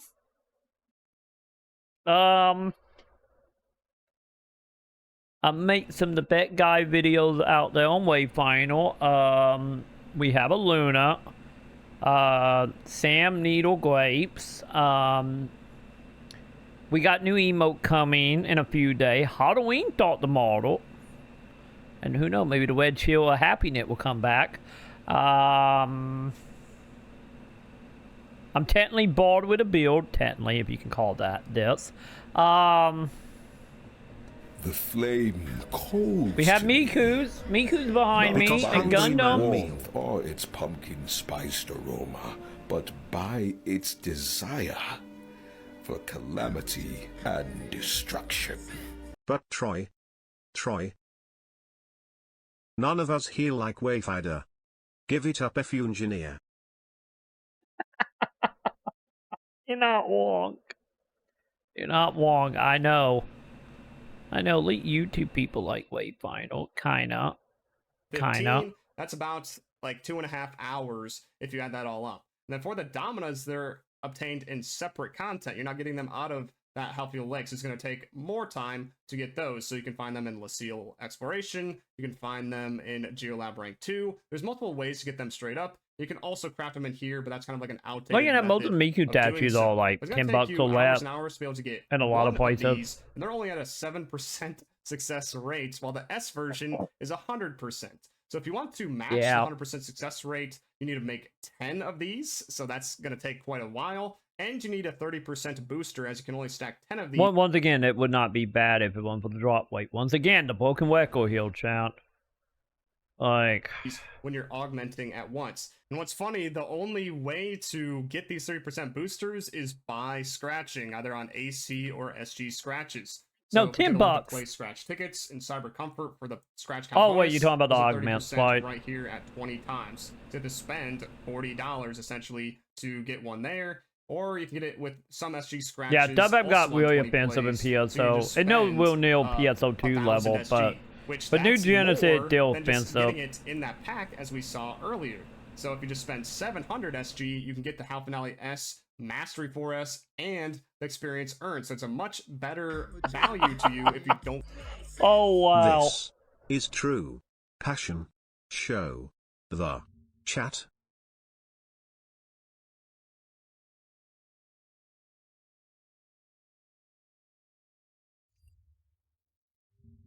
I gotta comment on that in a second. Come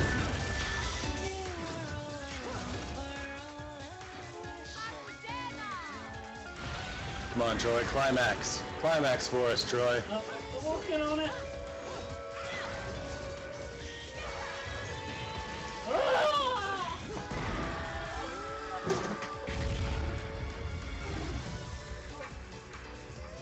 How did you...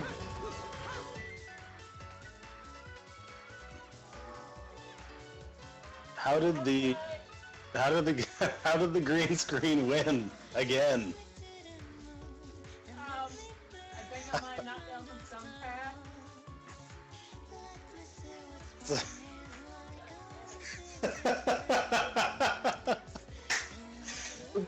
The green screen's got you 2 for 0, Troy. 2 for 0. Don't worry about it. One day we will get it back, chap. At a long running competition. Oh, fucking shit. Oh, man. Green screen, undefeated.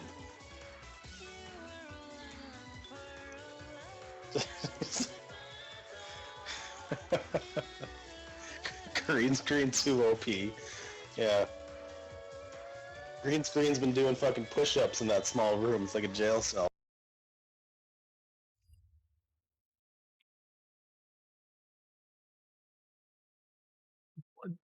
I honestly, I don't remember seeing him. That wasn't a towel. I know what that was. I don't know why I was wearing it. That was a 20 life goal or lifetimes ago at that point. I was back during my prep days. Anyway, we don't talk about the shit that happened back then. actually we do all the time. But that's beside the point. Anyway. For those cosmetics that you're getting out of that SG scratch.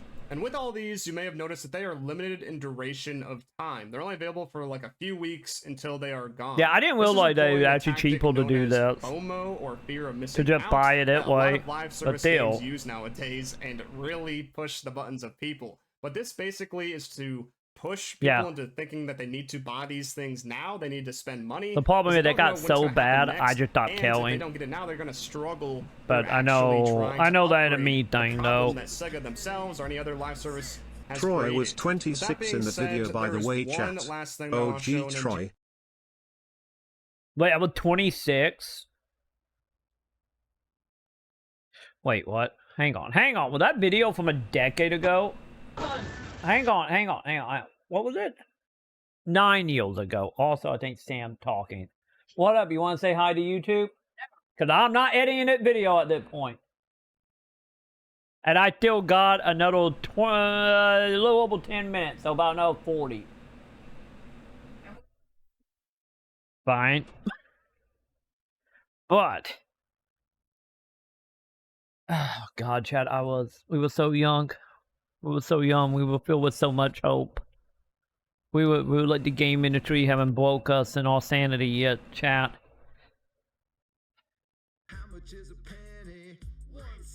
Can I just say, what in God's name is Criticaster going to think of us when he watches this back? Oh Troy my God. hell. Have you watched any of my video back whenever we like commented on his videos?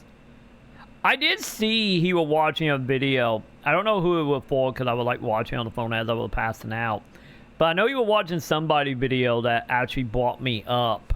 And the video was like talking, I think, about like Sega and G-Wit. I don't remember. But I know I got brought up in that video. He has. Criticaster, we love you. We do. We do. If you do react to my videos, send me a link. I'm up for the whole reaction to more reaction. Absolutely. That I think is the worst combination of all of this. That way, the FOMO thing. Yeah, the FOMO and PSO and just in games in general at that point have finally did like the opposite to me. Well, you know, like what I'm talking about with most people fall of being like, you know, have to buy it because of the FOMO. Well, like I'm in the camp, if FOMO involved and if I got to do more than what I'm already doing in the game to get said item, without the activity that tied to getting said item, it's actually fun and interesting. Such as like the Power Whale Kamiwao outfit. I was in Final Fantasy 14, like what, a month ago or whatever that was. Like that type of stuff I'm cool with doing. But the second, like how PSO do FOMO, I'm in the opposite camp where it's just like I just check out. I'm just like, I gotta do what? Oh, it ecchi or AC or like something like that or whatnot. I'm just like, nah, I'm good. I'm just out. Does Troy remember this?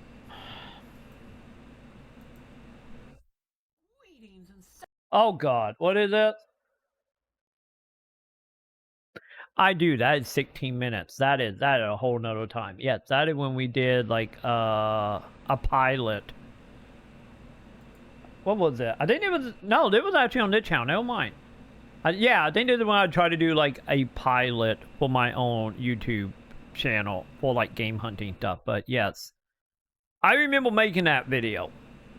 That was a whole day. I don't remember what I said in the video, but I remember what I did to make that video. But yes, I do remember. That was the day we found like 10 copies of Tintin on the DS for whatever reason. Recently added S. It was your first YouTube video on this channel. Technically no. Technically there were other videos. The just them videos either got deleted or got unlisted. There was other videos before that, long before that. But yeah, that is the fourth one that elite visible on that channel, not counting the stuff I did back in like 2005, 2006, all the way up to, you know, where we are now.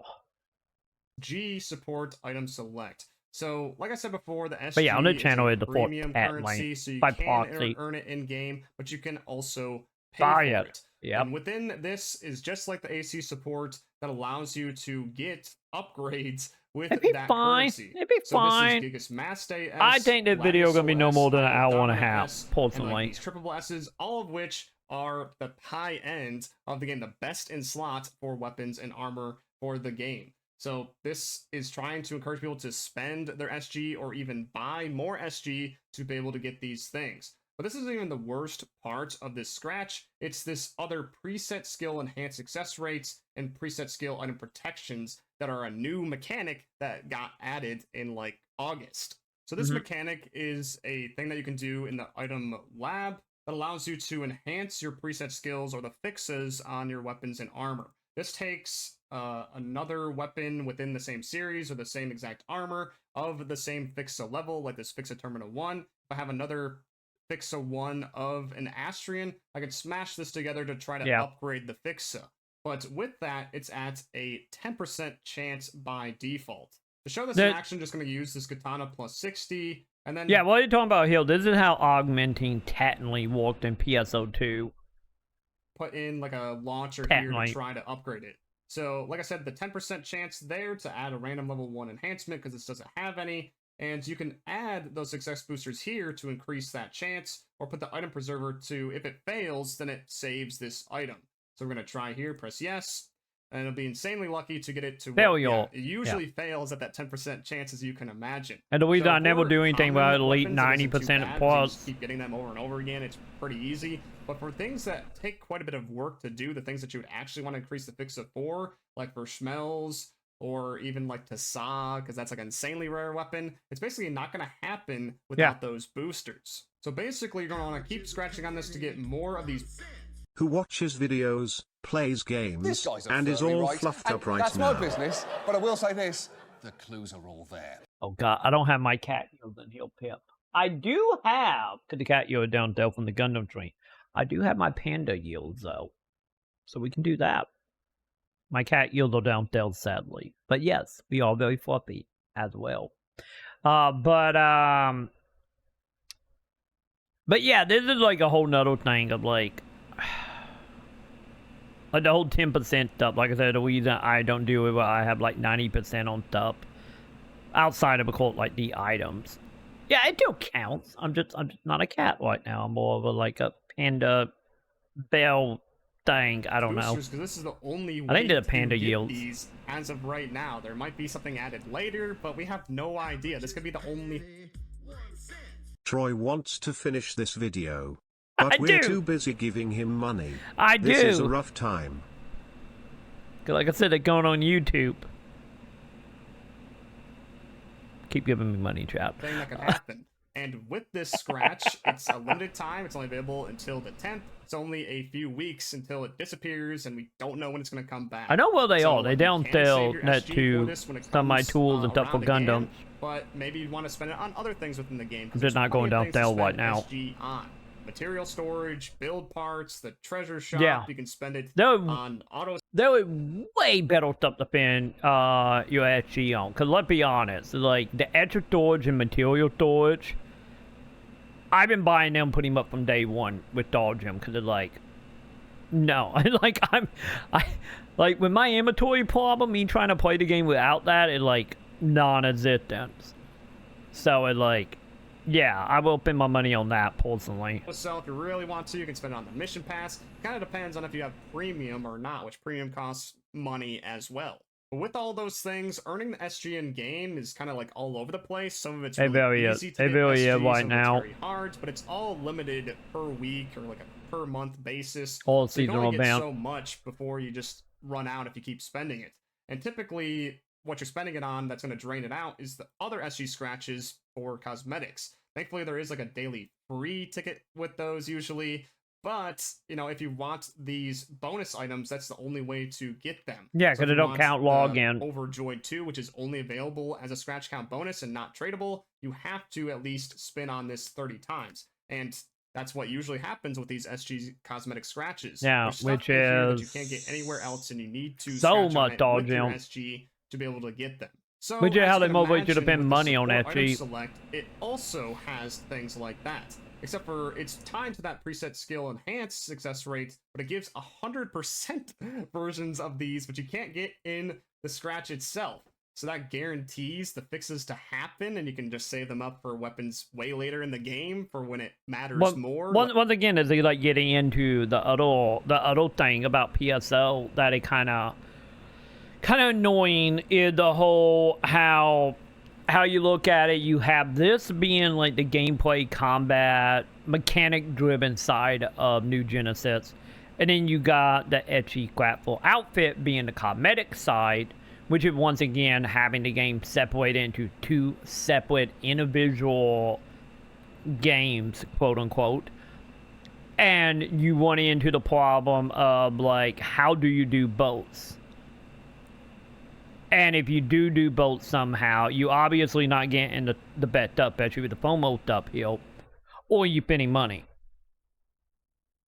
So it like, which once again go back into like my whole thing of like, instead of having two separate types of games, is each type of game should be running with each other in parallel, where one affect the other and the other affect the other. Well, it will constantly just be like, oh, you do mechanic, you get AC items after they did continue. You do chatting stuff, which then will be like adding the friends to then be able to have people for alliance or party that you can then go do the stuff for it, or to trade them if we had trading, to trade among yourself of like getting equipment or cosmetic, or you know, like that. And we can think of like hundreds of other things as well from there, but having that type of crossover, I feel like not only will that stop fracturing the community, but also, you know, add more of a reason for someone who is only interested in gameplay or only interested in the social, cosmetic side to, you know, overlap into other content they may or may not enjoy, or get them into content they will enjoy. And also, thank you, Pep. Thank you for the wait, Pep. Hello. Thank you, Pep. And time to grab capital queen shots again, Pep, isn't it? But yeah, with them having them separated like this, it's like one of them cases of like, which once again, maybe it's like the whole bleeding into the FOMO bit of being like, if you're someone that lives in the middle, you, what? What's going on, CM? Hi, I see you, I'm live, CM. But, you know, it like, you know, you stretching the players thin enough, well, maybe they will want out dodge him, and maybe they will cave and spend AC to then buy dodge gems, and then you just made more money. Maybe that's the plan. Let's be honest, that's the real plan. That's why they do it. This is why a two separate game, technically. Like when we get like 12 stars, 13, 15 stars, whatever, and you can also use it for armors too, or just use it whenever you want. Get some etchy out of the community, because people drink. Or even the 90 that too. times. That's going to take 4,000. Yeah, but the thing is about that is like, the thing is about the economy stuff when it comes to etchy, like, you're not wrong, but at the same time that don't make it any better, because I feel like that's something they need to be doing with Maceta, which they kind of do, you know, depending on how good or bad you want to put it, especially once you bring in the people who, you know, make the Maceta through AC scratches. Well, attention, attention. A Luna raid is commencing in the Troy Maconn channel. Take this time to hail Luna and give her some hungry man chicken and a brownie. Do it, chat. By the way, we got a very special Luna that I will show off in 10 minutes if we can get through that video, chat. You know, for it to praise Luna. I got a very special Luna off stream that we're gonna show up for Halloween. But yeah, like, it's edgy. I feel like one of them things where like we don't get enough of it for it to be any reason to drain. Because the reason you want to drain the economy is that way you will make the overall economy for other players better.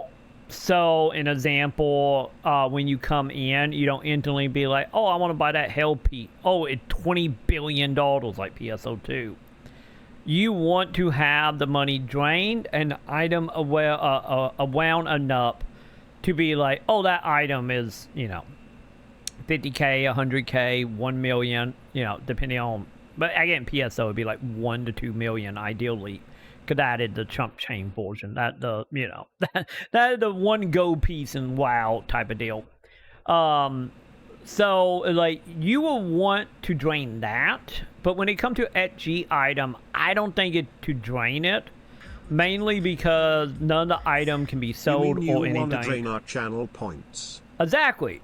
I'm still trying to find a way to do that. Absolutely, Pip. Yeah, but it's like one of them cases of like, why are you draining it? T-minus 9 minutes until horror month begins. Exactly. I am excited. We are excited. We want a small sample of things to come. Oh, Give us don't a spooky worry. taste test tonight, Troy, of things to come. Don't worry, we will, because I got stuff we need to get done. Don't you worry. And let's be honest, that video gonna run up to midnight. That's gonna happen.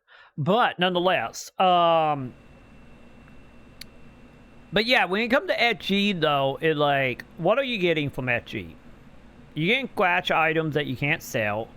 You getting weapon augments and or what Cat was talking about. Spoiler here. alert, Albert bought a long hairstyle today for possibly 8.6 million.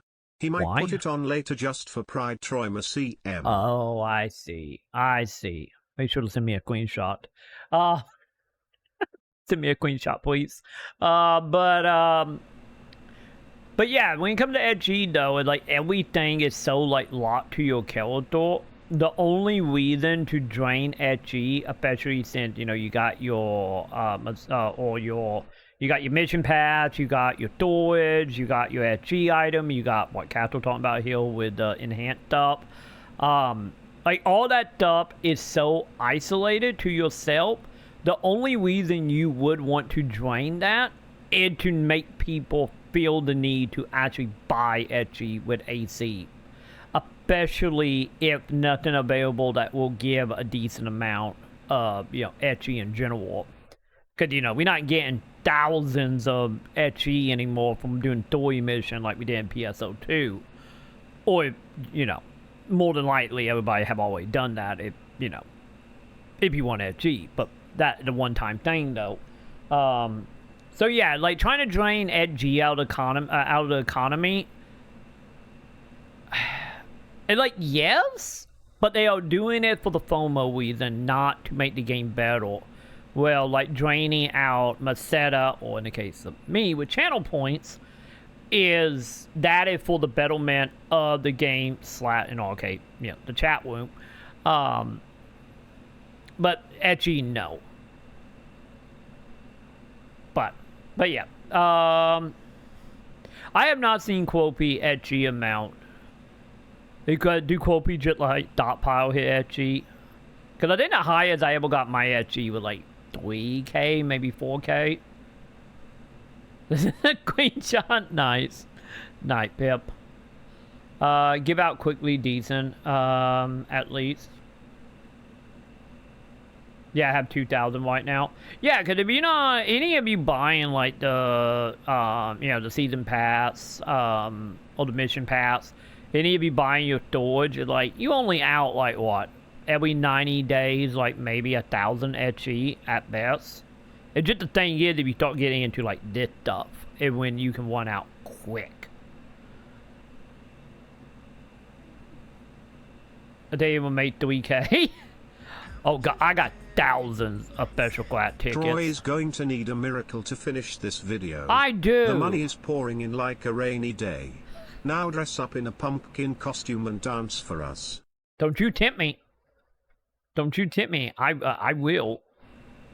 I need to get me a Halloween outfit for the last day of the month, so don't you tempt me, Pride. 500 star gems to be able to get up to that point. I don't think I'm wrong in taking this guess here, but I think most people don't just have 4,500 star gems just laying around. Yeah, I feel like most people have like two at most. You weren't most. spending much on these SG scratches to get the count bonuses because you didn't care. and you probably weren't spending too much on like the build parts. There's something that you were not spending on to be able to. Yeah, you're not counting about the cosmetics so for that time. For those that were spending on the cosmetics prior to this. Footage of Troy. God. Okay, we will run through all that once the video is done. We so close to being done, chat. Bought all the passes ahead of time with Etchy, the last month or two. Wait, are you meaning like the second they drop, you just bent all of it and got everything on these lists? Is that what you meaning, Mason?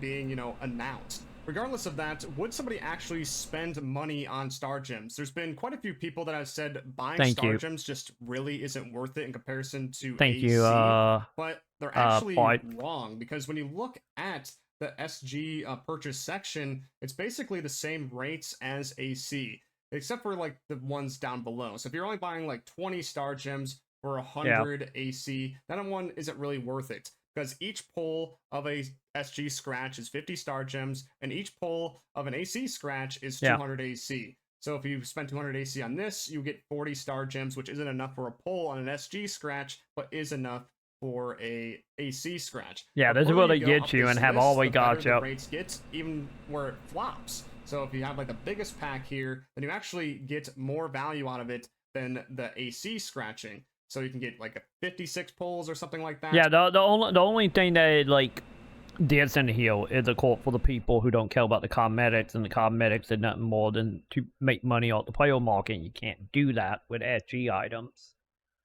So, oh, I see. Yeah, that makes sense. Then, yeah, so you can just stockpile that stuff if you want.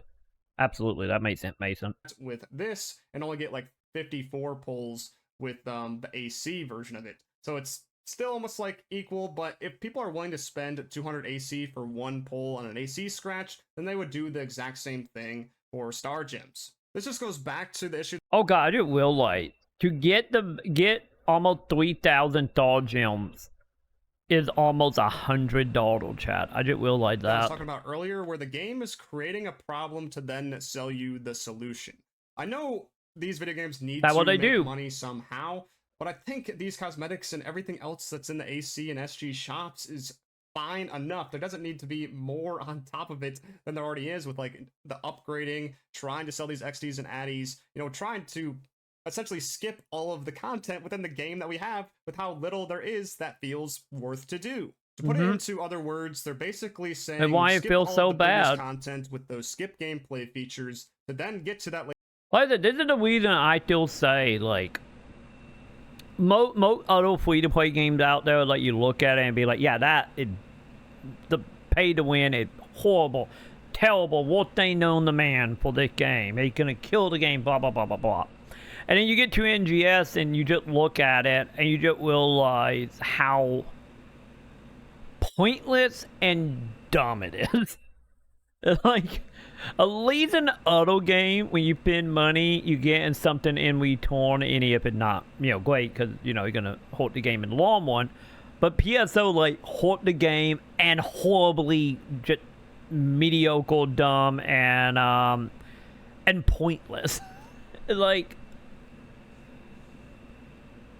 at that, I still stand by my statement, like, NGS is bad pay to win, and not because, you know, it like bad because they're killing the game. It just legit from like a business aspect. Like, I guess on one hand it's good because you get any shit for doing nothing hardly that really matter in the end, but on the other hand it's like if one thing taking advantage of your player base or your wells or your gambling addiction, and then just like another level on top of it to just make it any more shitty. Latest content, only skip that latest content, because then you can just get the guaranteed versions in this scratch with these S augments, because these are the current augments that we have for the game right now. You get these from the aerial combat zones, you get them from doing the urgent quests, you get them from doing Darkfall Solos, etc. At least like the material components to make these. And they're just like such a low chance and such a pain in the ass that these like players are encouraged to get this, and they don't want to go through all that bullshit. Wait, why here the we the one that won't fit the drop weight in the game? Left to do in this, at least in terms of gearing, because they're never gonna fit the drop weight because cosmetics, which are basically all tied to spending money as well. And what's funny about all that is, like, with the cosmetics, you can buy them with Meseta in the player market if the players that spend the money on these put them there, but you're not going to really be getting good Meseta because those players are also going to be getting these, so they don't need to buy the original augments off of you or the material augments so you can get the money. The only way that's left is to get raw Meseta out of combat zones, which are the most boring content in this game. And so have I don't always know been. what happened to the MMO or the RPG aspect of Phantasy Star, or maybe even some other games that are doing the same exact things, because from what I remember, it's about getting, you know, a certain gear set to then Not be able about to the do game something to anymore. keep going up and up and up, to then feel like a badass Never at have the end, been, to and be you feel honest. fulfilled because you actually earned all of that on the way through. You made a... Let be honest.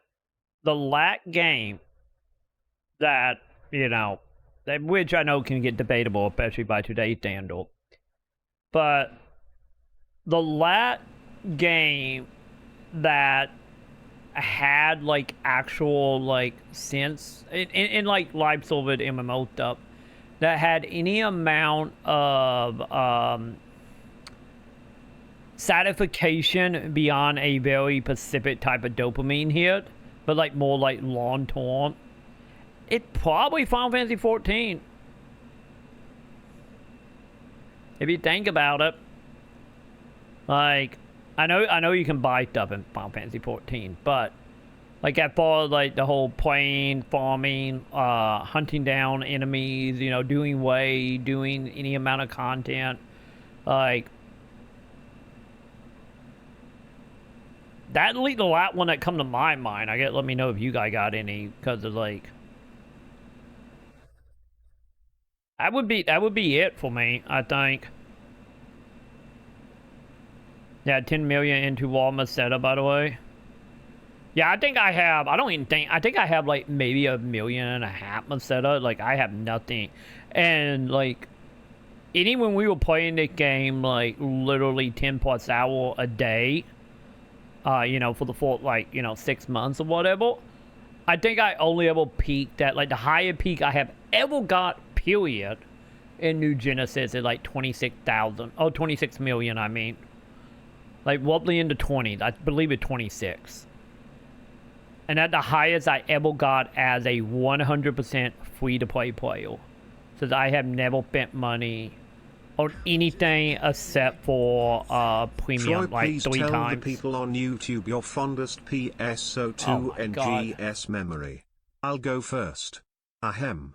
Hatsune Miku sexy painted toenails and feet. Okay. Yeah, I had done. a feeling. Your turn. Okay, so happiest moment, like legit happiest moment. These are not long stories. These are tiny ones. There were 2. The 2 most happiest moment for me, on a personal level. So once again, it's straight up a personal thing. Is, which in between kind of funny because it don't really got anything to do with the game technically. Was when Gemma waited us and then invited up to a private Discord that was originally meant for just PSO content creator. And then, of course, you know, like 6 months to a year later, it kind of died because it opened up to everybody. And then what happened with Gemma happened with Gemma. You know, it very quickly died. But for the, like, few months there, where it was like me, Gemma, Cato, Quopy, I think Quopy was there, Ginger Prime, and a couple other people. Like, that was great. That was the one time that I actually felt like I was a part of the PSO community on a whole, and not just the person on the outside staring in making videos, I guess. But and then my other time before that, oh, I guess it would be after that technically, would have still been in the very last episode of Arc Hours, when G-Wig called us out. Like, more so than, like, here, an email. Like, don't get me wrong, we technically a tweet, not an email. But like, the full, like, encounter I had with, like, G-Wig and the Sega, you know, side of Sega, was also probably be another one. At least on a personal level, not on, like, a, like, business level by any means. But then will be the 2 for me. The journey instead of did you? skipping to the end. I appreciate it, That's everything that I Cloud. have on this topic for today. I'm sure that some of you will think that, you know, this isn't that big of a deal and I shouldn't be really talking about it in this way because it's not worth it. Nah, I But think, I've Cloud. had this feeling for quite some time, and I'm sure others have too. And I just wanted to see, you know, more discussion about it because it's becoming more of a problem. I It don't want really to return is. to the ways of base game PSO2. There's more and more augments in these SG and AC scratches that are only obtainable in those scratches. I don't want it to return to that because that would be a nightmare. Oh god, it would but be. I think this is more I just got a lot of fundamental memory issues on with like the game itself tied because, to like, the game basically and take a lot of this content. that they have, But them are the and 2 just make main it ones. obsolete / not worth doing because there's this new thing that needs to be focused on instead that's Yeah. way more rewarding. Sometimes when they drop things at the same time, it feels that way too. Like with Lucille Exploration and Darkfall Solace. Darkfall Solace is not rewarding, but is way harder than Lucille Exploration. Lucille Exploration is giving you a whole bunch of this gear, like the augments. Yeah, that's the reason why, like, honestly, with the Darkfall stuff, when we do that content, whenever that might be, is I'm pretty sure, knowing me, we will do it, beat it, and then never touch it again. Just because of, like, I have seen the loot table, and I have seen a lot of people talking about the loot table, and it's just like, no. For all I know, people might not even be doing the content anymore, and we would just never see that content. The Verschmells, the You know. Octo, and Darkfall Solace gives you outdated gear, like Ajax armor and kind of Neosastrian. I guess that one isn't as bad, but that's pretty much outdated, and it gives you 20 SG a week, which is like nothing. It's like not even half of a scratch that we just saw, so yeah, it just feels way off in terms of One the time a week. difficulty and reward. Okay, my question is, how much is it? If they not giving me, like, if it once a week and it really as hard as it is, if they are not giving me anywhere from 1 to 500, no thank you. Especially if it like horribly time consuming and is, no matter how good your equipment is, equally as hard. Yeah, so they give us a $1, which is nothing. I can get that by doing 5 titles, or what, like 4 titles, and liking 3 people lookbook. No, thank you. Word ratio, which I think is the biggest issue in this game, but they need to make more content, not just get, you know, booted out of the cycle. They need to have a wide spread of things so people can go to one thing or another. So when they get bored of, you know, X, Y, or Z, they can go to the other stuff. But yeah, thank you guys for watching, and I'll see you in the next one. Peace. Yeah, this is like right there with like the whole thing of like Cabal was like example of that for the Kaiser stuff, which, you know, they kind of half-at fixed, but not really. But yeah, like absolutely, like I still want content that bleed into each other. But if you have like, oh, you can go do, you know, races, tower defense, whatever, to get the same items or the same amount of items. That is, like, for me, like, one of them cases of, like, that is better, because, you know, if we don't want to do, like, one content, we can do another, or whatever. Or, you know, they just make us do more stuff we can just idle in. Which is sadly a thing Elite for, like Cannonball Strike anyway. But, they know how to fight it, the guild. Yeah, if I can hop in and we can get that quest done less than 5 minutes, then, like, sure, I would do it for 20 XG.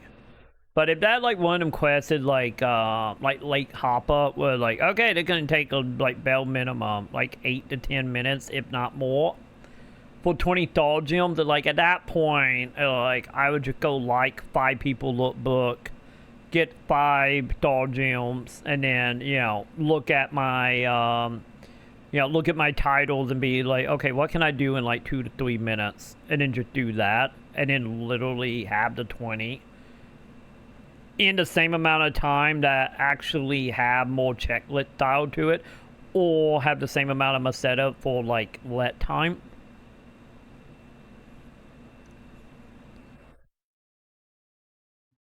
Elite 50, maybe lower. Yeah, it just like once again, this is the whole thing of like depending on how bad it is, like as far like how long it take and how actual hard it is, no matter what your equipment level is. Then it like what if it's like more on the more annoying side, it like 20 and no. Like 20 and not worth that at all. Cause I think don't you get like 100 for doing like one of your weeklies or something? Like just do that. Part of the weekly quest. Oh, speaking of weekly quests. So the must if you do your weekly every week. Yeah, I don't do my weeklies every week. The only ones I do like weekly is stuff for like, you know, the battle pass or the mission pass. If it's a weekly and it's not a part of the mission pass, I don't care. The dailies I don't mind doing because, you know, the dailies is like, you know, that's just a checklist thing of like, oh, okay, we do this, it's going to take 20 minutes. You know, I can map it out in my head being like, okay, 20 minutes for that. Hour and a half for Wanting, 10 minutes for this. Oh, okay, they're a 2-hour stream. Well, like the weeklies are just, you know, like I said, if it's not a part of the battle pass, I don't bother doing because it's like, you know, I get nothing really in return worth doing. You know, I don't give like the same dopamine or the same rewards or better rewards. So like, I don't care. But yeah, there you go, chat. Another Cato video. This is probably like almost a 2-hour long YouTube video. So since it's so long and you guys were so poetic tonight, I am not going to edit it video. So we're going to go up as is.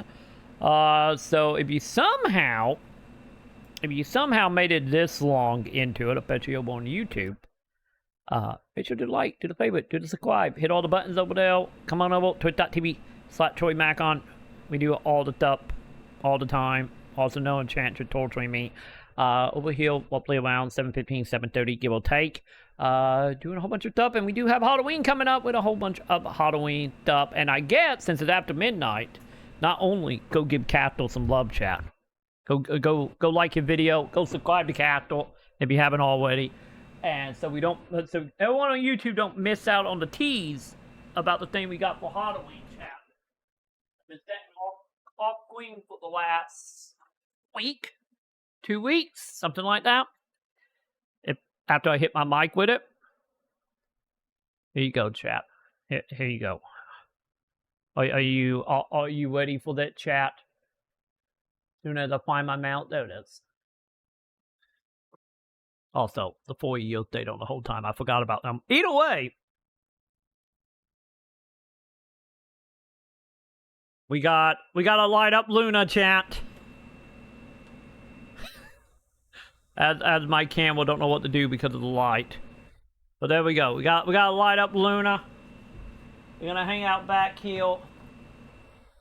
Gonna hang out back there with the Gundams and be Luna. There you go, chat. Like, people, and subscribe.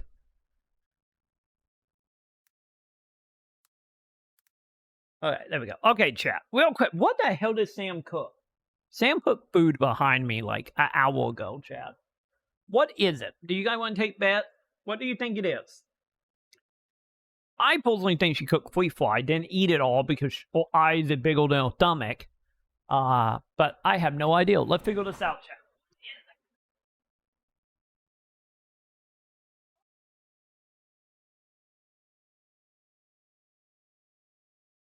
Made a piece of burrito, champ.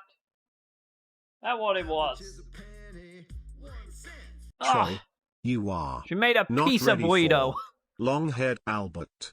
Wait, what about long-haired Albert? Wait, what? Wait. What about long-haired Albert? Wait, did that... Is the bot talking, chat? Or did I miss something? Chat? Oh, no, I didn't. There it is. You're not ready for that? Oh, God. Okay, let's see this. Hey, Lopto. Not Lopto. It's literally a tortilla shell that may or may not be bad. So if I suddenly die in about 40 minutes, you know what up, because it's the tortilla shell technically a file like 2 weeks ago. So we're going to see how that works out, but we poor and don't have nothing else. So, we will see. But... What are the videos you sending me? Oh god, that me. Hang on.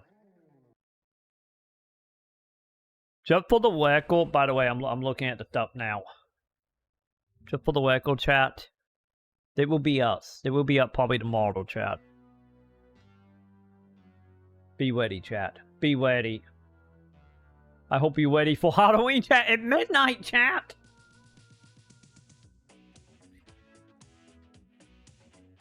You better be ready, chat. Also, we copyright it.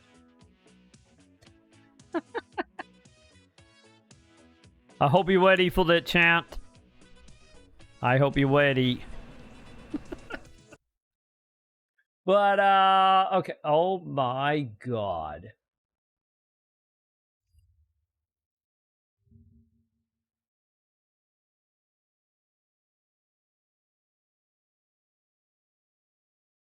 Yeah, in the end game, you look like more critical. Holy fuck, man.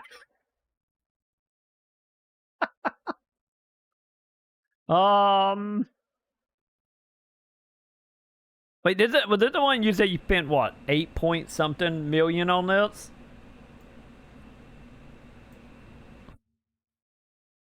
Okay, I do gotta say, you're looking very dreamy, and you look like you are ready to play some cyberpunk. Like the arm bit officially just like, yep, I think you are officially a cyberpunk character now.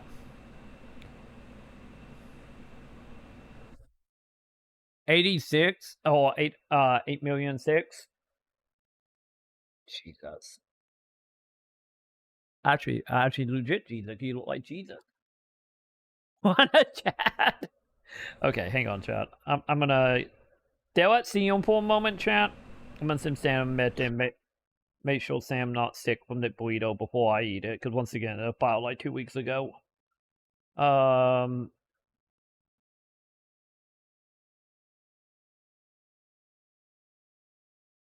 I don't want to be sick, chat.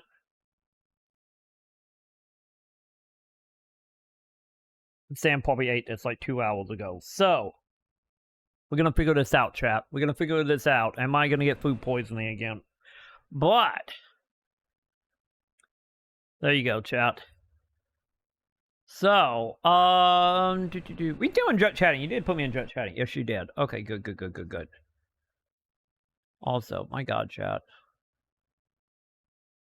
We got so much stuff open. But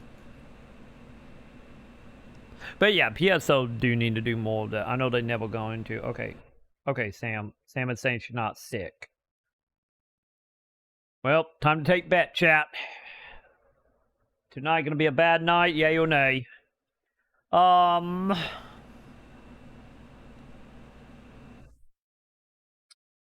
The only time hell go cheap is when they do hell slat. Oh yeah, any then is like a little iffy, right? Like usually.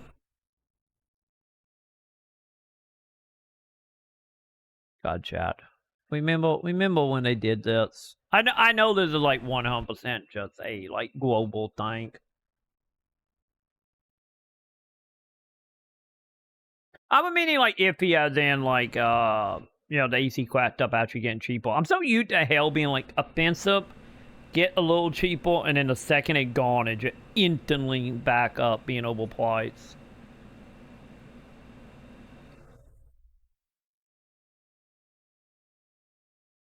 Yeah, I thought you had me in jet chatting, so. But nonetheless, what all do we have, chat? Okay.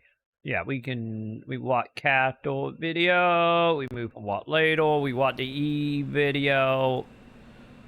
Also, chat, I don't know how well it will do, because it's on YouTube free for Halloween. You guys want to watch Elvira? Sam have never seen Elvira. I grew up watching a lot of Elvira stuff. That's what we need to do for Halloween. I said on YouTube with ads, so we will see. So yeah, we might do that for Halloween, chat.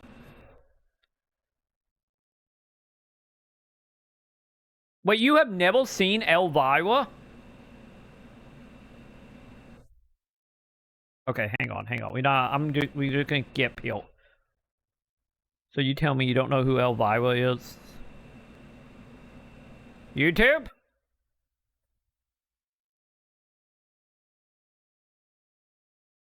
You okay? You okay, YouTube? YouTube being YouTube. Oh God, chat. We need Elvira. Where are you, Elvira? Yeah, I haven't seen that movie. God, I think I was like 8, 9 the last time I seen that movie. Am I really gonna give around and never get a shot with Elvira? Okay, we got Elvira app. We getting some will chat. God damn it, Elvira! There, kinda. There we go. Also, I think we can also blame Elvira. Also, you guys can't see it. Hang on, chat.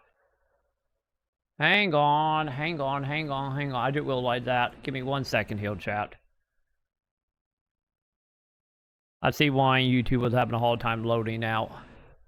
Give me 1 second, chat. I got you, chat.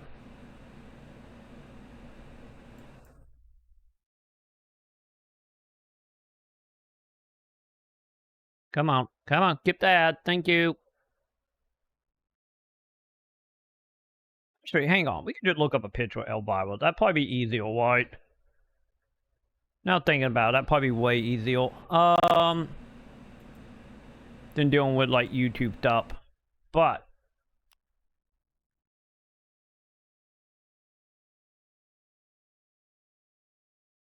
there we go. But yeah, this is that horribly pixelated. Why is that so pixelated? There we go. We got it, chat. But yeah, this is Elvira. And you wonder why you know, a whole generation of millennials and Gen X have a thing for goals, I guess. But yeah, like God, I grew up watching so much Elvira. Like I said, the movies and stuff I haven't seen in years. Like I was like probably from like 5 to like 13, 14. Like the movies was always like background stuff. But like I remember like a lot of like what was it? It wasn't like USA Up All Night. Was it TNT? I'm trying to remember. I know she was part of one of them channel that we did like late night like horror movies, and she was like the in between hosts. But yeah, Elvira was great. I can't figure out why, but I think that is actually NGS Amy Rose. It could be. It could be. Oh, why you meant Troy's Sam? like he is finally starting to make sense. Yes. Like. It like. Cause the thing was like, hang on, just in case I don't trust like fake images here. I tried watching her stuff on Shudder but couldn't get into it. Oh really? Was it just like too cheesy for the time? Is that like the reason? Yeah, cause I think didn't she like do like a new like a brand new series for like Netflix or something recently? I think it was like a year or two ago. God, child, the couch is like burnt into my head like so much. But yeah, the thing was about Elvira was like my family loved Elvira because the thing was that like I used to watch like a whole bunch of like horror films. We in Halloween, this is a part of Halloween now, chat. You just deal with it. Like my brother and me, we used to watch so much like slasher or horror films. Cause like the main thing we always did was like every week we would just go rent like a whole bunch of like random 70, 80D horror movie. Funny. Americans aren't good at humor. We not. Apart from you, Troy, of course, Hype Love 1. Yeah, but we honestly not. We absolutely not. Let's be honest, we absolutely not. And I imagine a lot of the humor probably have not aged very well since this is from what, the early 80s, late 70s? At least for the heyday of Elvira, anyway. But yeah, like me and my brother, well, we used to like every week we would like go rent, like we rent a game and we would rent like a random horror film. So it'd be like Candyman, Leprechaun, Children of the Corn, Jason, Freddy, you know, like all that stuff. So yeah, when we found like when the I didn't find, but when like the Elvira show started, and then of course the movies, it was like a religious in our house. Like between Elvira, Twilight Zone, a little bit of the Outer Limit, I was always team Twilight Zone more so, even to this day.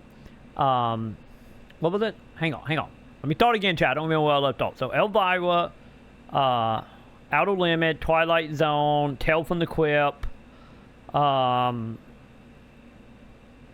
I know about another one, which I believe is the USA Up All Night, that also had it, but it was like a redneck trucker dealing with monster when they did horror films as well. I think that was Up All Night, if I remember right. Like, all that stuff was just like, you know, it was the only, like, peaceful time in the house. The only time it was peaceful, if any of them shows was on, or WWE or F at the time, or WCW had a pay-per-view. That was my household like growing up at the time. But yeah, we probably will. Like I said, since they're on YouTube with ads, we will probably watch the Elvira movie because I haven't seen it in literally like a decade to 2 decades at that point. Sam have never seen Elvira. And I'm pretty sure Sam gonna have your guys' opinion at the end of it. She'd be like, oh, that makes sense now. So, but yeah, because Sam is like, she want to do a movie night with you guys for Halloween. But yeah. So, real quick, chat. Do I not? Okay, I guess I don't. Hang on, chat. You know what we're gonna do, chat? Says I'm gonna eat food before we fully get into more Halloween stuff. Drop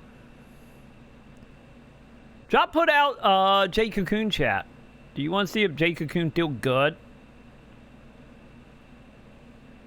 Speaking of something else I haven't done since I was young.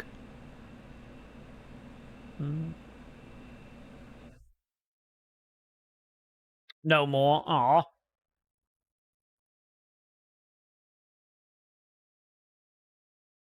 Wait, hang on. Are we talking about the new Halloween movies? Wait.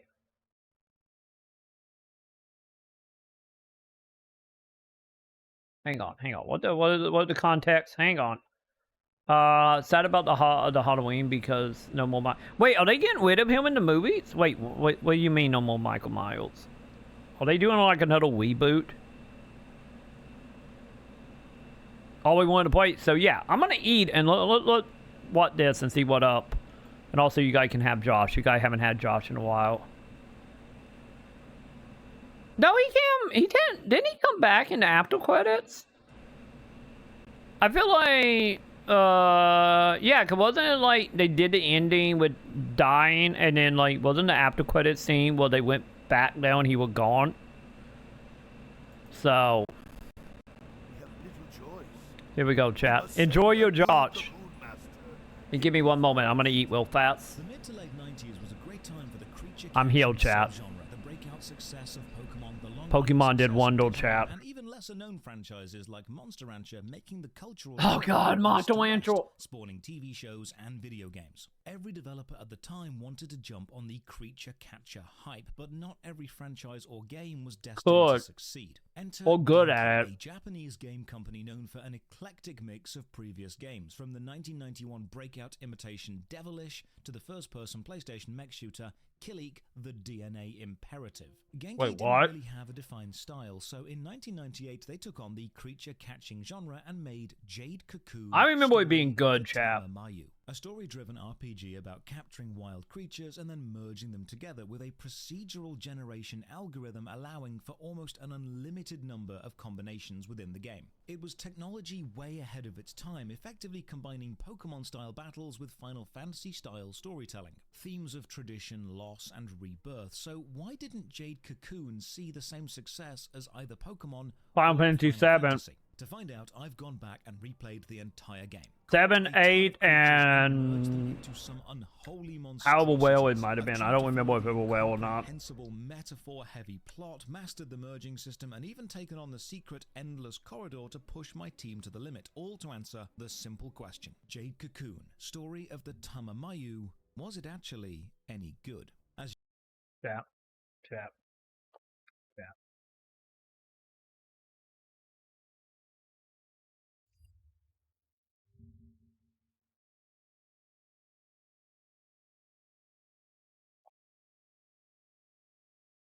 That might have to get turned into a background, Pip. That might have to become a background for the Halloween stream, Pip. Oh.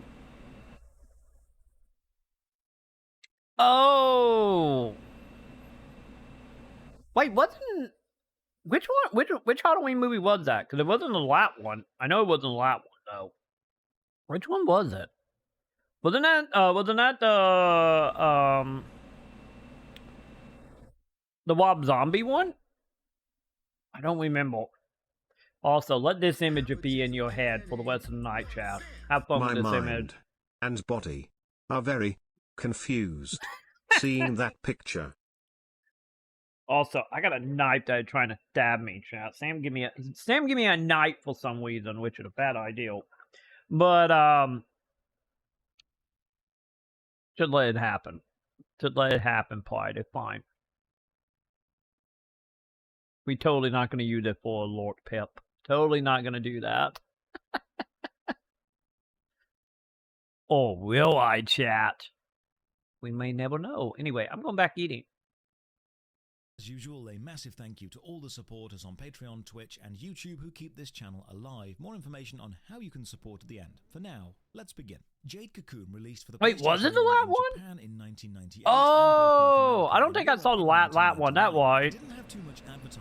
I totally forgot they made another one. Me and Sam went and watched the one in DAO like 2 years ago. I forgot there was another one. I don't know why in my head I didn't think that movie was out yet. Well, shit. It doesn't matter. I think he'd be back, or they would do another reboot. Let's be honest. They have rebooted, what, like 5 times now? They will absolutely reboot him. He'd be back again in a year or two. So it did what any game at the time would do, appear on a demo disc, specifically PlayStation demo disc number 23. Unfortunately for Jade Cocoon, this disc also contained a playable demo of Final Fantasy VIII. Yeah. RPG at the time. That was around time 8 happened, because that's when I originally saw it. Jade Cocoon not only plays well, but it looks pretty good too. And this is because the character designer and the in-game animated cutscenes were made by Katsuya Kondo, the lead character designer for Studio Ghibli. And almost all of the cutscenes within Jade Cocoon which is one of the reasons I wanted to play beyond the Pokemon stuff. Enough to see a sequel on the PlayStation 2, which never played the sequel. I'm now super annoyed that I can't find because it's one of the rarer PlayStation 2 games and goes for a high price. Wait, is it? Oh, he being sarcastic. No, he being sarcastic, chat. God damn it, you being sarcastic. I was gonna say, like, I found that like a couple of years ago, and then the store went under in 2020. I never was able to buy it. So let's load up Jade Cocoon 1 and begin our journey. The game's cutscenes are voiced, but there are no subtitles, so it can be a tad difficult to work out what they're actually saying. The plot starts quite obscure and gets even more complicated from there. For a time, they brought life and happiness to the forest. Soon, the forest was visited by fate. The divine spirits created a beast in their own image. Elram warned, "That is the beast of knowledge, and it will someday bring temptation upon you. Thou shalt not associate with it." The plot starts strong, but devolves, as we'll see, very quickly into an incomprehensible, metaphor-laden mess. But the voice cast is okay, I'm back, chat. We will see in a couple hours if I die. Prophet is voiced by Michael Forrest. He's done a ton of anime work and was also Master Mikado. Okay, yeah, never mind. I never seen this Halloween movie. We'll look at other characters as they appear. You are Levant from the village. I do realize something, chap. It is a job version of Bacon Toy and Jet the Bouncer. He totally indicates. This short chat establishes them as friends and that Levant plays the ocarina. Now, it's impossible to ignore the connection to Zelda with an ocarina, but as Jade Cocoon and Ocarina of Time were in development at the same time, and the ocarina is a major thing in both games, it's likely just a case of Yeah, wasn't that how you caught the Pokemon adults? very irritating Louis. Louis, this is none of your business, kid. God, Get I out forgot. of here. I forgot it had voice acting. I'm not a kid. Besides, this I forgot all about that. I have a job, not like your stupid cocoon master. So there. Louis is I know that voice. Sidol, who would go on to play Coromon in Digimon Adventures. She's There it is. that irritating child Yep. energy perfectly. Louis is the watchtower guard responsible for protecting the village from beasts of the forest. It's late, so everyone goes to bed, and now you get to explore the village briefly. This is your central hub, except you can't walk around. The village is a static screen, and you select which house you would like to go to, or the shop, the blacksmith, the silk mill, the graveyard. You don't need to visit every location, and none of them are open right now, so we just go home. While on a map, you can walk around, but it is tank controls, left and right. Oh, my boy Tank is back. To run. Levant chats to his mum and they lament his missing father. The festival is tomorrow to honor the dead, but they're unsure if they should honor him as they don't know if he's actually dead. So we go to sleep and have a disturbing dream. We're in this We will like he dead, chat. the Dream Man. We learn Levant's dad was well known and went by the nickname the Lion of Parel, Parel being the landmass that everyone lives on. Dream Man says there's no way that we are his son and we fight. Now, combat in Jade Cocoon is quite complex, and I'll explain the entire thing soon, but this is a scripted death. All you can do is attack. It's a turn-based system, and you're guaranteed to lose, because the Dream Man transforms into a dragon that is way more powerful than you. Important note, I thought we were this gonna is the one-shot first you. actual gameplay section, and it's 13 minutes into the game, and even then, this is still a scripted loss. You don't actually start playing Jade Cocoon, making any meaningful choices, until about an hour in. Welcome to RPGs. Kilmar, the blacksmith's Century son, 90 bursts in saying RPGs. There's a problem with the forest, so we run outside and see an army of flying monsters sweeping into the village. But thankfully, the wise woman casts a protection dome. Cut to another 10-minute cutscene between Grotta, the ineffective village elder, Jibara, the sassy and confrontational political figurehead, and Garai, the wise woman and priestess of the Nagi, a race of magical women destined to work in harmony with cocoon masters. She's the one that cast a protection spell. The insects swarming the village are an ancient sign of a terrible imbalance of energy. They are called... I deeply regret to say, those winged insects are the Oni Boo-Boo, the locusts of apocalypse. The Oni Boo-Boo. At this point, you might be feeling a tad overwhelmed in the game with the amount of names thrown at you, but just wait, because it gets way worse. It seems the Oni Boo-Boo have cast a magical sleep curse on the village. There are reports of this sleep curse happening many years ago and destroying entire civilizations. God, we can't buy this anywhere, can we? I don't think we can. Deep within the forest. It never came to PSN, did it? The political one suggests a human sacrifice to appease the creatures, while Garai suggests we go into the forest and attempt to find the mythical Galabas herb. Unfortunately, the forest is dangerous and only a cocoon master can make the trip. With Levant's dad, the Lion of Parel, gone, I guess Levant needs to take up the mantle. However, a cocoon master needs a Nagi bride, as only Nagi women can purify the captured cocoons and turn them into tamed battle creatures. So Levant and his friend Mabu are chosen for the sacred union. Yes, this game has arranged child marriage. During the ceremony, Levant is given the earring of Welcome to Japan in the 90s, chat. which lets you teleport from the forest back to the village at any time when you're not in battle. And if you die in battle, it will activate and bring you back, which is a nice narrative way to explain mechanics. We do, however, learn that purifying the cocoons causes immense pain to the Nagi women, and if pushed too far, they may die. So that's quite concerning. Time for the Kelto to die 100 times, huh? Shows up just being abrasive as usual, and finally we head home and fall asleep into another dream. Now again note, it's taken about 40 minutes to get here, and so far it's been almost entirely cutscenes. Jade Cocoon really front loads the entire plot. This time in the dream we fight. I said once again, a lot of RPG did bat down. Actual combat tutorial, so I'll explain that when the game does. Win this fight and then refight the Dream Man in dragon form and die again. Once awake, we chat to Old Woman Garai, and she tells us to talk to the Blue Cocoon Master found within Beetle Forest. He probably has some of the herb we need to cure the sleep curse. She tells us the key to the Beetle Gate is get you some sleep, Pep. the annoying child Louie, so we need to go and ask I hope you're ready. Tomorrow we start the full-on Halloween marathon with spooky alerts and everything. So have yourself a good night, Pep. A weapon, an armor, and an accessory.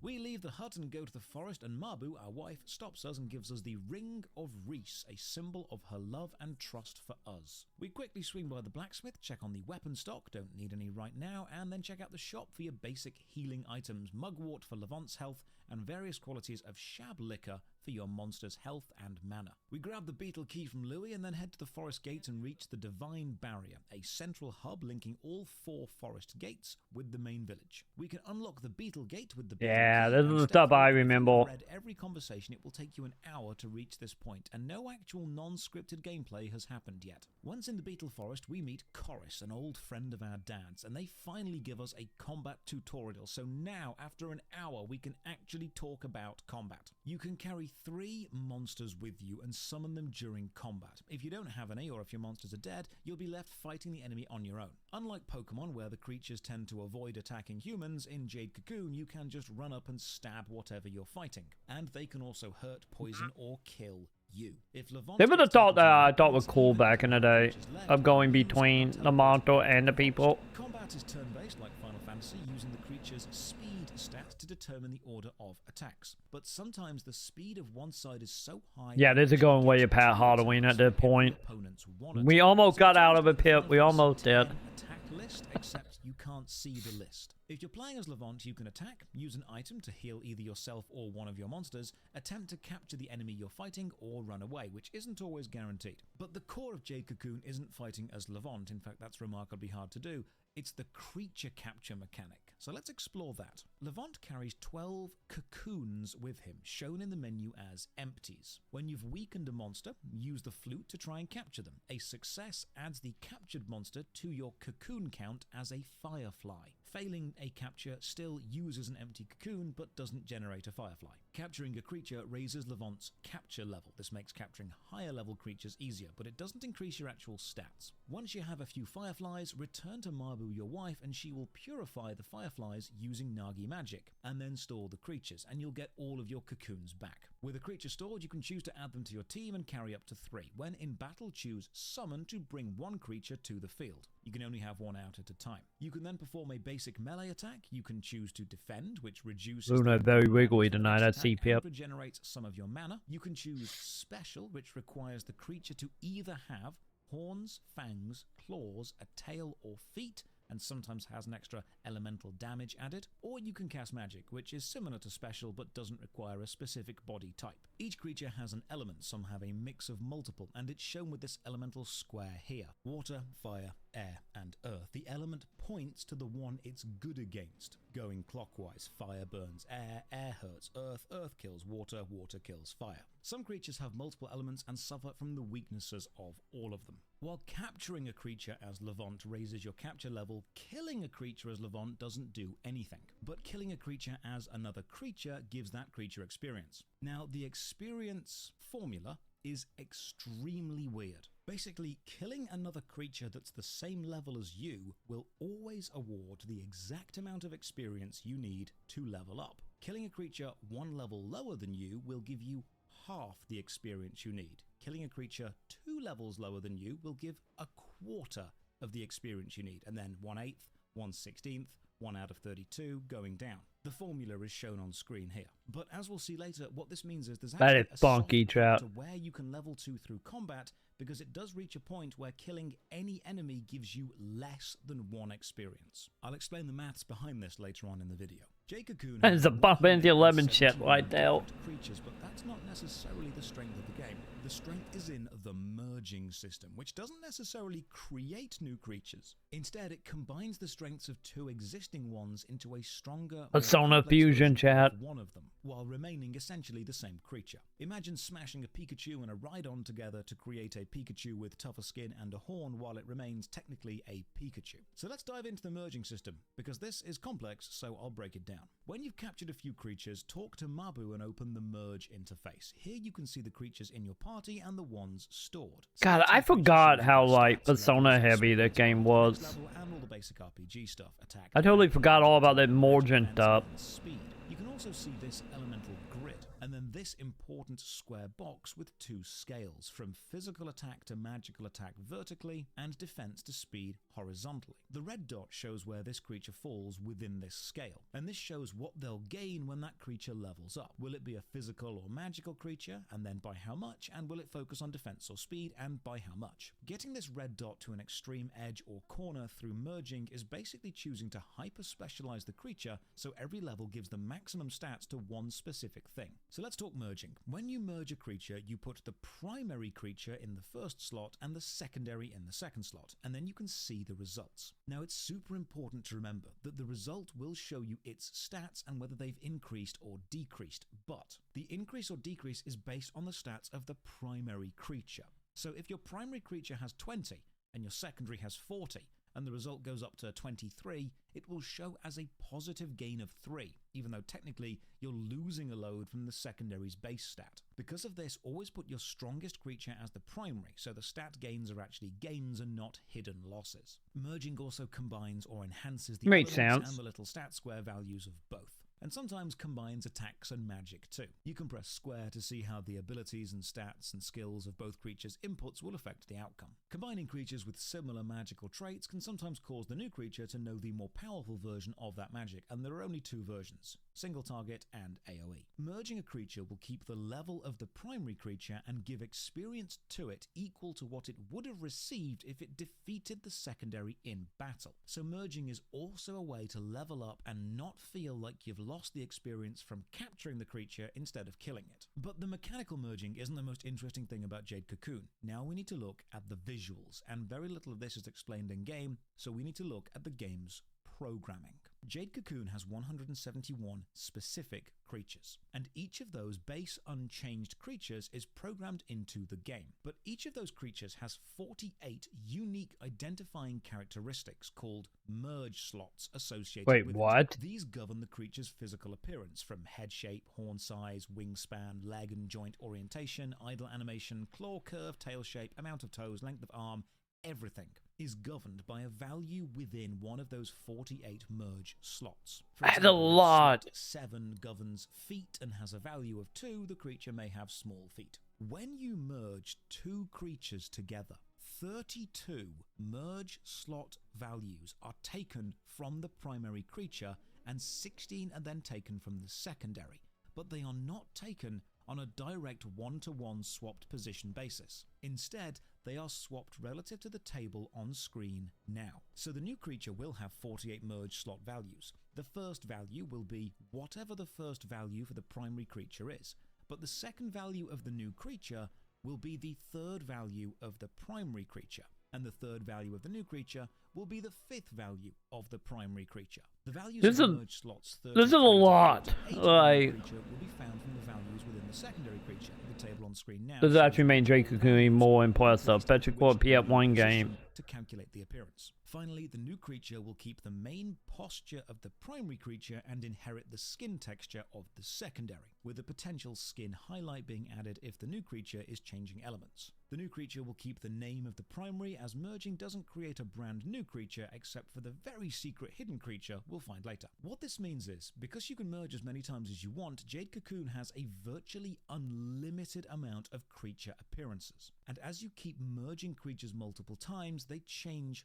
repeatedly. The game doesn't have every possible appearance hard-coded in. Which is Instead, it has an surprising. algorithm which takes the values you're giving it and You would think it creates would the be creatures hard-coded. in the game. The last touch of the leveling system is, no matter what a merged creature looks like, all creatures physically increase in overall size as they level up, making them look stronger. The strength of this system is firstly how technically impressive it is for a game Oh, hell released on yeah. console in 1998 to boast an almost unlimited amount of customization, but also how it's possible to guide the appearance of your creature to create something you think looks cool. If you want wings on your creature, just find something with wings and merge it with that. If you want horns, teeth, claws, tails, or a different texture, keep merging until you have that. And remember those special attacks needing the creature to have claws, teeth, feet? You can keep merging until you essentially give your creation those features and unlock the special attacks. And yes, a creature can have all of them at once. There's no denying how impressive this variation is. However, it does God, also man, play yeah. slightly against That's the game insane. in a marketing point of view.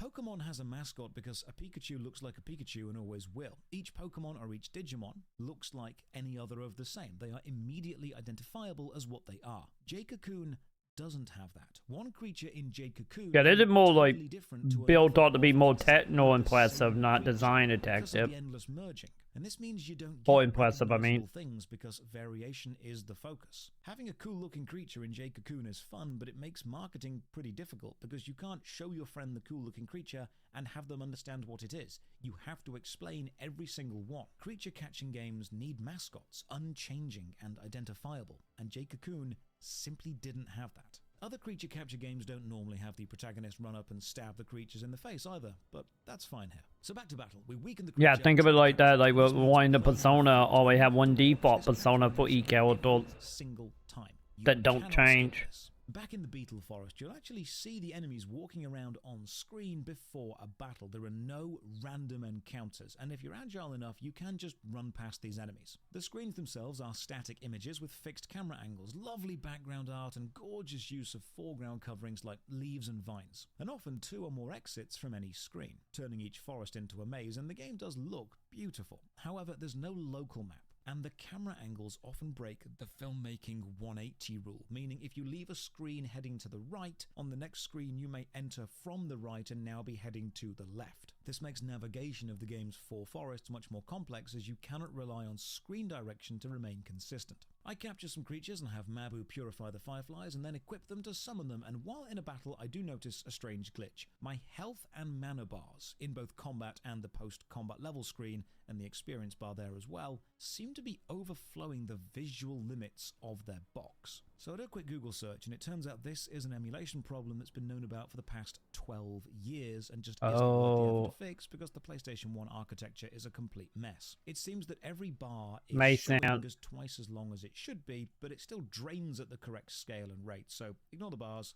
Look at the numbers. I find this strange-looking teleport pad in the forest. It seems dormant, and I run into this temple, and there's a locked chest, and I don't have a key. Interesting note, there are exactly as many keys in the game as locked chests, and after about halfway in, you can't return to earlier sections. So if you miss a key, we need a guide. Permanently missing a possible chest. I discover in this fight that elemental advantages are Yeah, so you need a guide if you want all the chests, huh? anything weak to water with my angry turtle. By now, my main grievance is the static screens you move through are relatively small and tight, and there is a black loading screen between each and every one. Combine this with the unskippable creature capture animation and creature merging animation, and you'll find that you actually spend more time watching Jade Cocoon load or play through unskippable animations than actually playing the game. You can also only save Once again, the love of the 90s. Thankfully, they're unlimited use, but We need a guide.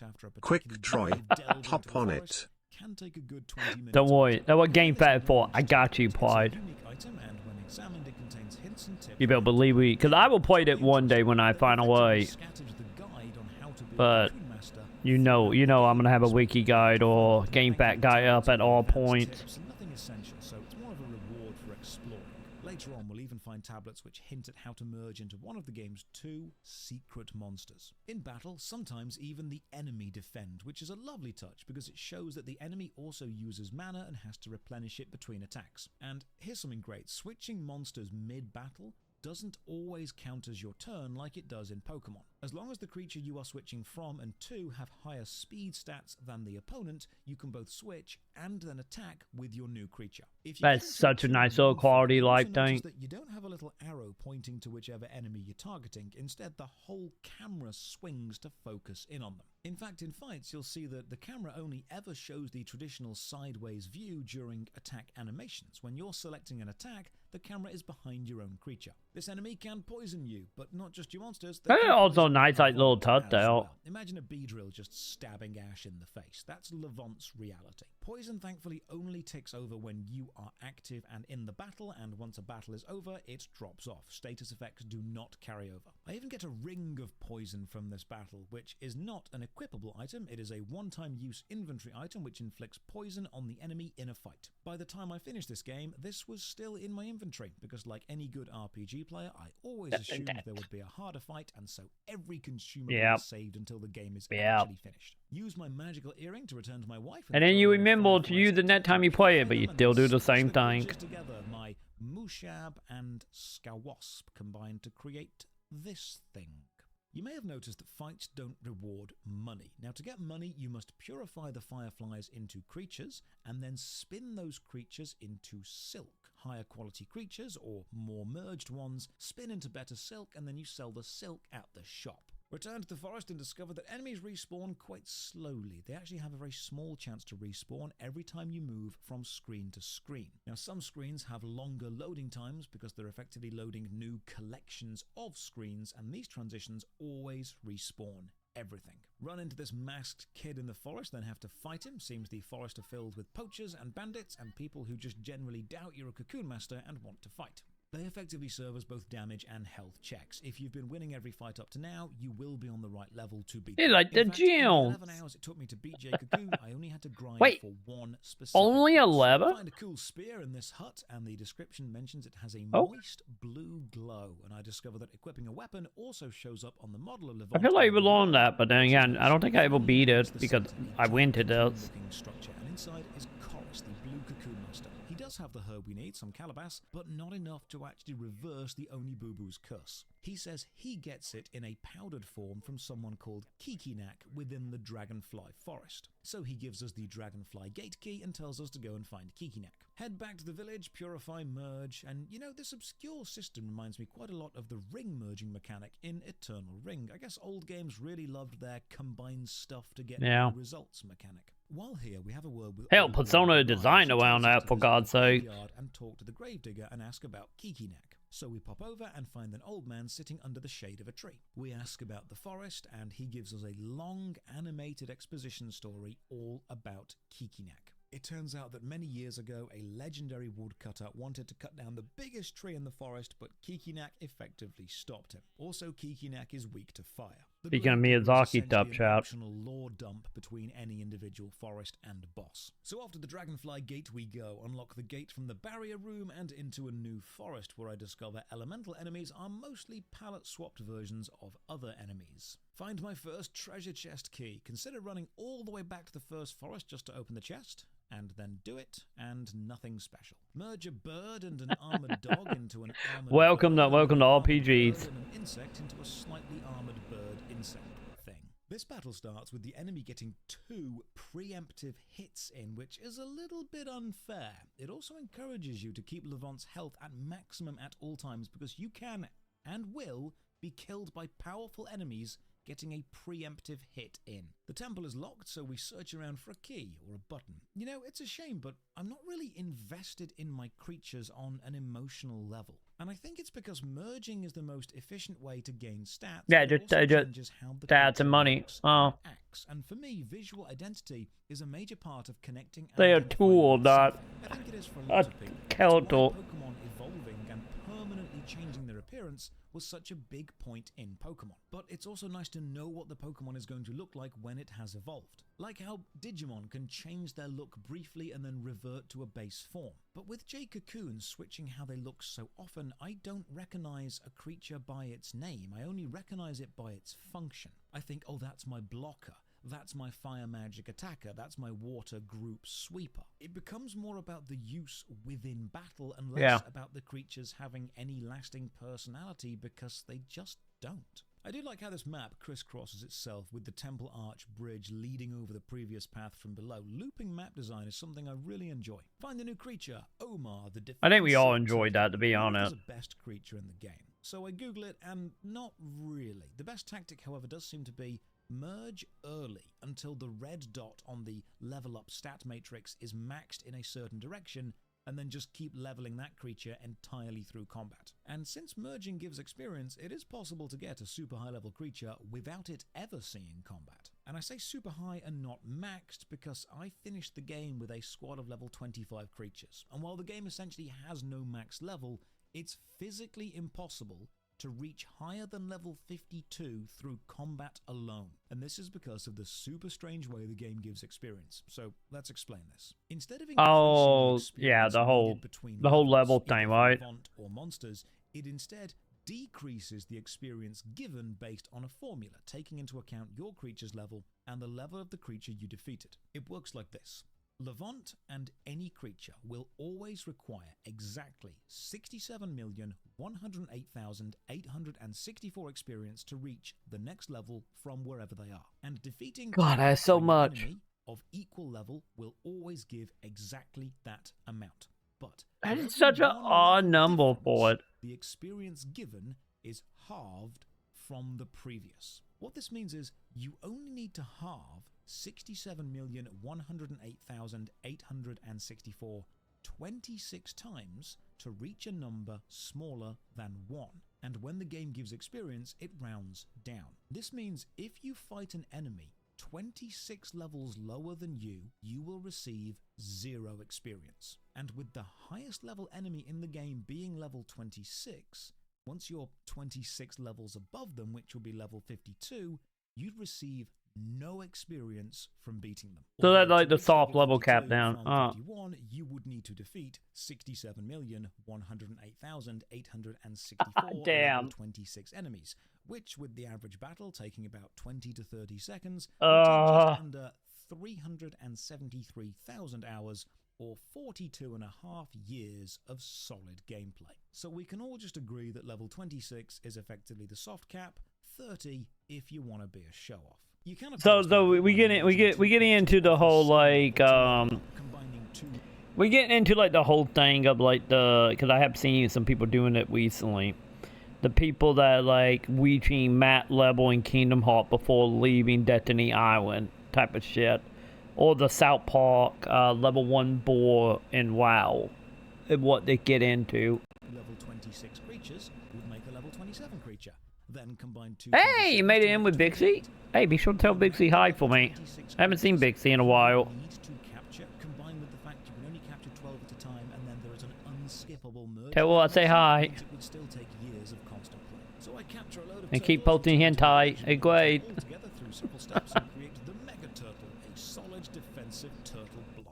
Could even throw the water dragon and the turtle together to make a dragon turtle. Oh, how about an armored flying? What Origin quest are you guys doing? I'm guessing Dark Fall, right? Back to the forest to test out my new dragon turtle and discover that I have the special move Foot, and it's a stomp style AoE which just wrecks enemy groups. It's also very important to remember that Levant's HP does not increase when he gains a capture level. You can only increase this with very specific consumable items, and even then only by a tiny amount. So Levant is not your tank. This means despite how time-consuming it is to summon a creature every single battle, because Levant always starts out, it is better to do that than be one-hit killed. This also means Levant's weapon upgrades eventually become somewhat redundant, as you should never be attacking with him. Run down into this spiraling cave and bump into this Cthulhu-looking bird. Now, I can't tell what is new and what isn't, mostly because the names of the creatures do not relate to their appearance or combat styles in any way, at least not in an English way. I think one of the reasons Pokemon is so successful is the names tell you a bit about Pokemon when you hear them. Beedrill is a bee with drill hands. Magnemite is a magnet. Pidgey is a pigeon. It doesn't work with every Pokemon, but yeah, the majority are some of them get lost in translation. None of the J-Cocoon enemies have that advantage. For example, if I said what does a Doggle Chew look like, you might be thinking of a dog. Well, no. It looks like a walking fish with large hands and a spiked head. What about an Old? Well, that's this thing here. And Radmine. That is this snake with a spiked face. I finished this fight and ranked Levant up to Adept, and these ranks affect the chances of capturing higher level creatures shown by the table on screen. You'll also note how level 40 is called Developer, because they didn't expect anyone to ever actually reach it. Into a spiral cave and press this button, which opens a door at the far side. Fight my way through. Had a cute little oval side. Teleport back, purify, merge, and then God, I miss shit like that, chat. Again, which is difficult because I do not remember the way and get very lost. While in this cave, I find the Secret of Killing tablet, which sounds extremely ominous. However, you can't read it because immediately after picking it up, Birdman Kikinak appears, takes it back off us, and flies away. Although, glitch, there are actually a few frames where you can open the menu and use the earring to return to camp and read the tablet. However, it has no in-game use. We chase after Kikinak, a new enemy. This guy's green. He was blue before. I wonder if new enemies can spawn where old ones were.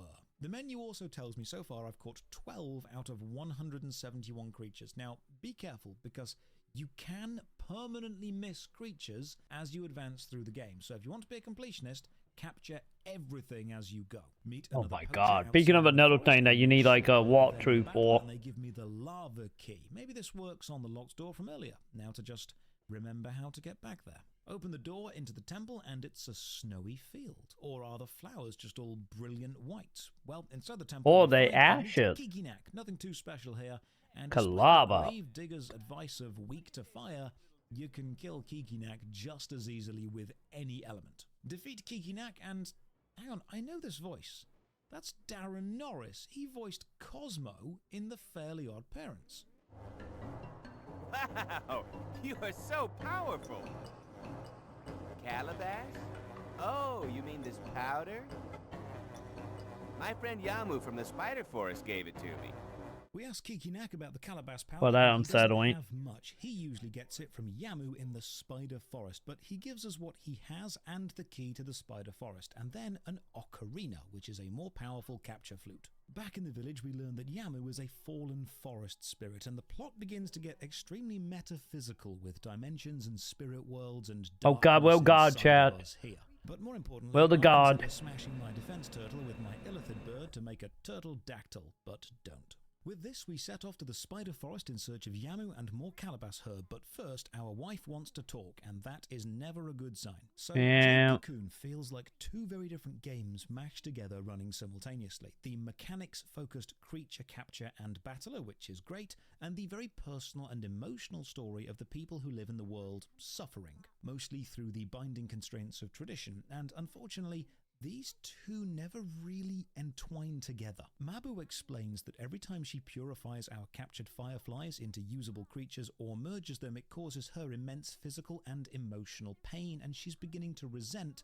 the lifestyle she has, but is trying to not resent us personally, separating the responsibility from the depressing chat. It's rather a deep and heavy plot. She's basically upset about the bindings of arranged marriage and feels lonely, but knows that it's not our fault. So Jade Cocoon 1 does try to explore extremely deep and powerful themes, but it never really commits enough time to it to make it relevant. Yeah, especially for 11 hours. Mechanical in-game stuff that you see the impact that this emotional turmoil is having on anyone. It's always a really deep conversation, and then you go back to doing exactly what you were doing before with no difference. It's like Jade Cocoon wants you to feel the weight and pressure of its world, the trials and tribulations of those suffering within it, but doesn't want to impact the gameplay in any way. So those emotional struggles never affect you mechanically. And as the mechanics are the fun bit, it's kind of hard to care. It's not a bad plot idea, it's just not tied to gameplay in a noticeable way. Off to the Spider Forest now. All enemies are now level 7, and eventually we meet Yami, a cute little fuzzball. Yami asks us for a berry, which we happen to have, so I hand it over. This is familiar, I think. This is what I got back in the day. Honestly, I was kind of hoping Glad that. I don't remember a lot beyond it.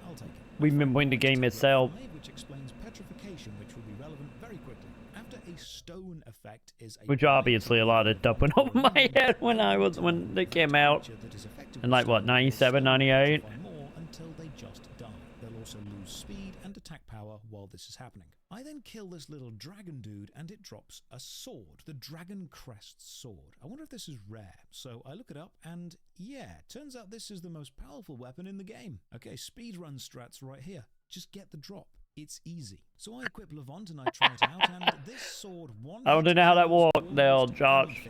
but has middling Fucking 3 more point of it's which. a risk to use, but extremely powerful. Another blocked door, but you know what? With my Dragon Crest sword, I'm not even worried. You know, it's a real shame that killing monsters with Levant doesn't actually give anything, because I could just power level right now, fight through the forest, and by now I'm noticing that while each section of the forest does look slightly different, they don't feel different enough to really justify them being unique areas. Color palette is mostly the same, camera angles, layout, types of flora and fauna. If you showed me random screenshots of each forest, you wouldn't really be able to tell them apart, not in any noticeable way. Eventually I run into Yamu and they want a minion fang, which is a key item I don't yet have, so they run off and I keep searching. I then find a spider warp item, which is a forest specific item which allows you to use the teleportation pedestals that we've been seeing dotted around the place, so I guess I just missed the warp items in the previous forests. Eventually find the minion fang Yamu wanted and run into Totem. Or maybe not. Maybe this is the 4th time they actually popped up, maybe. Which is the ring Mabu gave us back at the start to symbolize our relationship. And yeah, I do feel slightly bad giving this across, but we need the Calabash herb to cure the village, so I assume my wife will understand and I hand it over. They give us a very small amount of Calabash and say if we want to know the location to where it grows, we must bring better treasure. So I report back to the village, and here's where the plot gets weird. Jibara, the politically aggressive woman, says if Yamu knows the location of the Calabash, torture it must him be at the base of the divine tree, because the Yamu spirit has been tasked with defending the divine tree. And all the monsters are linked to the divine tree. So we could actually prevent a future attack if we imprison the divine tree itself. So we are now tasked Oh, I thought we were going to born into the ground. but finding the divine tree it's likely linked to, and using a magical MacGuffin to imprison the tree's spiritual essence. We also discover that Jabara's ancestors were responsible for splitting the divine forest into 4 sections, and this will ensure the continued safety of humanity. To do this, we are given the champion belt, a shiny wrestling belt the Yamu will likely accept as a treasure for trade, and a capture amulet which can imprison the essence of the divine tree. However, wise woman Garai doesn't trust Jabara, and I mean, yeah, she's just asked us to arrest a tree. I'm not totally on board with this plan either. However, we do still need more Calabash herb to cure the sleep. Why curse, not? So back in we go.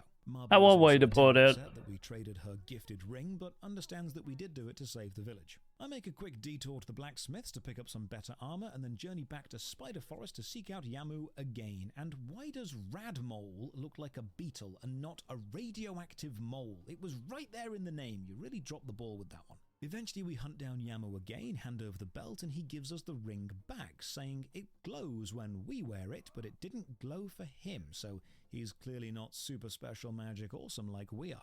With the new treasure, he agrees to open the door to Love of being a main character, chat. take us directly there, as he also swore an oath to protect the tree, so this is like a loophole. It's accessible, but still difficult. The previously locked door is now a magical portal and sends us to the roots of the divine tree, filled with these super cool looking wooden root creatures. Using these in merges is great because it totally messes up the results. Very Lovecraftian. Finally, we find the divine tree and use the magical amulet to imprison its essence. Hopefully we've also found the source of enough Calabash to save the village, so we head back. But twist time. It seems Jabara has imprisoned old woman Garai, and it's revealed that Garai is actually the reincarnation of Azura, the goddess of death, and has been guiding events to reconcile the With by waking proxy, a and the god, dreaming chat. world, the world of light and the world of darkness. They have come to purify this land from the beasts of knowledge, which happen to be humans, so then everyone gets turned to stone. Look, I have no idea who's good or bad anymore. I just want to battle cool-looking creatures together, so let's just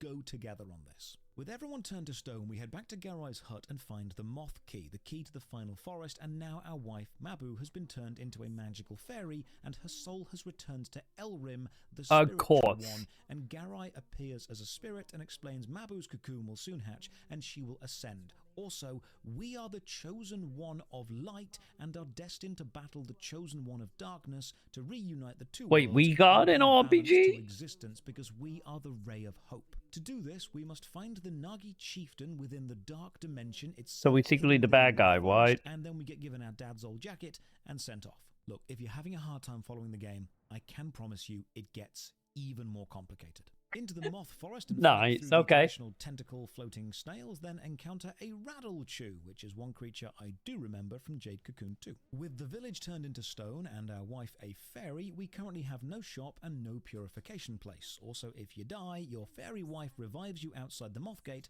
However, they've not added text into her text box, despite the fact that she has dialogue. Probably a missed bit of code. Take down a poacher. Probably, yeah, that seemed like a bug. Themes of cycles of rebirth and gestation. We unlock this massive temple in the center of the forest and find a huge cocoon, which opens up, lets us inside, and seals us in afterwards. And after you've entered, Final dungeon? you cannot leave. This is the Nagi Temple, where we meet Ni, the leader of the Nagi, and this is one of the most confusing and overwhelming exposition and plot dumps in any game ever. Ni explains everything in metaphors. This is a 9.5-minute speech filled with religious keywords, similes, myths. It's esoteric. Time to go to Google. Oh, wait. Just try and make Never sense mind. of it. I'll edit out the pauses, but imagine 9 solid minutes of this. When the 4 divine barriers have been opened, the power of light and darkness shall usher in the time of gathering. When the chosen ones pass through these gates and meet at last,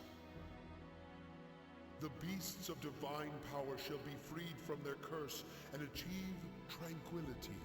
And the beasts of knowledge shall Baldwin gain the chat. fruits of new knowledge. But it is the fruit that bears the seeds of admonition. The prophet Gi spoke, "Craft a ring from the tears of Reese and place it on the baby who arrives."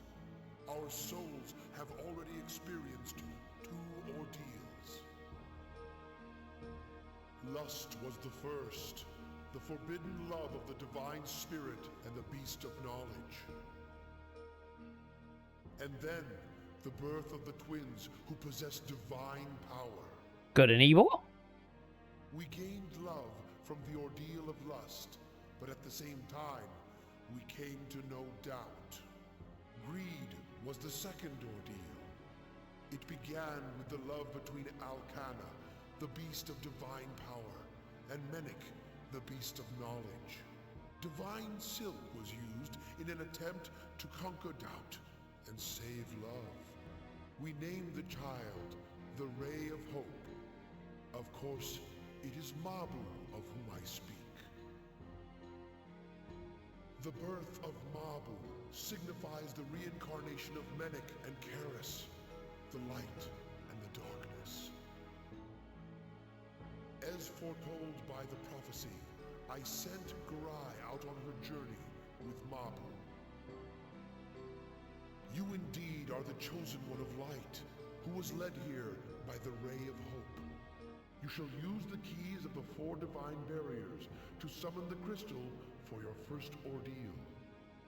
Ray of Hope, Champion of Light, Divine Beast, Dark World. It's every cliche and title thrown together, and ultimately it ends up making less than no sense. It's like the mechanics of Pokemon. I got some of it. Incredibly over-the-top storytelling of Final Fantasy, and then you add in a bit of continuity of Digimon, but ultimately it all boils down to this. We need to pass the 4 trials to rejoin the light and dark world, because passing a trial will gain us a jewel, and combining all the jewels will allow us to take on the Champion of Dark. The first trial was being a decent person to Mabu, and the Tears of Reese ring glowing proves that we have passed that. So we get the first of 4 jewels. Easy enough. To get the other 3, we must venture into dark versions of the previous forests, meet the leader at the center, and defeat the darkness which lies within their hearts. Because dark spirits are feeding on the darkness within them and becoming stronger. This is very Kingdom Hearts. We also now have 2 new assistants. Ra will purify cocoons and merge stuff, and Moo That is would a Mickey shop. dope. So basically, you are now halfway. Go and do the entire game again, but harder. So the first thing I do is spend 20 minutes merging everything I have into a horrific amalgamation, a merge monster soup to min-max some stats, and then off we go. Dark Beetle Forest is thankfully Seems about exactly wide. the same layout, just with a color filter applied and creepy music, and the enemies are a lot tougher. Jay Cocoon is effectively following the tradition of replay the game in an evil version like Symphony of the Night or the Mirror World in Devil May Cry. However, those worlds added different things. Symphony of the Night flipped the map upside down, and Devil May Cry had a different boss. A new fight enemy. with new mechanics. Jay Cocoon is just extending its runtime with exactly the same assets. In the center, we find the essence of the Chorus Cocoon Master. He is terrified of tradition, of ritual, of purification. He doesn't understand his place within the world, and the Dark Spirit is feeding on this, and the Dark Spirit manifests as a terrifying clown-looking thing.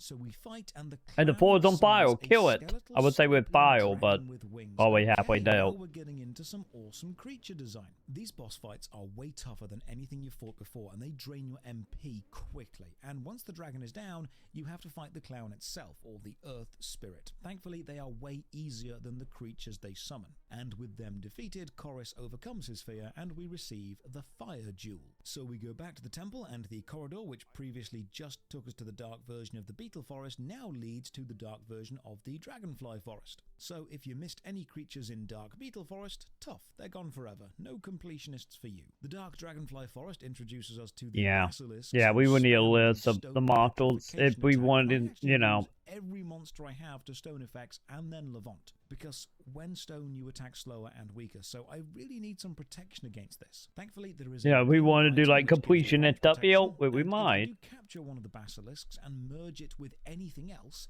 the result inherits the basilisk's innate resistance to stone, making this a lot easier.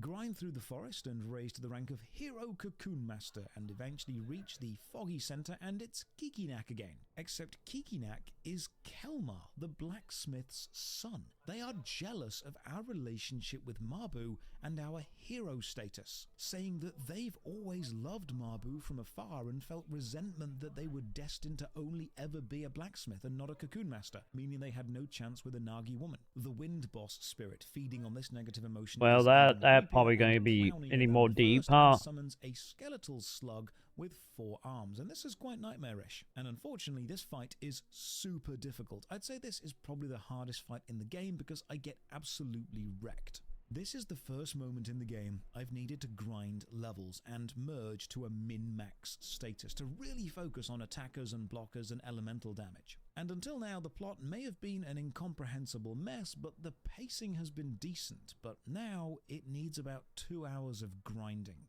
And after a few hours, I do try the boss again, and eventually, after some luck, it goes down. Kelmar deals with his insecurity and the place he has within life, and the darkness within him dissipates, earning us the Jewel of Wind. Now for the Spider Forest, but first I popped to the shop. I found a cool new spear in the previous forest, wanted to kind of get a gauge on the price. I can sell it for 7,000 gold, but to put that into perspective, the dragon sword I found from the drop will sell for 41,000 gold. So yeah, I did genuinely just luck into the best weapon in the game. The spider God, man. The cute little Yami from before, but they transform into the telling ya, three more privilege. 3 times, just like the 3 Yami you met previously. It also seems in the Dark Realm, evil seniority is shown by the length of your nose. Around 1 hour of slogging through fights later, we reach the Dark Divine Tree. And the negative emotion here is actually our wife's resentment. Her hatred of the traditional chains that bind. Hey, they're trying to pull it together on a gameplay, kinda. Waiting for us to come back. She is afraid of living constantly in our shadow, being defined not by her own powers, but by how those powers relate to the cocoon master she's with, which is a very deep emotional struggle. And this has allowed one of the strongest dark spirits to feed on her negativity. So we fight, and this spirit summons its creature, a giant pair of legs with a head, and in a rather unfortunately placed crotch graphic, there's no way to deny this, it does look like a pair of legs with a giant dick. This fight takes about 15 minutes and takes my whole team down. I didn't see a keyboard chat. We defeat old giant dick legs, and our wife accepts her fate, which isn't really the resolution I was hoping for, but this is a game about tradition. And then we earn the final jewel, and with all 4 jewels in our possession, they swirl together and merge into one, and it summons the Dream Man we saw at the very start of the game. The Dream Man explains that he is the chosen of darkness, a being of pure regret. Oh God, he's been leading us along the whole time, Chow. To unite the worlds together. But the fight just starts immediately. And hang on, I haven't had time to heal. I'm still recovering from the last fight. How is this fair? I lose the fight against the Dream Man because I've had no time to prepare or heal up, and then I get sent back to the start of the forest, and thankfully, you don't need to fight the previous boss again. Oh, that's good. Journey back and take on Mr. Dream straight away. That is so good. Dark version of the Moth Forest, because the Moth Forest was where we found the temple, which unlocks the Nagi thing, which takes us to the dark versions of everything else. I think honestly, giving you one of the jewels from the Tears of Reese ring might just be a cop-out, so they didn't have to actually make 4 dark forests. It takes me about 20 minutes to Hey, get back you to know, the do what you gotta do, Dream Man chap. final boss, and when the rematch happens, Dream Man is actually a very easy. Every other attack, he switches elements, meaning he's only actually attacking you 50% of the time, because the switch attack is a move within itself. Knowing this, you can use that to switch to Levant, heal, and then switch out what we to got, a stronger CM? creature based on which element you know is coming next. This fight is 4 minutes long and not actually that hard. Okay, I gotta admit, CM. This is fucking metal. Holy hell. Like how your hell like flow into everything out in the belt and the goggles. I feel like you are ready to start screaming about some like Celtic gods. Why sacrificing goats? Fucking metal, see 'em.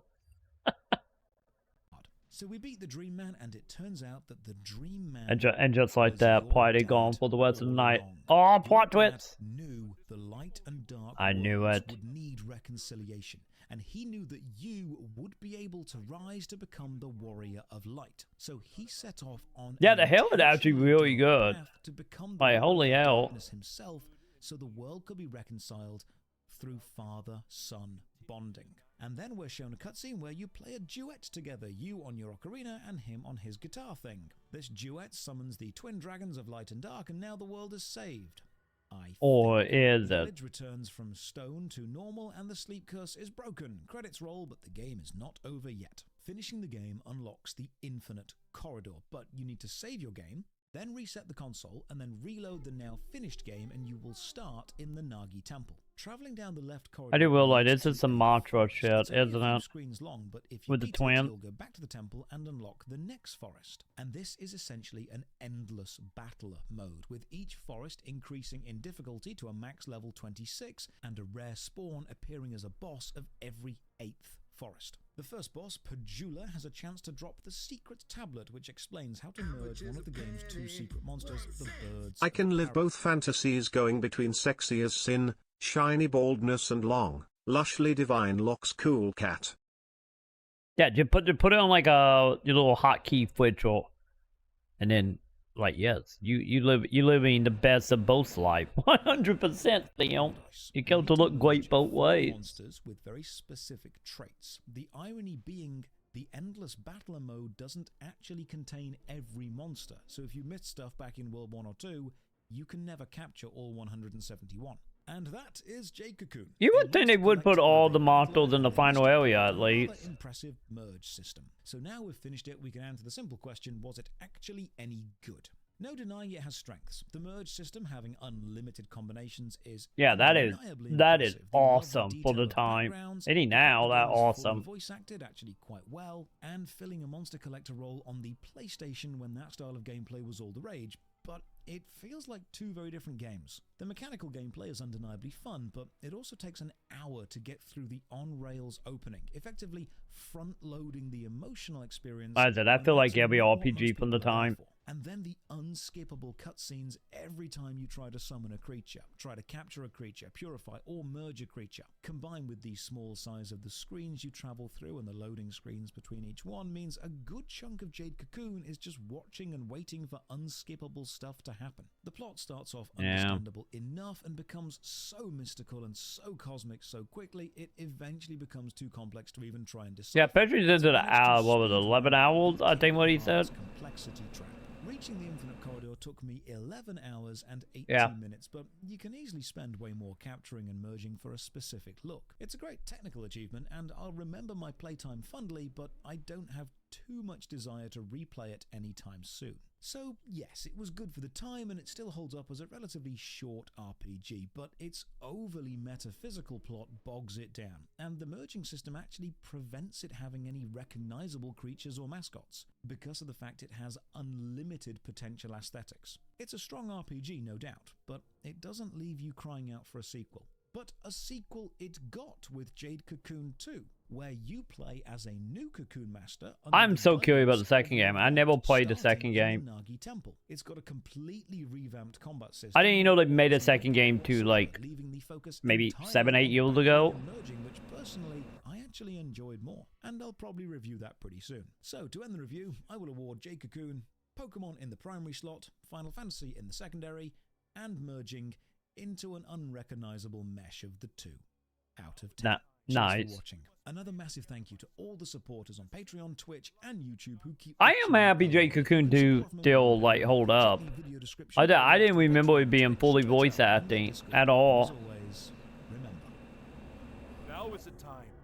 We must play it together, my son. The symphony of light and darkness. The requiem of souls. Jam out, buddy. Jam out.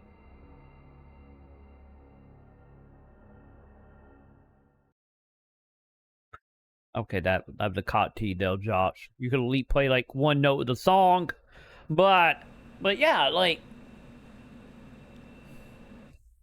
that is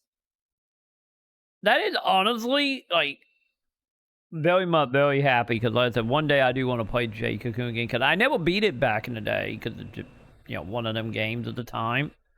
But I'm so happy to do live up. And, we won't be just playing it for nostalgic reason. Like a weekend I played it back in 2000 or 99 or whatever it might have been. But yeah. Either way, chat. Oh, God, chat. I think at that time, it is 1:30. We got Light Up Luna back here being awesome. Yeah, I think with that, chat.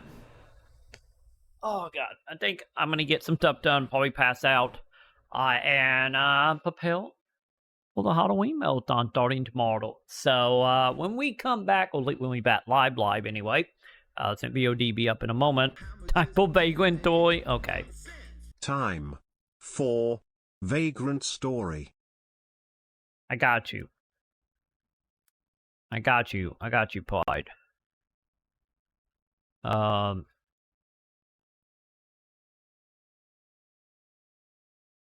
we go. I got you. We got you. Oh, that's the wrong green. There we go. I did it for you. But nonetheless, Halloween will begin officially tonight. Whatever, it's almost 2 a.m. and almost a think. So hopefully you're ready for super long streams, as we're gonna be trying to do our normal routine of beating probably a game every day, or try to at least. So yeah, I will be posting probably either in the morning when I wake up, or maybe in the net 20-30 minute give or take. So we'll post whatever we're gonna be playing tomorrow. Because I do want to play Crypto Protocol, but the thing is, I don't think that game technically go on PS Plus to Tuesday. But my understanding, it put the update on Tuesday. So we need something tiny in the meantime. And once again, if you do want to see the least of the list of the stuff that I'm pretty sure I'm going to get through, just know, I have a feeling there will probably be a lot more stuff as well that will happen. But at least that for the guaranteed stuff that I'm gonna try to do. There are the lists. In the free post, you can see it on Patreon, but you can see it. It's totally free. And there is the games that we will be doing. Also, by the way, I forgot to add the $10 from CM. I think it was $10. It was $10, right, CM? Did I do the Luna or the Sam tank?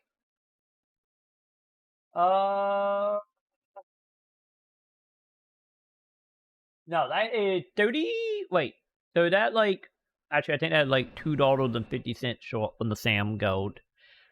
So yeah, from the Sam bedtime dream thing, whatever the hell Sam we're gonna do. So we like 250-ish off from that. But $1,000.